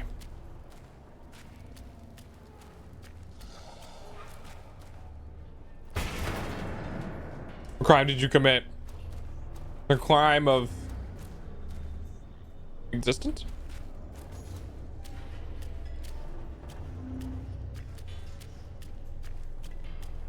I know this whiff of monkey stench. Stay where you are, newcomer.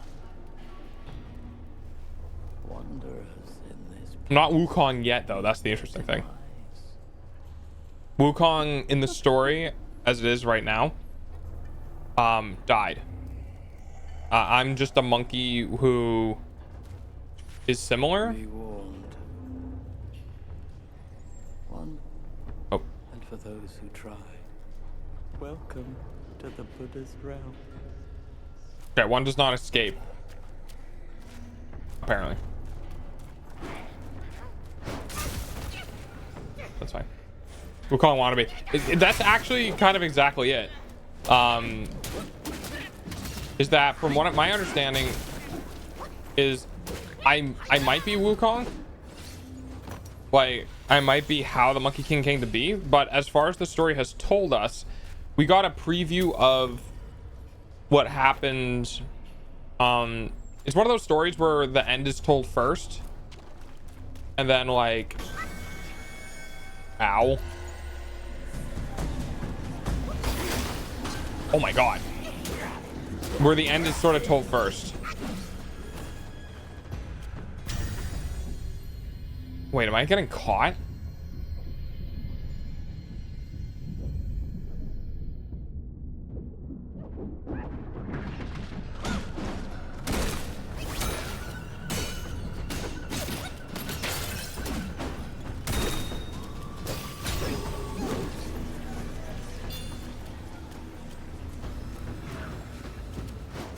Oh wait, what the fuck?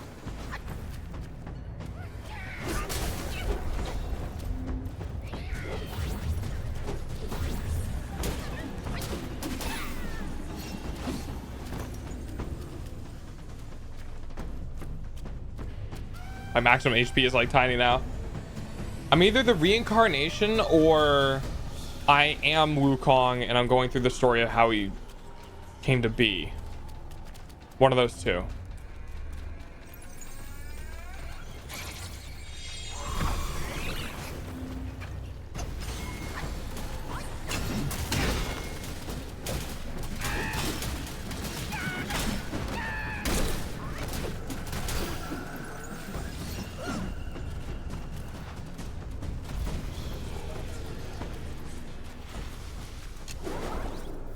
Yeah, I don't know which one. I don't know which one. We either started from the end and this is how he got there, or he died, which I think is what they were trying to get across. I think he did die. And we're a reincarnation. I believe that's what oh. Oh, interesting. Unique effect. Punishing downpour executes thunder damage to the enemy instead of area damage. And then this one is moderately increases damage dealt by all pillar stance moves. Punishing downpour. What is punishing downpour is the question.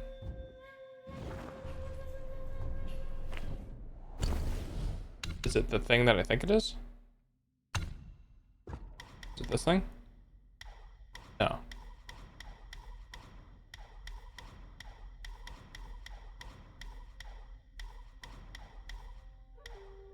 Wait, what is punishing downpour?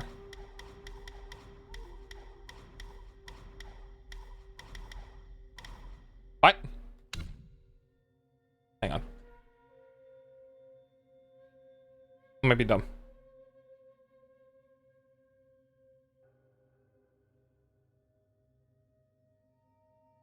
Oh, is it the last move in the attack? Oh, it is. Oh, that's kind of cool. Wait, that's dope as fuck. I don't know either. It's okay. Don't worry, I'm the streamer. It's my job to figure it's my job to figure this shit out. Weapons.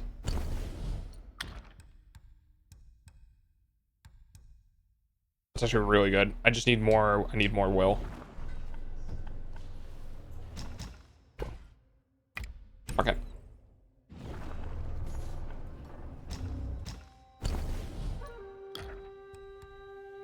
Oh, it's still not enough.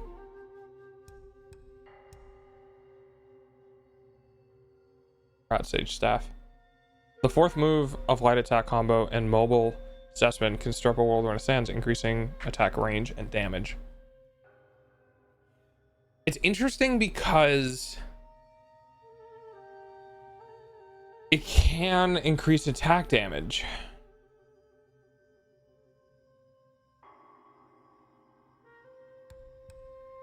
It's slightly less. I don't know which one's worth it though. Need quite a lot of will. Yeah, I really do.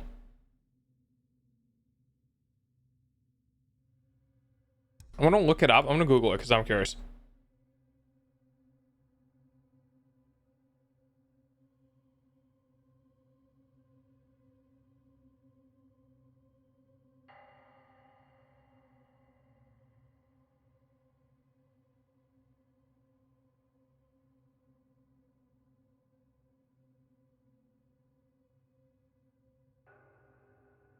Having the cloud powdered with 60 attack and 30 defense, I can't see the point in spending 21,000 for +6 attack and a minor crit percent. Honestly, I'm holding on to something flashy goes along. Unless you specifically need one of those upgrades, it's better than selling. I don't really use pillar other than infinite glitch. There's a place out. That's a little more attack and only benefits thrust, I think. So if you have a fan of that, I would search for something too.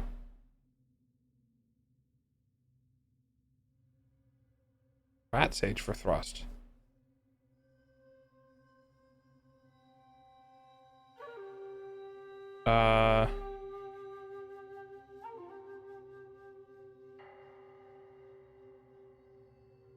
Yeah, I'm curious about which one might be better.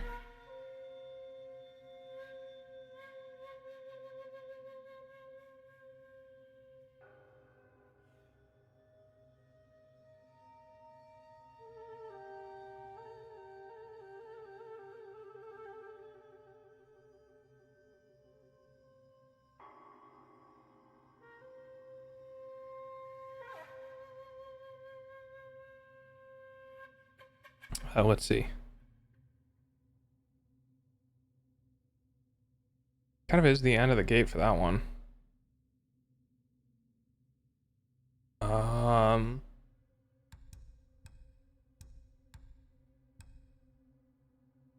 think Rat Rage might be better. I kind of think of the same thing. It's slightly less attack, but that attack can be offset by storing up a whirlwind. That's what I'm thinking. And it has slightly better critical hit chance, and I might invest in crits.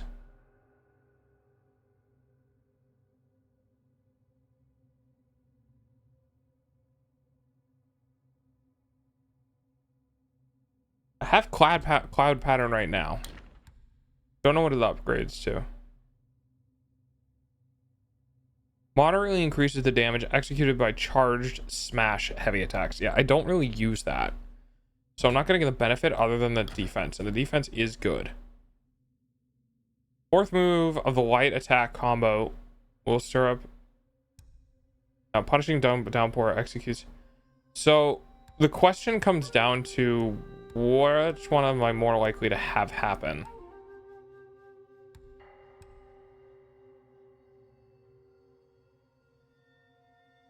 And I think it says can stir up a whirlwind of sands, increasing attack range and damage.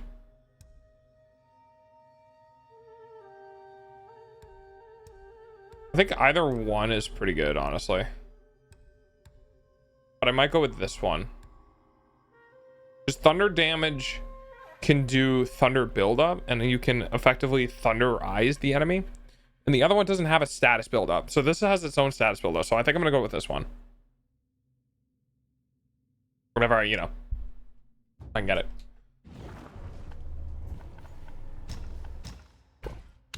I don't know what the thunder status buildup does, though. I know it does something. I just don't know what. And then I can spec upgrades and take critical chance, critical hit into account, because there are a couple of things I remember seeing that helped with, like, increases critical hit damage, like the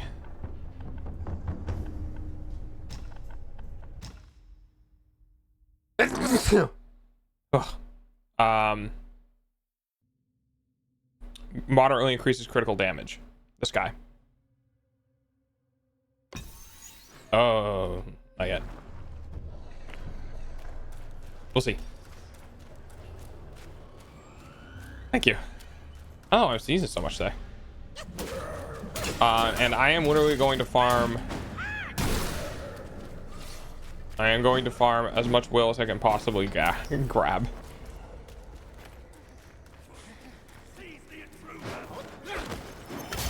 What do you mean intruder?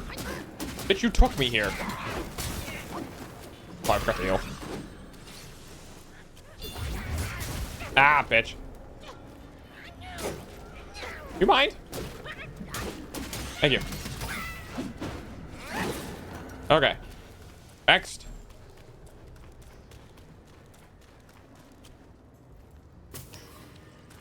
I can go out here. Secret area? Maybe kind of sorta.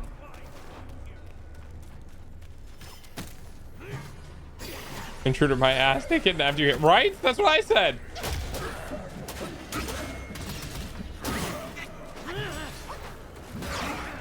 Can I not get stuck on the wall, please? Thanks.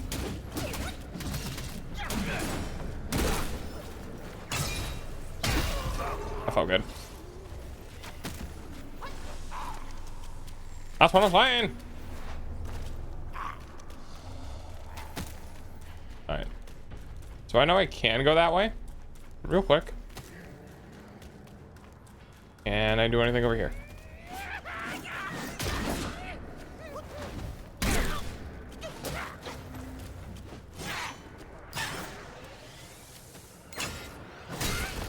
Ow.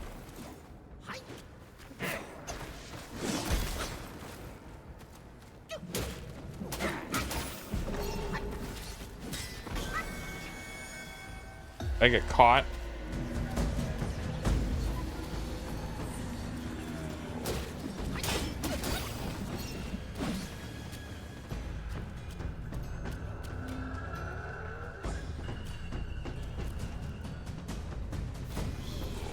I'm not exactly sure how I get uncaught.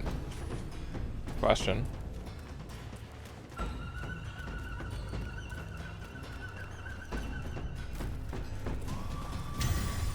Oh, it's those things.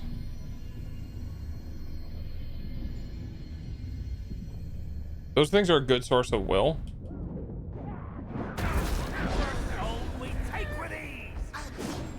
Okay, note to self, if you get caught, everyone does a fuck ton more damage. Good enough.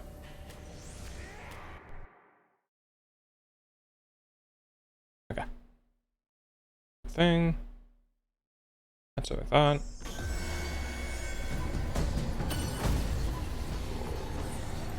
I just spawned. What the fuck? I remember in Elden Ring where there was a boss that could use attacks that glitches you in the ground and then he could attack you. Can't. But you can't attack, and I got killed because of it countless times. Yeah.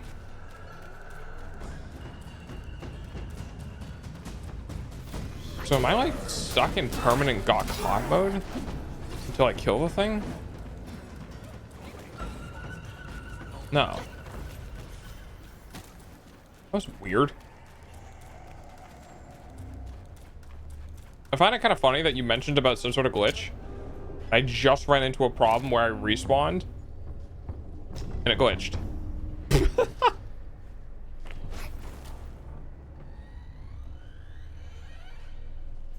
Okay. Just again.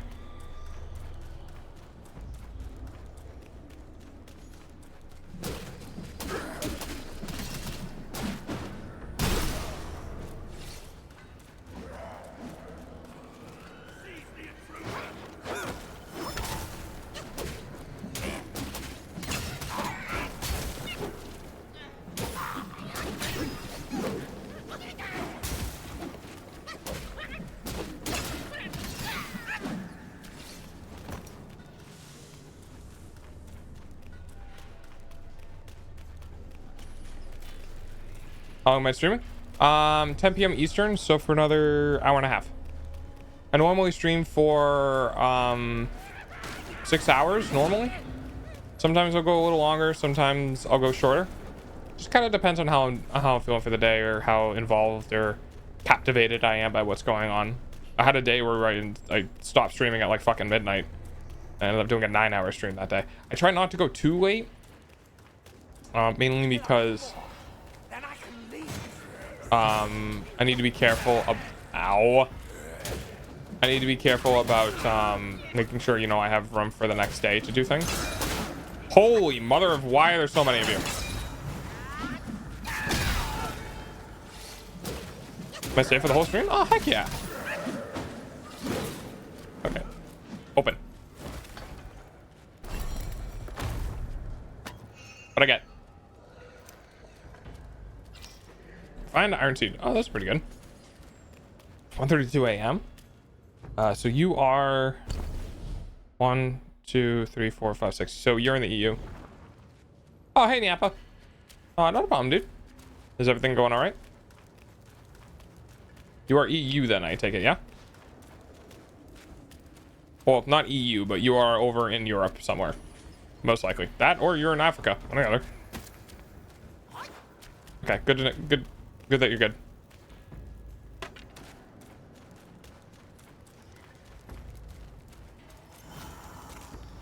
No, no, no, no. Get back on the ground.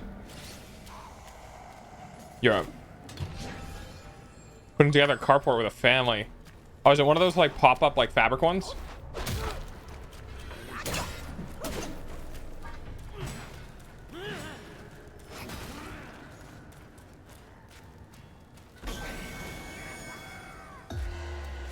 I don't know why this happens. There doesn't seem to be any explanation for it.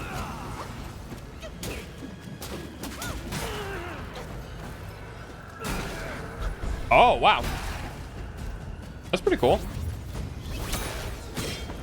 I need to get rid of this guy quick.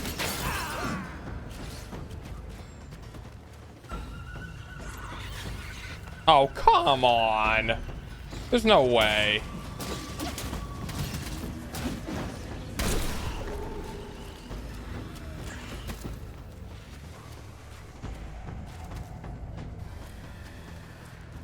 Super cool.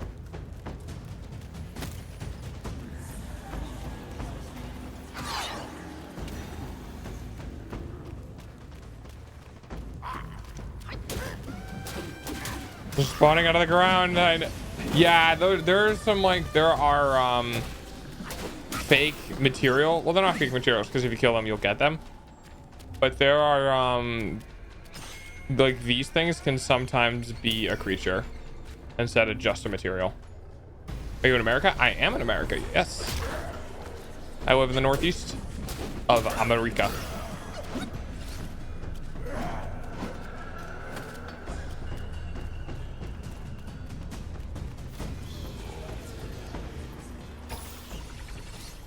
I live in the cold part. Oh, one of the cold parts.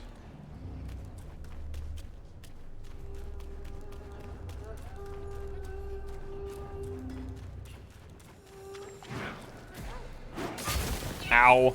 Oh, I do not have a lot of health. Oh my god, I do not have a lot of health.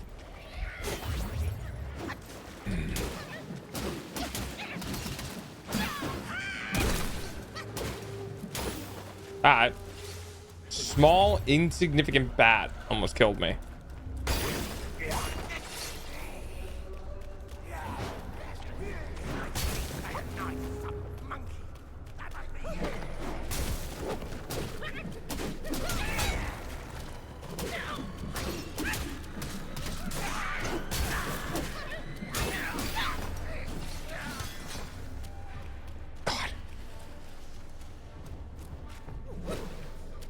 Whatever I need for that, I don't have it.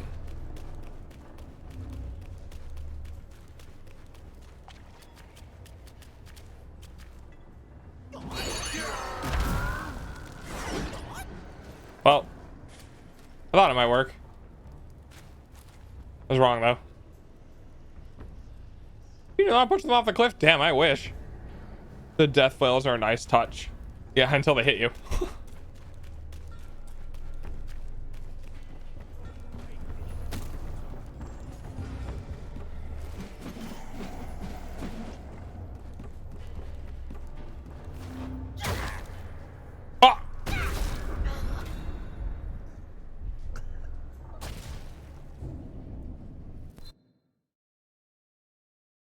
Oh, okay. Sure, game. Sure. Okay. All right. I'm treating this like Dark Souls. Fuck you. I'm not fighting. I don't give a shit. I'm running. I don't care. Do not care anymore. This will take longer to explore while fighting than it will just accepting death and running straight through everything. So I did a jump attack, and the jump attack is supposed to return you to the place you jumped from. And it did not. It returned me to my death.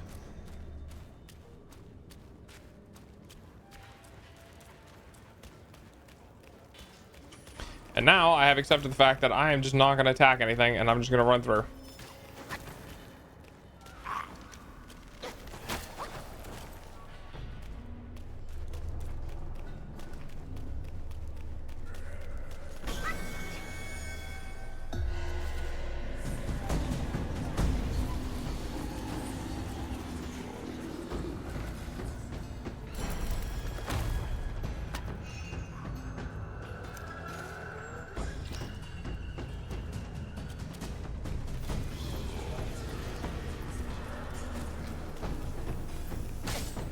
Ow.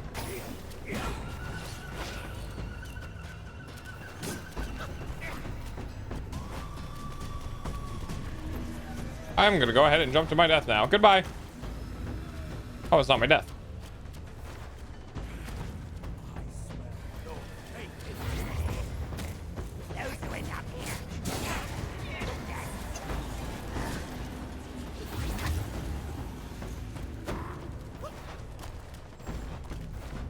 This seems to be like on a timer rather than actually associated with something.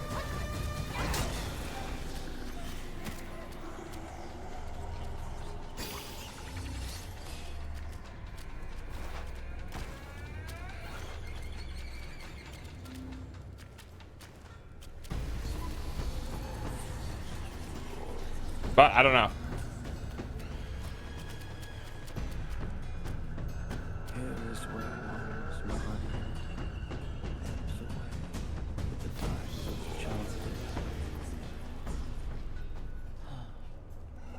That includes yours too. Why bother fighting it? Just abandon your senses and wait for your end. No, I'm good. Like me.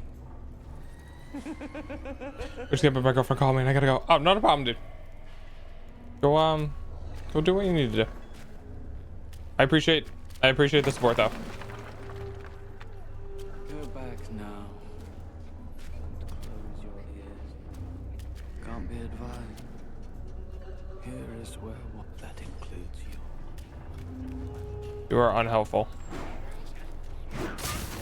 You are now going.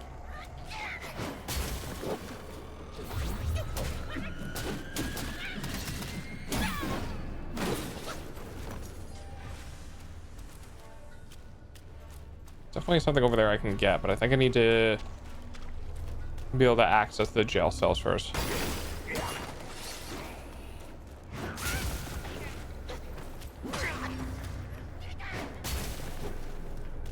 Running around, running in circles, running around, running around. Wait, is this where I started?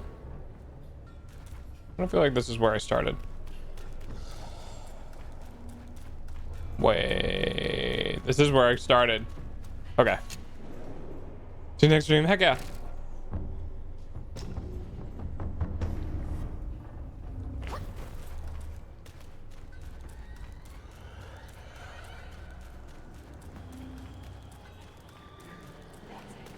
It wasn't even far of a fall. It was enough, I guess. I was missing some HP.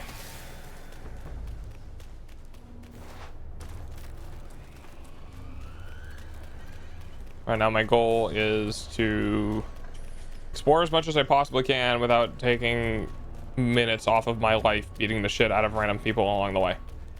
They are literally not worth it. They don't give me enough like XP, air quotes, after killing them to make them worth it.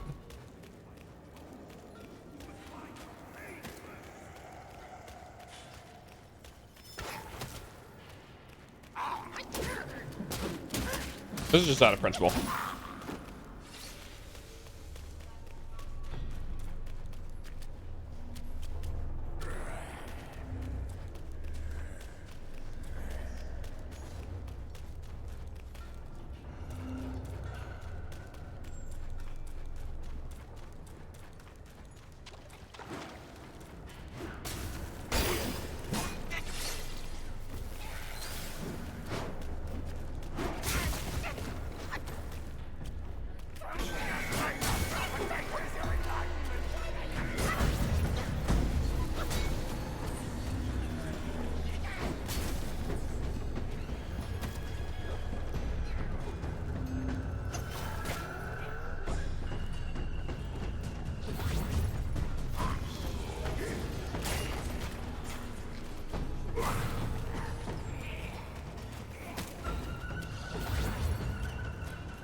Ah.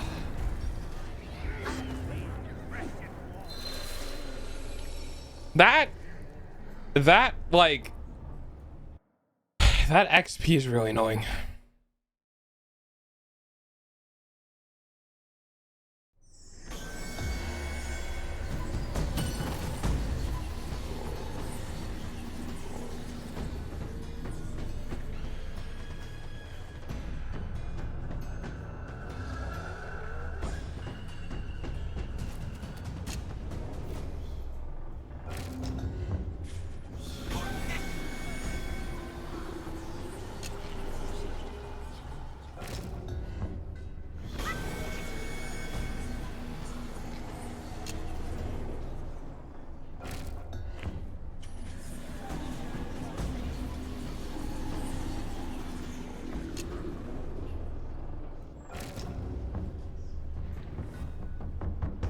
Okay, I kind of understand what's going on. I think I have like a minute or two intervals between where it does that chanting effect and causes that like thing to happen to me. So for me,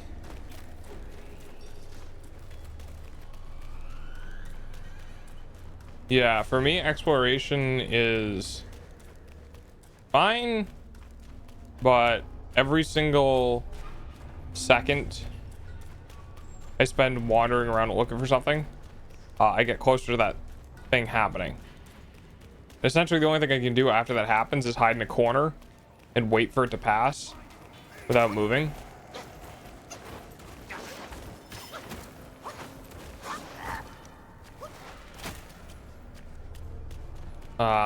Because if I think if I get close to any enemies, they just fuck me up.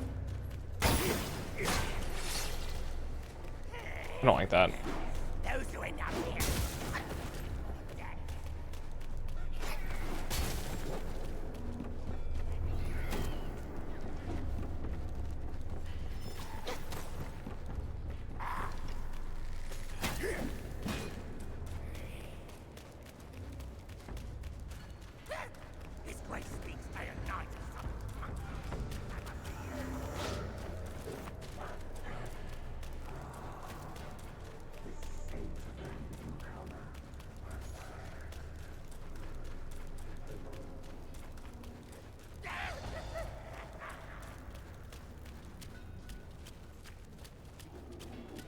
I'm sure there's ways that I can go that way, but I would like to get to a new point potentially, so I'm just gonna keep running. Isn't everywhere justice?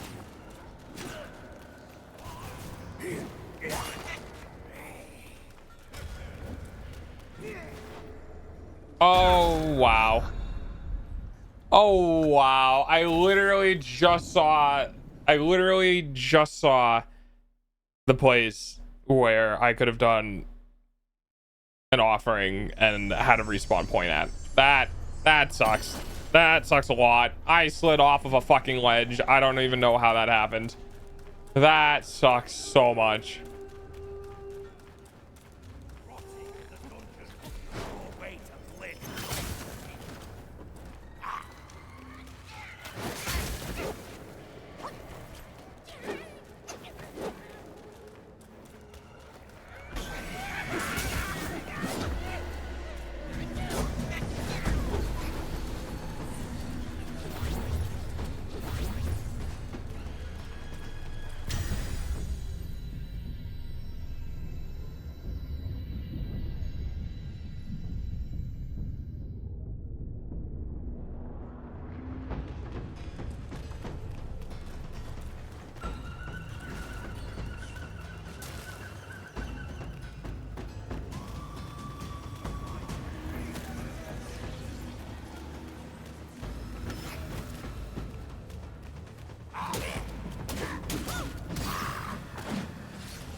Any moment now, this can go away. Any moment now.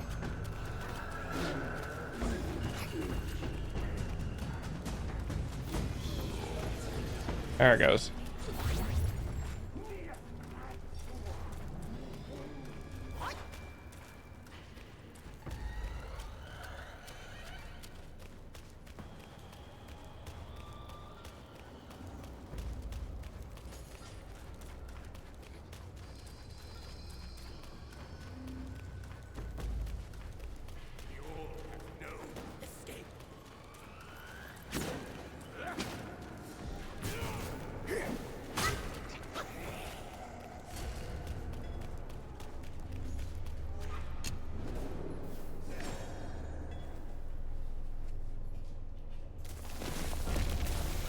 Thank God. Okay. That was incredibly unfun. This area sucks.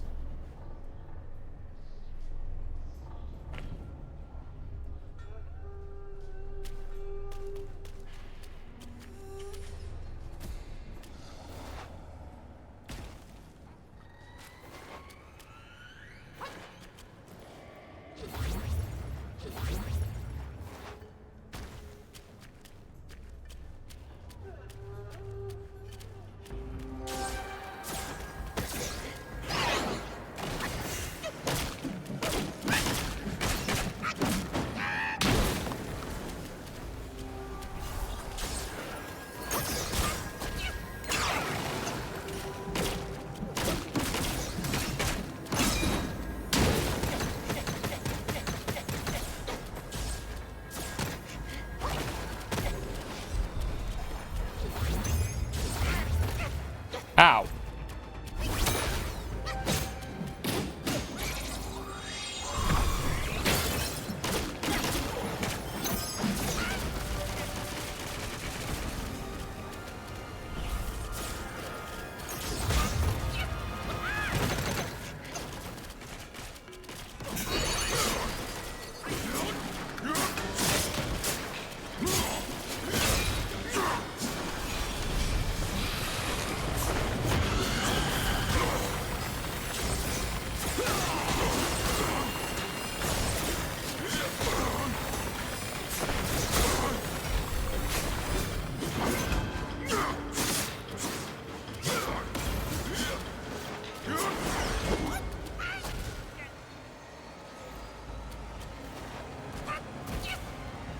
Oh, this sucks. Wow, this just fucking sucks.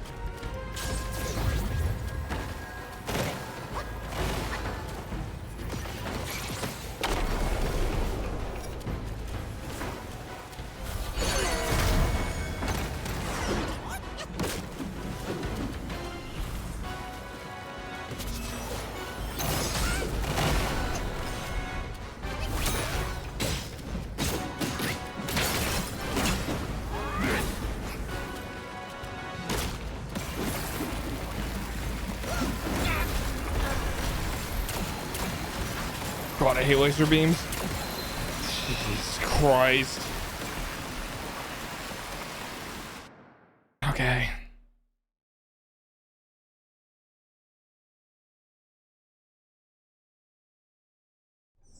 I gotta fight freaking lasers apparently.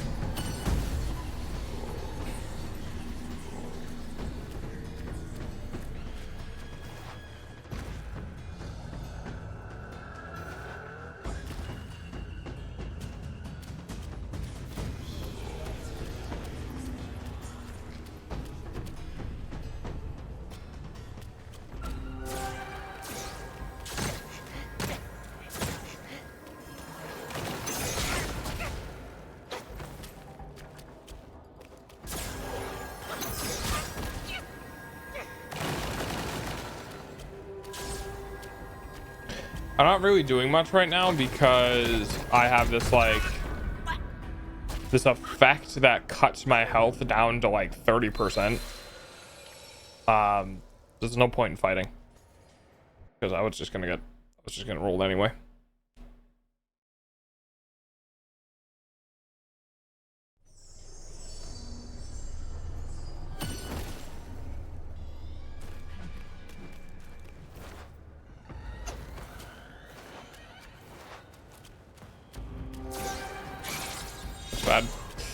Yep, immediately got interrupted.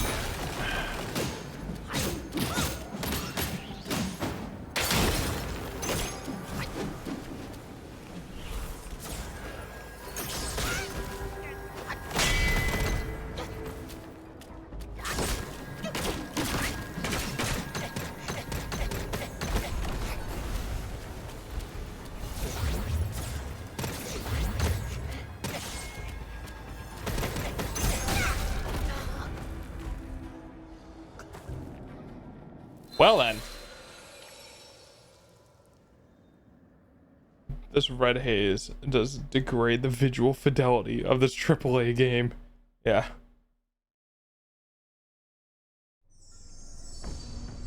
Alright, we're respecking.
Try that.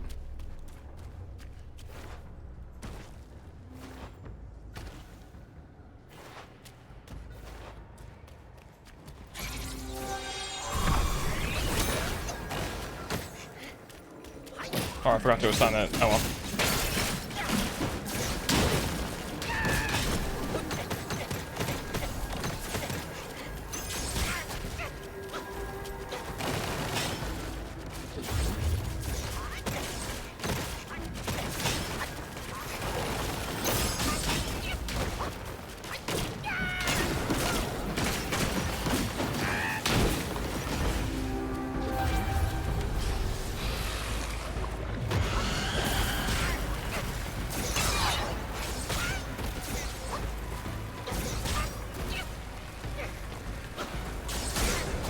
Okay, fuck off.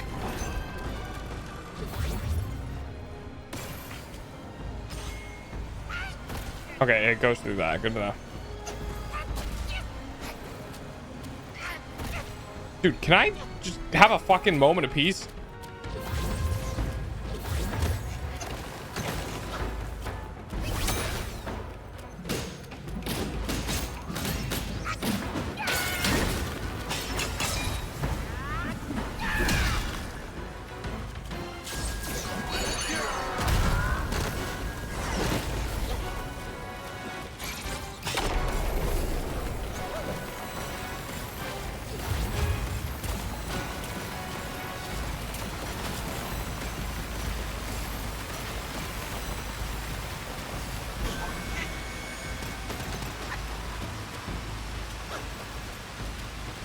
Oh boy, I get to fight during this too. Nice.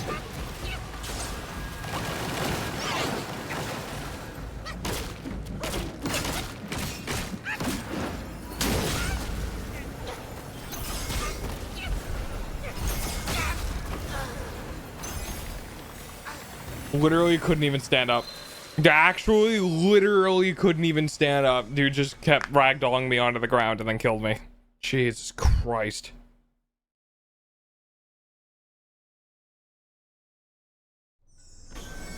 Not looking at anything that, and now I just get to sit here and wait for this to. Oh wow, I thought the desert area was bad. This is some other level of terrible.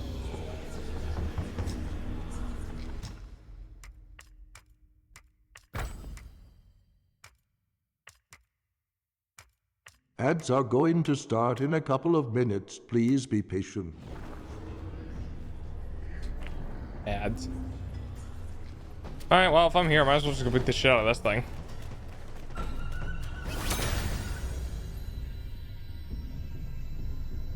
Fun.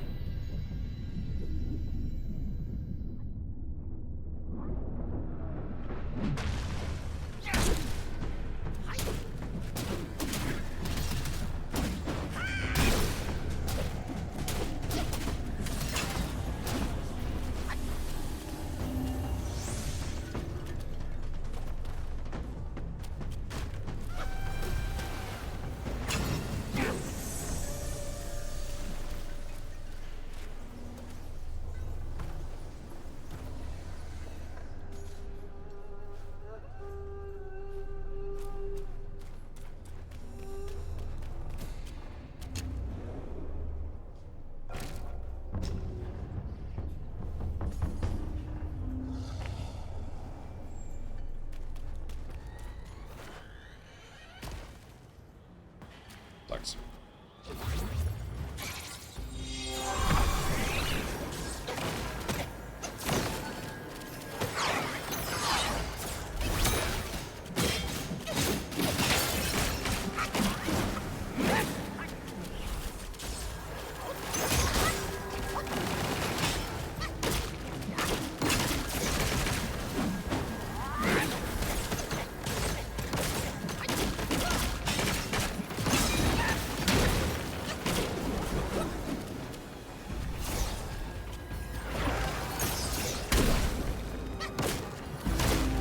I did a thing. What thing did you do? Oh.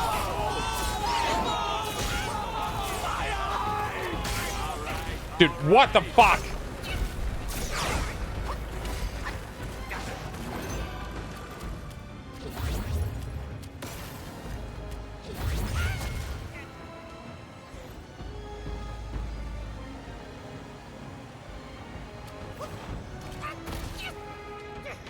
I hate this.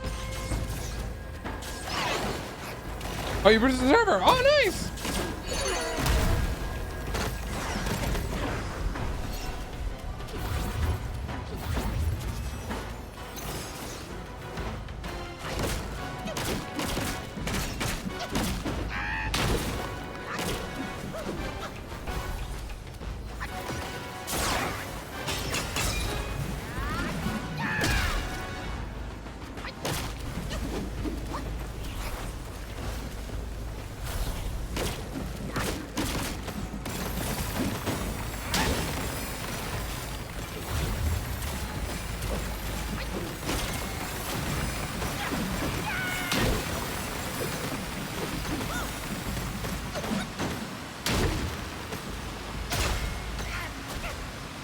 Ow. Ow. Oh, it's not gonna really fucking matters anyway.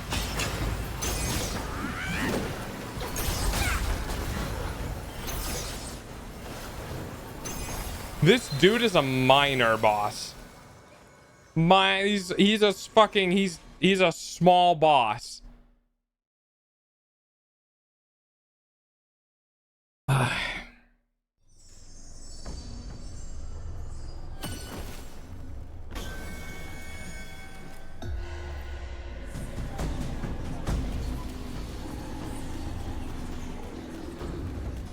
Beat this thing up.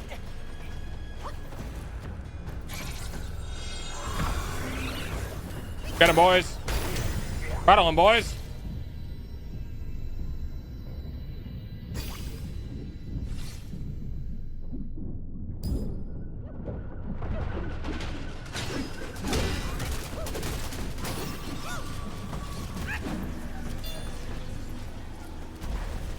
$2,000 wheels, pretty good. I don't know if it's enough though. Thanks for the boost in the server though. I do appreciate it. I'm just salty. I'm salty because this region fucking sucks.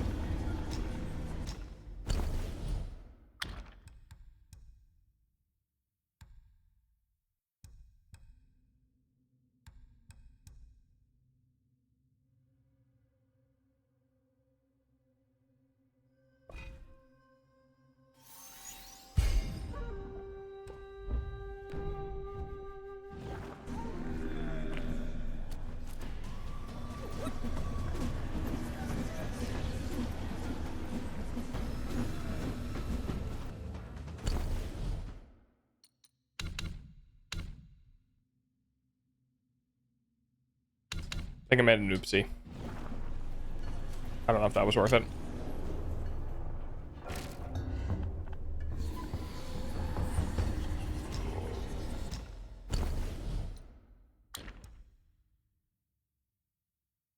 Well, I can do that one, but I mean, another 21,000 will. But 10% chance to crit.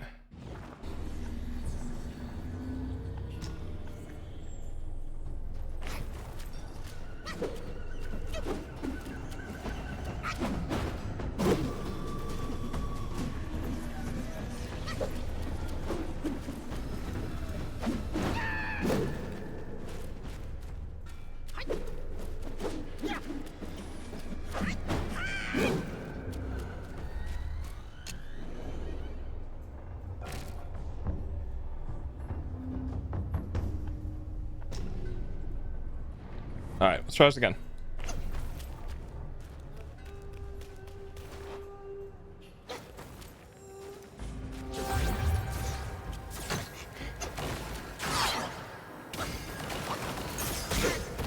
You just...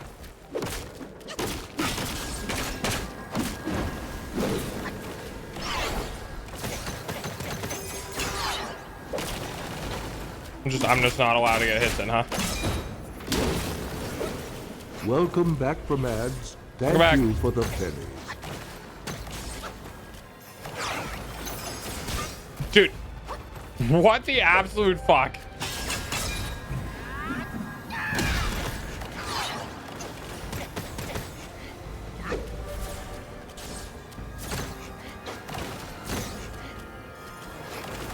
This sucks. This just fucking sucks. This just straight up sucks balls.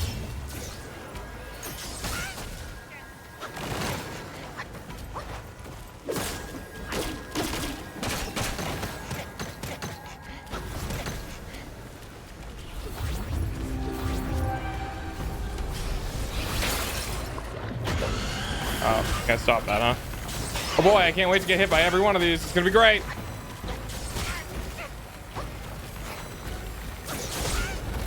Yep. Just fucking kill me, dude.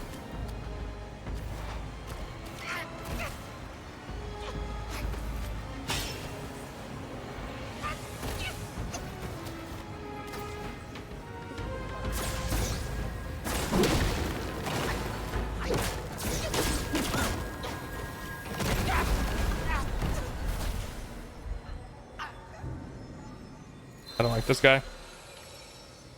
I don't like this guy at all.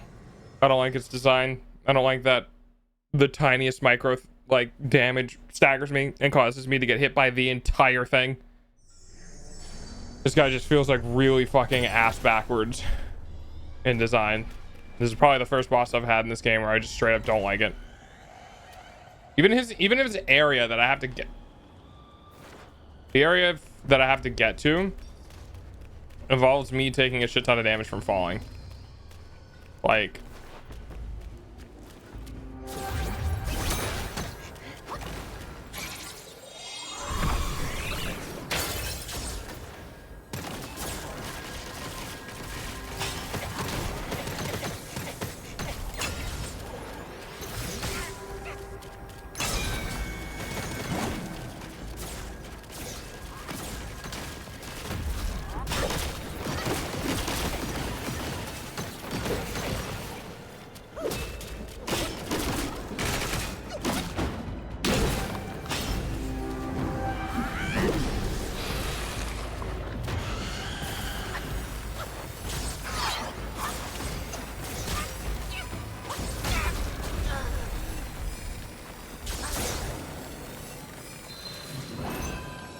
I don't know what I'm supposed to do about that, because the main laser chases me around too fast. If I get hit by the main laser, I get knocked down.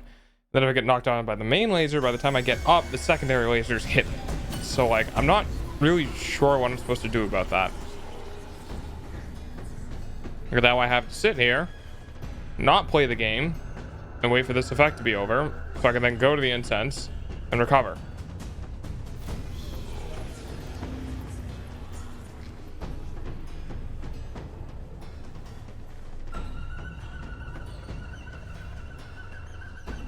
This is amazing gameplay. I'm so glad this is a mechanic. But I just have to sit here and wait for it to be over.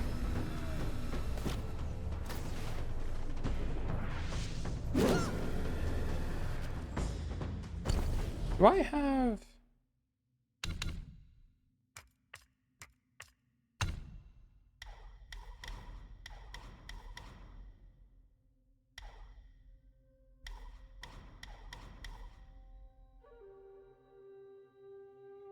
It's an opportunity to get water or something. Yeah. Perfect dodges retain focus. Oh, that sucks.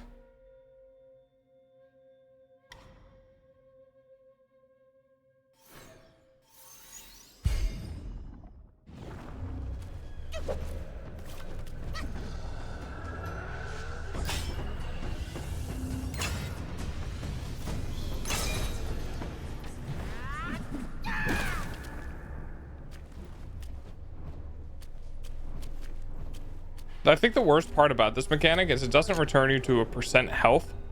Like if you have 50% of your health, it doesn't return you to 50% of your health when it leaves. It leaves you with the like set value.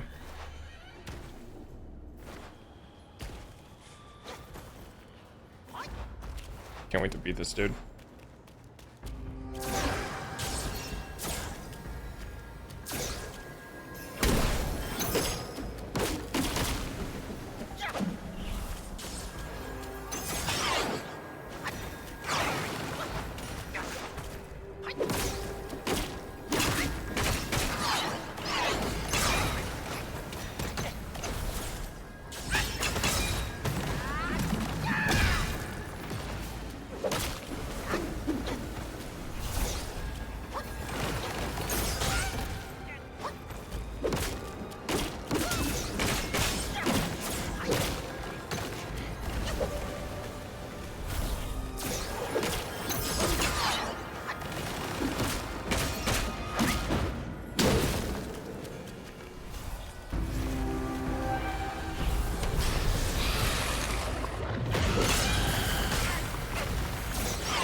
I'm just dead here. Yep. Literally you can't. I don't think I can do anything against that. Like, it just, you, if the middle beam wasn't there, then I could do something against it. But the fact is that middle beam tracks me and my movement so fast, I can't do anything.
Oh god, not this. I rolled into it because it wasn't gonna. Ah! Oh yeah, that's fun. Oh my god, dude. I'm about to look up a guide for this because this is probably one of the worst bosses I've ever fought in this game, and it's a fucking side boss with a tiny HP pool. I'm gonna go figure out what its name is. Hang on.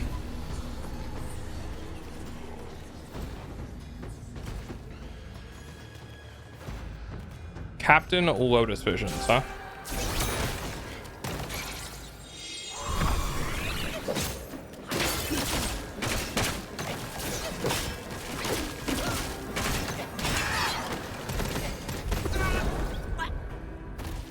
All right.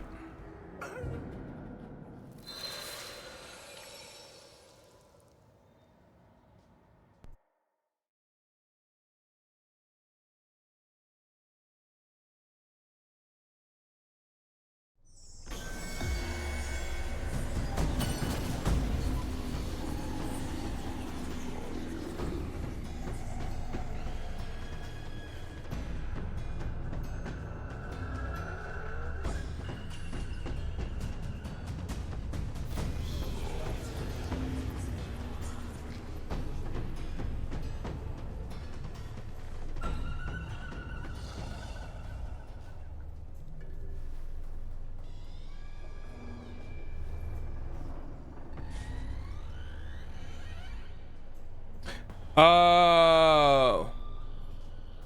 Wow, I might be dumb. I might legitimately be dumb.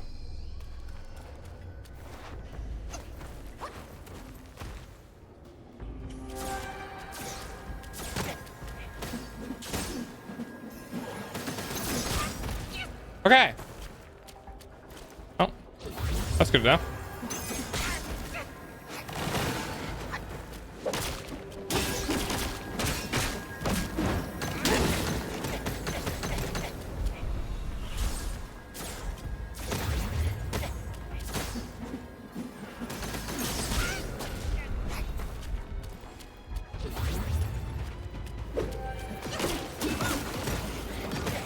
What the fuck is that move? You've never done that one before.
Holy fuck, I hate this dude.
All right, well, let's change up my build, I guess.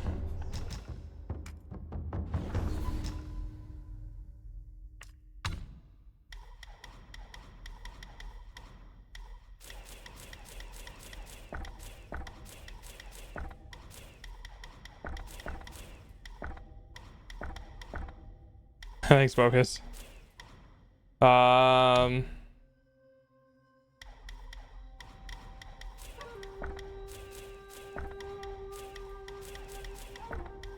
This fight is just ass.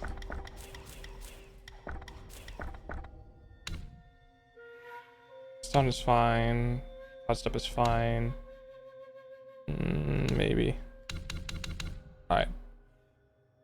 have acquired strawberry lemonade. Dude, that sounds delicious. So apparently in this particular fight, it's best to use staff spin to farm.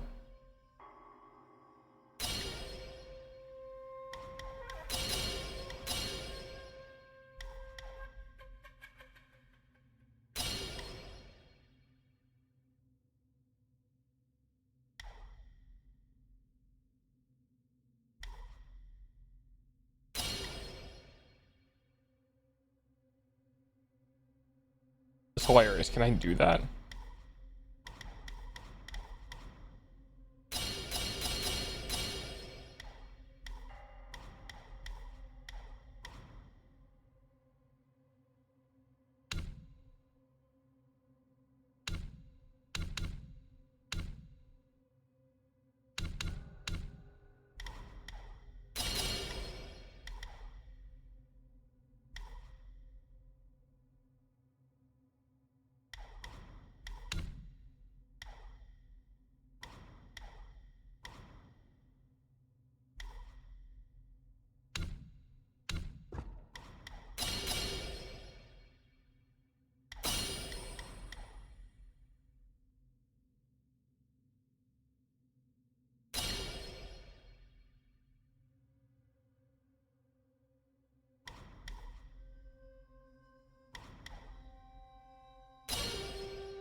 Okay.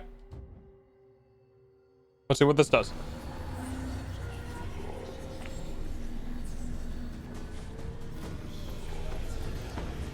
Yeah, this place sucks.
All right.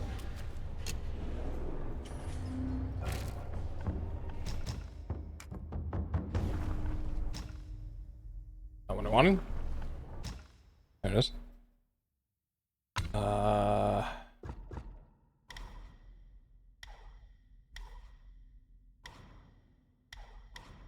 Water really increases health. Slightly increases critical hit chance. Anyway.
Okay. I think I need to reset with this. I'm gonna go ahead and call stream. I think bashing my face into this for the next half hour is just gonna make me more angry at the game. And we're at 5.5 hours. So I'm gonna call it here. I'm gonna leave. I'm gonna do some research, see what I can learn, and then come back to this with a fresh head at some point tomorrow. So thanks for hanging out. I appreciate it. Tomorrow is Tuesday, so yeah, we can do this tomorrow. And then Wednesday I have a collab with Christy. We're gonna be doing what's it called, Helldivers. So I'm gonna go research this asshole. But I hope you guys have a wonderful night. Even if I'm angry at video games, doesn't mean you guys should have a bad night too. All right, take care everyone. Bye.